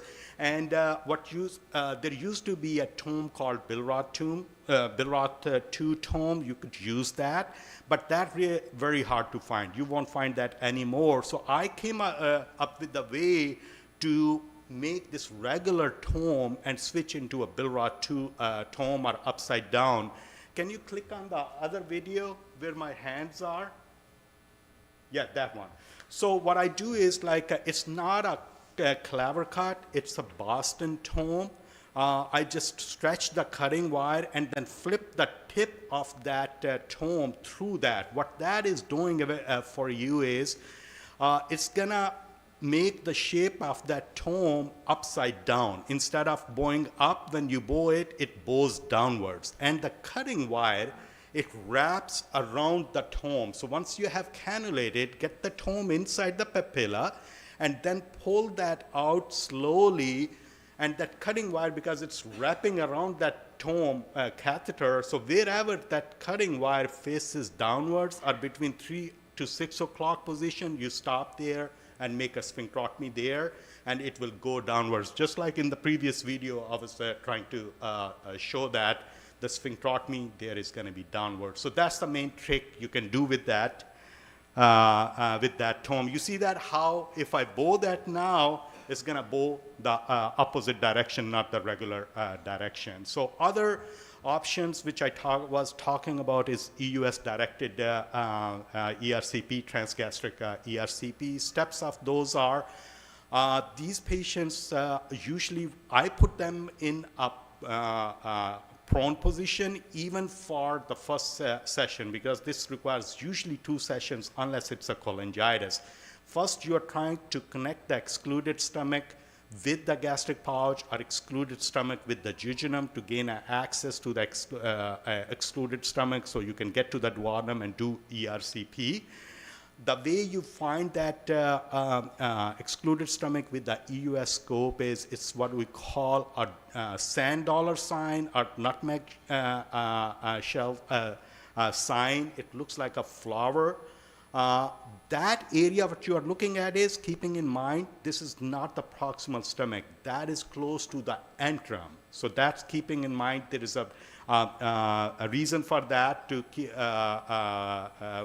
like when you're injecting it with the needle, that's where you're going to be injecting to make that stomach like a balloon and put a stent in there.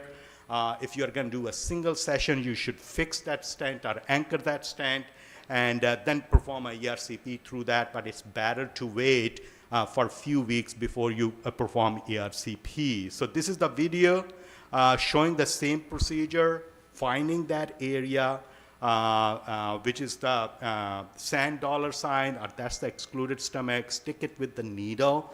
Then you inject or instillate saline and contrast.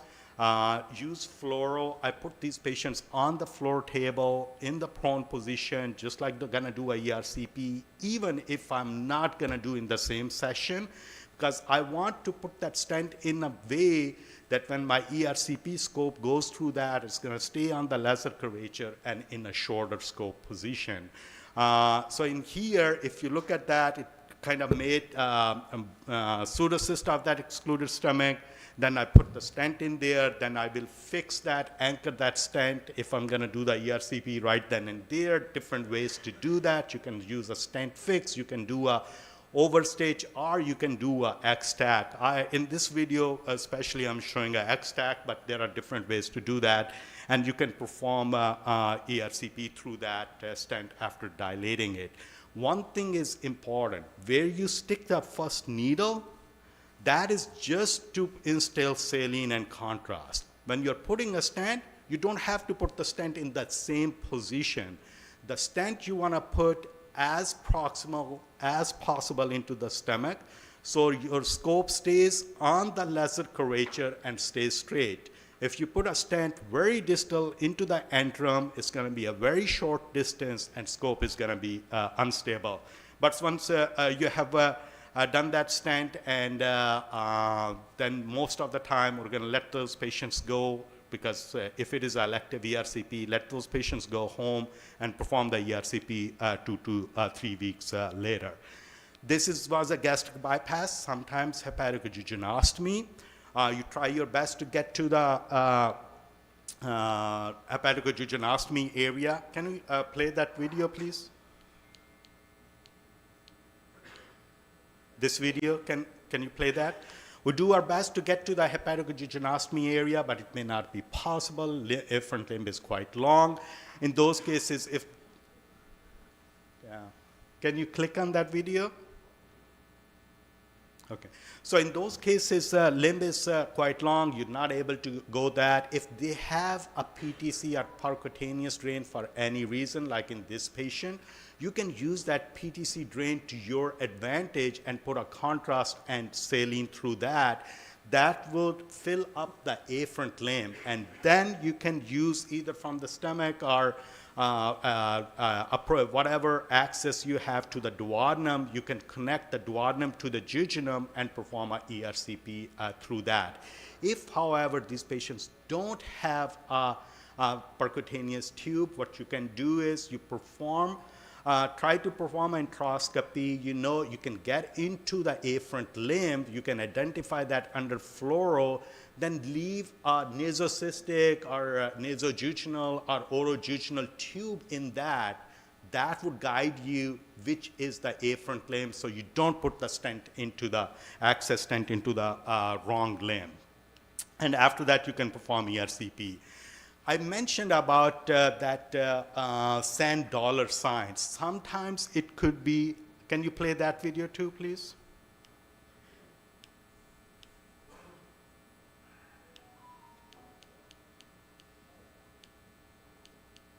This video? Thank you. Sometimes it could be misleading. So here, when I performed it, to me it looked like a stomach, honestly. It looked like very close to that sign.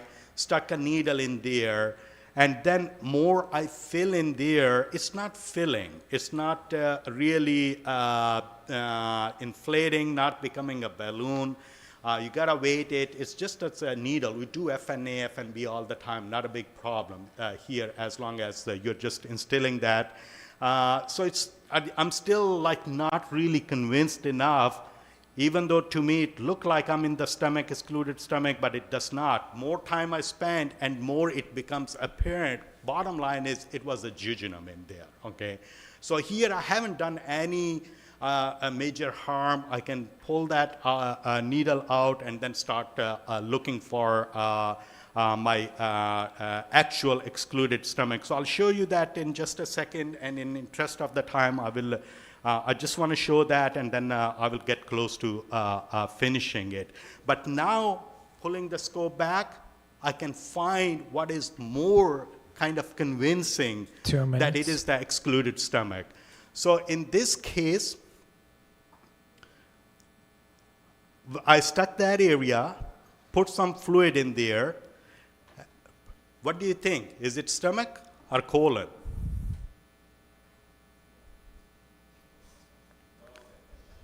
Okay, it is stomach.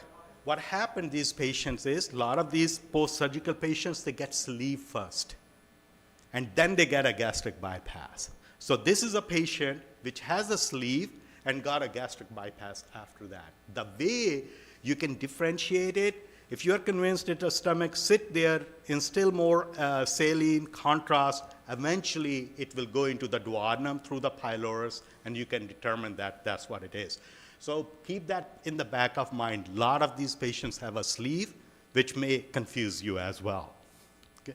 So this is another patient. We did the similar way. This was a lot of stones in there. Surgery refused to do surgery on that. And then we have to do not only double balloon and pteroscope. Tried that, got in there, but there's such a burden of stones, you can't even take those stones out. So in this one, we connected the duodenum to the jejunum, got access through the papilla to the right side, did a left hepatogastrostomy, used those both routes to really clear the stones.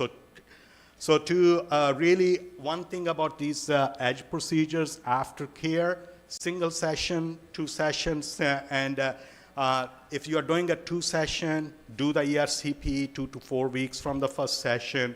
After you are done taking the axios out, we don't close the fistula. Some may argue we need to close the fistula because of the risk of weight gain. The definition of weight gain is 10% in 3 months pre-edge procedure weight. So a lot of these patients don't gain that much weight. So, and those even who have tried to close this fistula, they have not been successful in closing it. But if they really start gaining weight, then you do a suturing or whatever needs to be done to close that fistula. So to conclude, surgical alternatomy can make a ERCP challenging, but we have different ways to do that endoscopically and should be given that chance. There are different options available. There's a high success rate with the good safety profile. Thank you.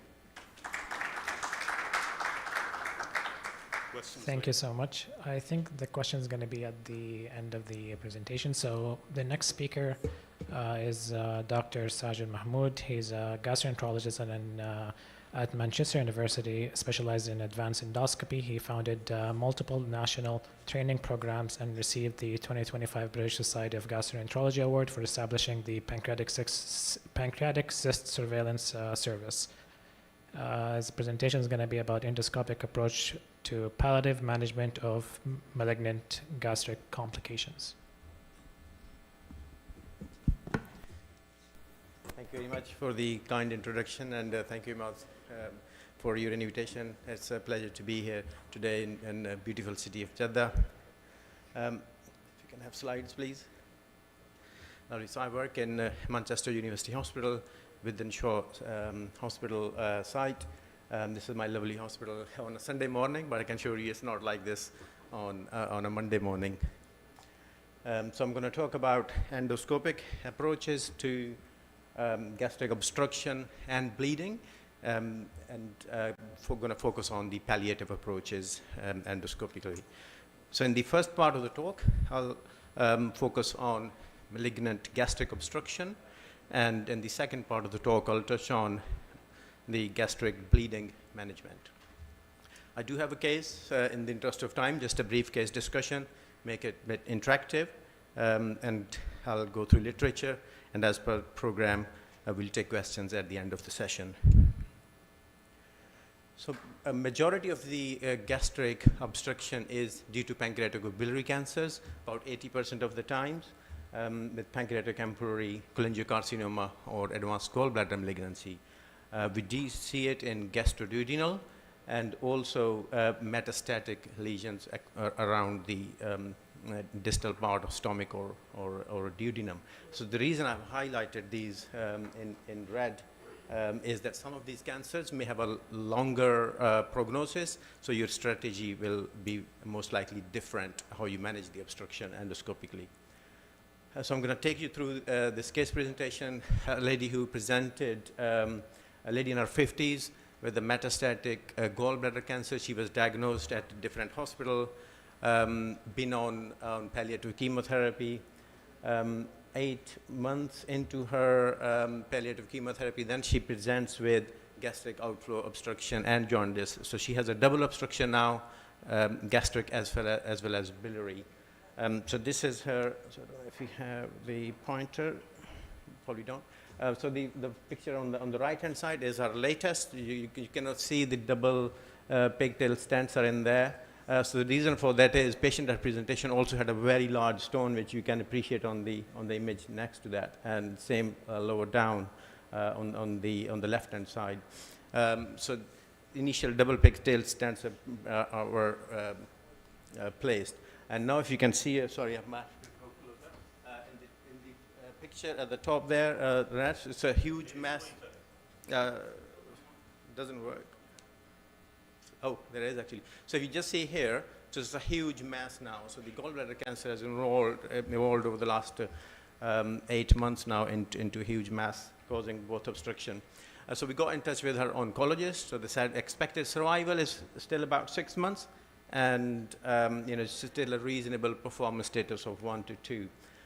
So in the first attempt, we thought because patient has a double pigtail stents in with that huge stone as well, and then the huge mass causing all obstruction. So we were hoping that if we get a duodenal stent in there, get to the ampulla, and see if we can take those stents out, deal with the stone, and subsequently stent, perhaps a metal stent. Now, if we can run the video, please. I don't know if it'll play. Yeah, lovely. So if you just quickly show, keep running the video, please. So the duodenal stent did not expand at all because of a huge mass. I think just literally with the due to the big mass, it would not expand. So if I can now maybe take you through this question. So what would you do next? So patient who's palliative, metastatic gallbladder cancer, huge mass.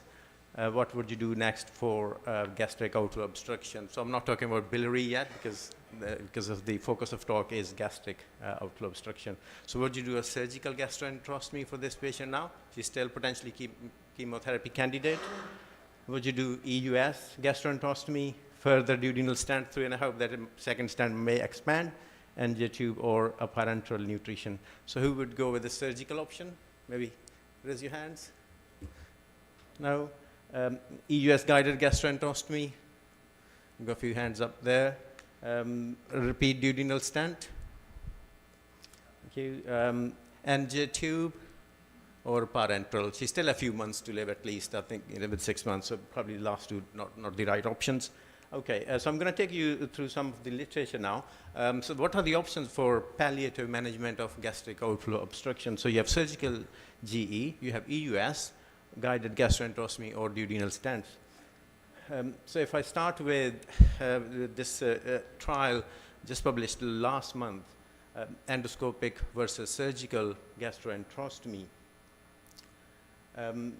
So multi-center randomized superiority trial, 74 patients, so relatively lowish numbers, and the primary endpoint was a composite of gastric outflow obstruction score, need for reintervention, supplemental nutrition, or procedure-related adverse events. And if you just see the highlighted in red, that EUS gastroenterostomy did much better. So overall, so less poorer outcomes in EUS group. So, and also EUS gastroenterostomy did much better in secondary outcomes. And that's time to start the solid diet, hospital stay, procedure duration, and even the total cost as well. So all around, EUS gastroenterostomy significantly better than surgical. Procedure-related adverse events, so there was one perforation, so it was a relatively small study, so that risk is about 2.6%. So yes, EUSGE is not without risks. 30-day mortality was similar, and of course the conclusion was that EUSGE should be preferred palliative management for such patients. One point I would like to highlight that 6 months mortality in EUSGE group was 57% and 41% in surgical GJ, with a median of 2 months. So the reason I'm highlighting is that probably some patients, would have been better off for a third option with such a poor survival. But of course, this is as part of trial, and you only have one option or the other. And next one, Enduro trial is article in press at the moment, so it's just been published online just over a week ago. Very, very similar trial looking at endoscopic or surgical gastroenterostomy, and again, very similar results. So numbers were slightly higher, so almost 50 each in each group, and EUS gastroenterostomy had a shorter time to the commencement of the solid oral intake, so 1 day versus 3 days. There was one fatal event, so risk of mortality. So we had one perforation in the goose trial, and we have a 2% risk of death in this trial, and of course the much higher in the surgical GE group. So in conclusion, EUS GE is non-inferior and has complications but less compared to surgical. Now I'm going to talk about a little bit about EUS gastroenterostomy compared to duodenal stents, and we all know about the famous DRAGOO trial, published a couple of years ago, retracted, republished with some data corrections, and about 50 patients in each arm, duodenal stents versus EUS gastroenterostomy, and 6 months re-intervention rate was much, much less in EUS guided gastroenterostomy, so 4% versus 29%, and that's in a median of 6 months. And also, there's much longer patency if you see the group at the top here in the EUS gastroenterostomy group. There was no difference in the rest of the outcomes, secondary outcomes, technical success, clinical success, 30-day mortality, or adverse events. So again, DRAGOO concluded that EUS-GE should be preferred, but predominantly because there's less risk of re-interventions. This is a meta-analysis from colleagues in India looking at 10 studies, which also includes the DRAGOO trial I just presented, over 1,000 patients, and had, again, similar conclusions. So EUS-GE has a higher clinical success, lower risk of re-interventions, but procedure time is longer. Right, I think just back to the question about this patient, and most of us agree that the EUS-GJ is the best option for this patient, palliative, about 6 months to live. So we gone for that. Yeah, so that's distension of the small intestine. Sorry, the pointer is intermittent, and you insert axial stent, 20 millimeter in this case, and nice to see the result in terms of blue fluid draining at the end. If you remember, she also had biliary obstruction, and we went for hepaticogastrostomy in her case, but I will not expand on this in the interest of time. So she had double obstruction, and both managed endoscopically. And she actually did very well. No further intervention needed for her gastroenterostomy stent or HGS stent, and she was alive for over 6 months. Just to briefly point out on the duodenal stents, this is a snapshot order to which we presented British Society Gastroenterology just as an abstract last year. 72 patients, and the technical success rate of 100% with no procedure-related adverse events. So the reason I'm highlighting is that this can still be an option for patients who have relatively poor prognosis, very advanced malignancy, maybe recurrent ascites, So don't discard duodenal stents completely. In summary, selecting between duodenal stents and EUS gastroenterostomy, so I think its approach should be individualized. Gastroenterostomy is a fantastic option for patients who have a longer survival, but has slightly higher risk compared to duodenal stents, which are very, very safe, and you never fail.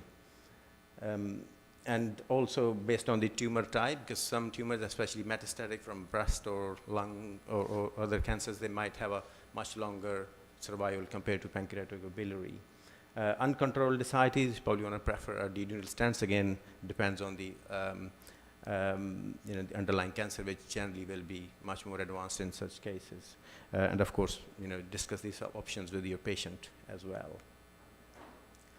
So ESGE guidelines recommend that duodenal stent should be reserved for patients who have a life expectancy of less than 3 months.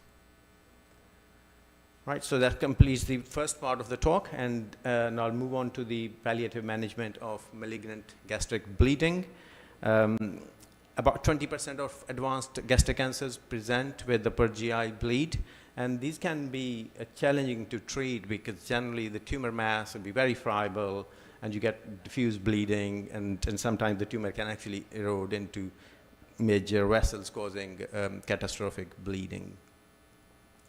But don't forget, you can still have, your cancer patients can still present with other, other reasons they can bleed, ulcers or varices or angiodysplasias, etc.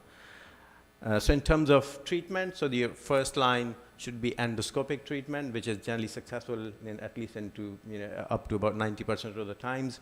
And you will do your standard therapy. You will do your non-cancer patients. So starting with various types of clips, Vesco, heater probe combined therapy, or various hemostatic powders. I'm going to expand a little bit on hemostatic powders because I think they're really helpful if there's a diffuse type of bleeding. 2 minutes. Multi-centered trial which showed that the immediate hemostasis with hemospray, you almost always are successful, and even the re-interventions are less. ESGE did a technology review just this year and looked at various topical hemospray or similar agents. So the Endoclot, for example, bleeding from gastric malignancy, 100% control initially, but of course the risk of rebleeding remains. Then Next powder, 97% successful. Hemospray again, 90% successful. So these are fantastic agents for diffuse bleeding from the cancer. So rebleeding rate is high. What can you do is other options are palliative radiotherapy or transcatheter arterial embolization with a success of up to 90-95%. So in summary, endoscopic therapy first line for your palliative gastric cancer bleeding. Use your topical hemostatic agents where appropriate. Rebleed risk is there. Then your other options, which are palliative radiotherapy and embolization, and if all of this is not working, recurrent bleeding, assess patients' functional status, advanced malignancy, and maybe sometimes supportive care is the best option. Thank you so much, and invite for our symposium for this year. Thank you. Maybe, well, that's actually the end of the session, but if you have a question or two, yes. Yeah. You have something for him? Yeah. Yeah, Ivo. Can you bring Dr. Ivo's screen on, please? Yeah, I'm on. Please ask a question, please. Hey, Ivo. We have plenty of questions, man. All right, so we can start with the first one. You have in Italy, like us in Saudi, IBD is booming, and we have a lot of Crohn's disease with fistulizing disease, and I'm very interested in this rectovesical and rectovaginal and complex perianal fistulas. What is your success in this autograft mesenchymal adipose tissue? Is it successful? We are trying to find something apart from anti-TNF. Yeah. So, we've also published this with the group of IBD. I do not do personally IBD, but I gave them all the equipment, so they're running their own trials. They're working on Crohn's, on rectal colitis. It's a personalized treatment. Of course, some patients are good. Some patients need 2 or 3 injections, but as a complementary treatment to biological therapy, it is really, really, really successful. Any data? Do you have any data? Yeah, it has been published online. Another question?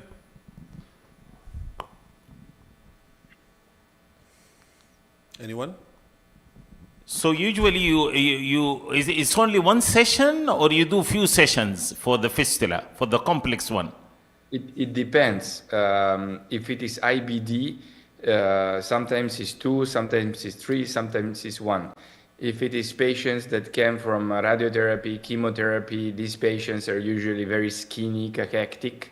And we are now coming with a paper on the sites of where you need to take the mesenchymal cells. So let's say the belly is not a good site because it's very poor in mesenchymal cells. So there are many other sites that are very rich. We have mapped more than 100 patients, and we have done all kind of immunohistochemical analysis to see what is the best place to harvest. So it is mainly patient dependent. And what is the space between one session and the other one? Well, we've also seen, also with immunological stainings and markings, we have seen that these mesenchymal cells live inside the mucosa and the submucosa for more than 6 months. They differentiate into what they find, and they boost Mother Nature. So Mother Nature knows that that orifice should not be there, or that organ is not working, is trying to heal, but doesn't have the enough. This is how the biologist is explaining it to me. It doesn't have the enough resources. So when we give this kind of super strong materials inside the tissue, it gives boosting to Mother Nature and all the tissues are doing all the rest. Well, thank you so much, dear Ivo, and you have a third time, my friend. And if you don't make it, then I will get upset. So thank you so much for your remote participation in this event. I know your busy schedule, and congratulations for the promotion. I'm looking forward to see you in many events to come, hopefully. And thank you all. We're coming to the conclusion of our second edition IGCC, and for that, we do have a short video that is made by our great team that has been handling this for the last 2 days perfectly, as a matter of fact. So go ahead.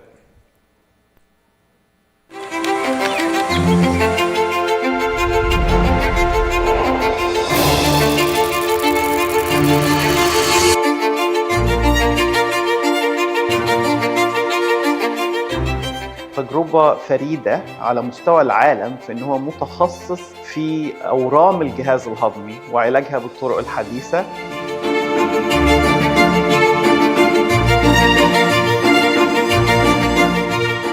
طبعا لاحظنا ارتفاع ملحوظ في الحضور، في المشاركات، في الشركات المساندة للبرنامج.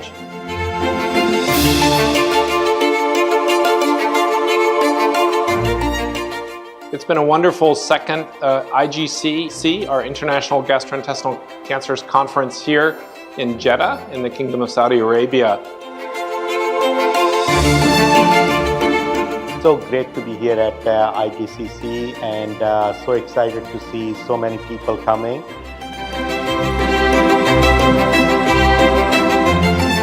انتظرونا في IGCC 2026.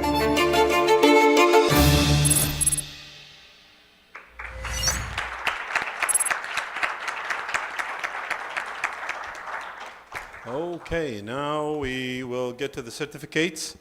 First of all, I would like to, who's going to hand them? So, name by name. So, Dr. Mu'min Jabr.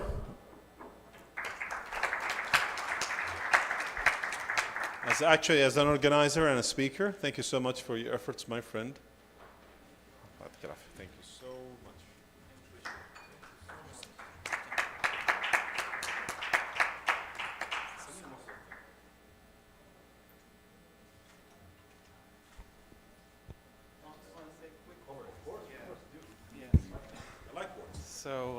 So first, thank you, Ahmed, for this nice token of appreciation, and it's really a great pleasure to be here, and I'm so impressed being part of the organizing committee, working with Ahmed, Dr. Haddad, Dr. Hassan, and Mike Wallace over that time, and the amount of work that Ahmed puts in, like a whole year before the event, is really so impressive, and I'm glad to see that reflected in the growth and the success of the conference. So thank you again, and looking forward to more and more success and working with you. Thank you.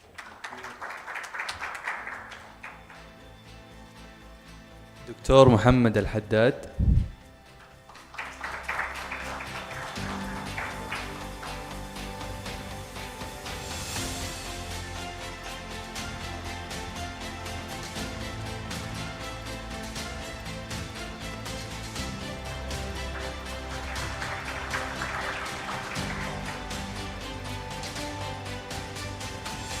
دكتور محمود حسن.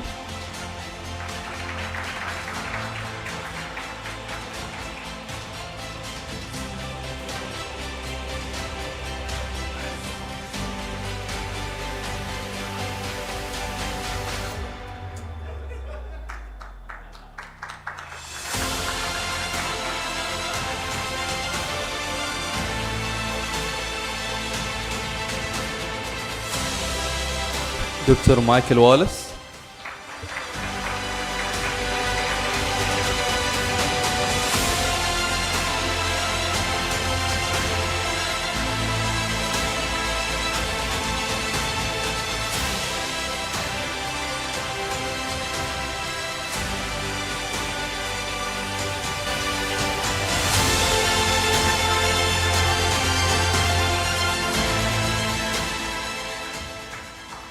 دكتور عمار الدباغ.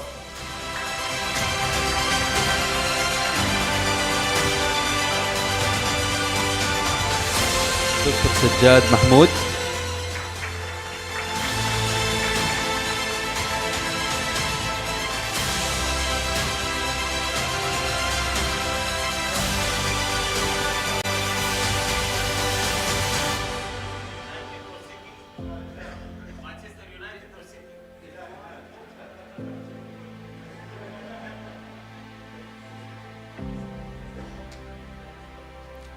دكتور محمود عشركي.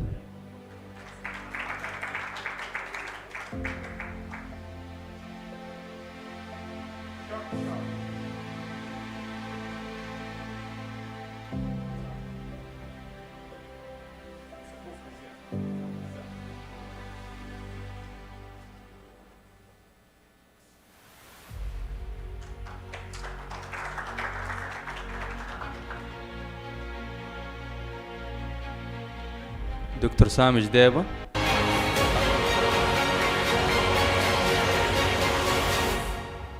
دكتور تركي العمري.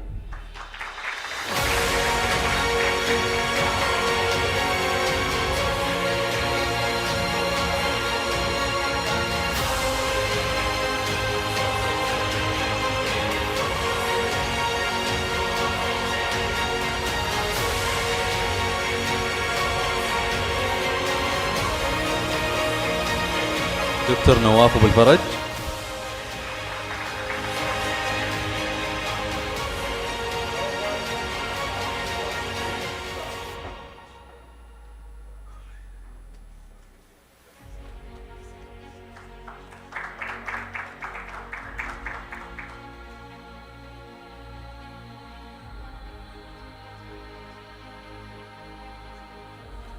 دكتور رشيد الخياري.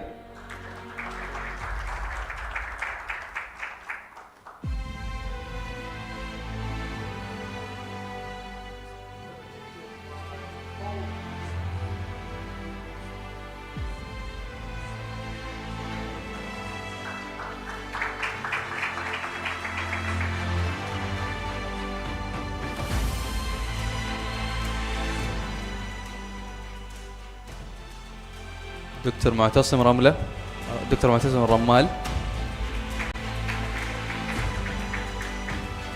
دكتور إيفو بوسكو. دكتور إبراهيم بلبيت.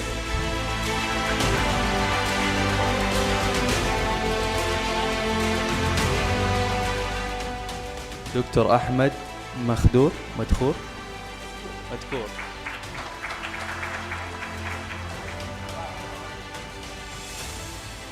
دكتور عمار خير.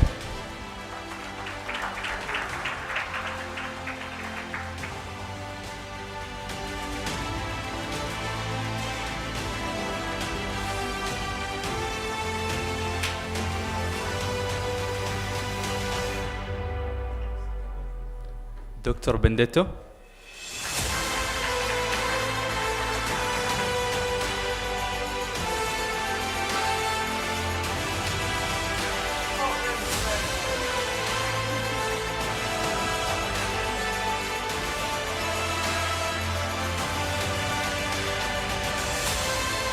دكتور عمار العتيبي.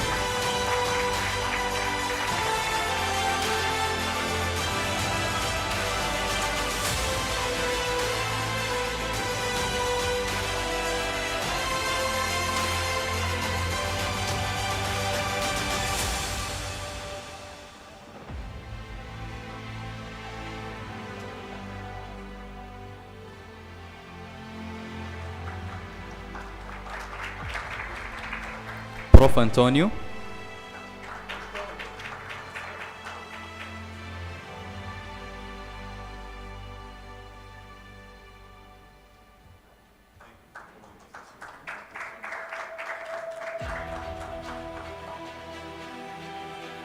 دكتور عابد اللهيبي.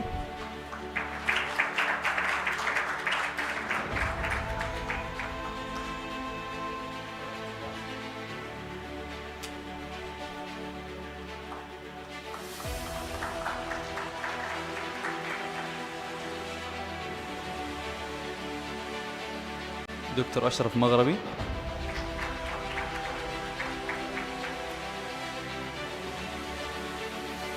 دكتور مراد الجفري. دكتور نواف العتيبي.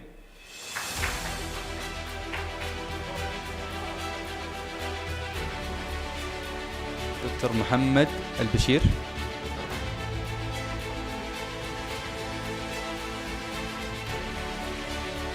دكتور إدوارد.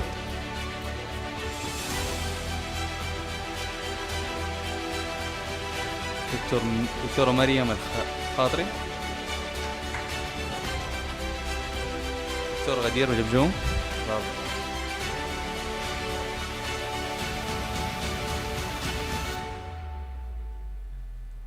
دكتور جفار.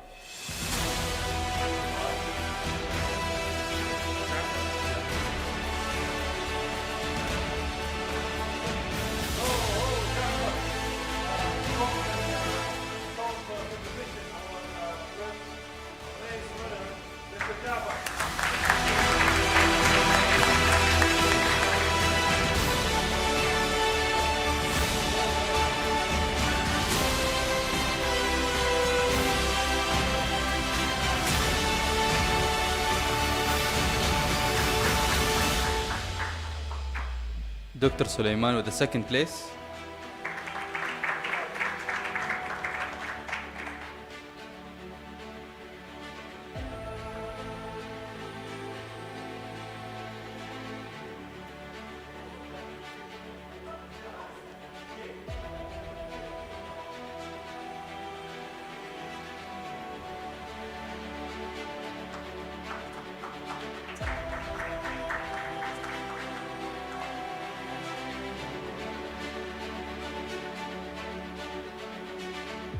And lastly, internal medicine club.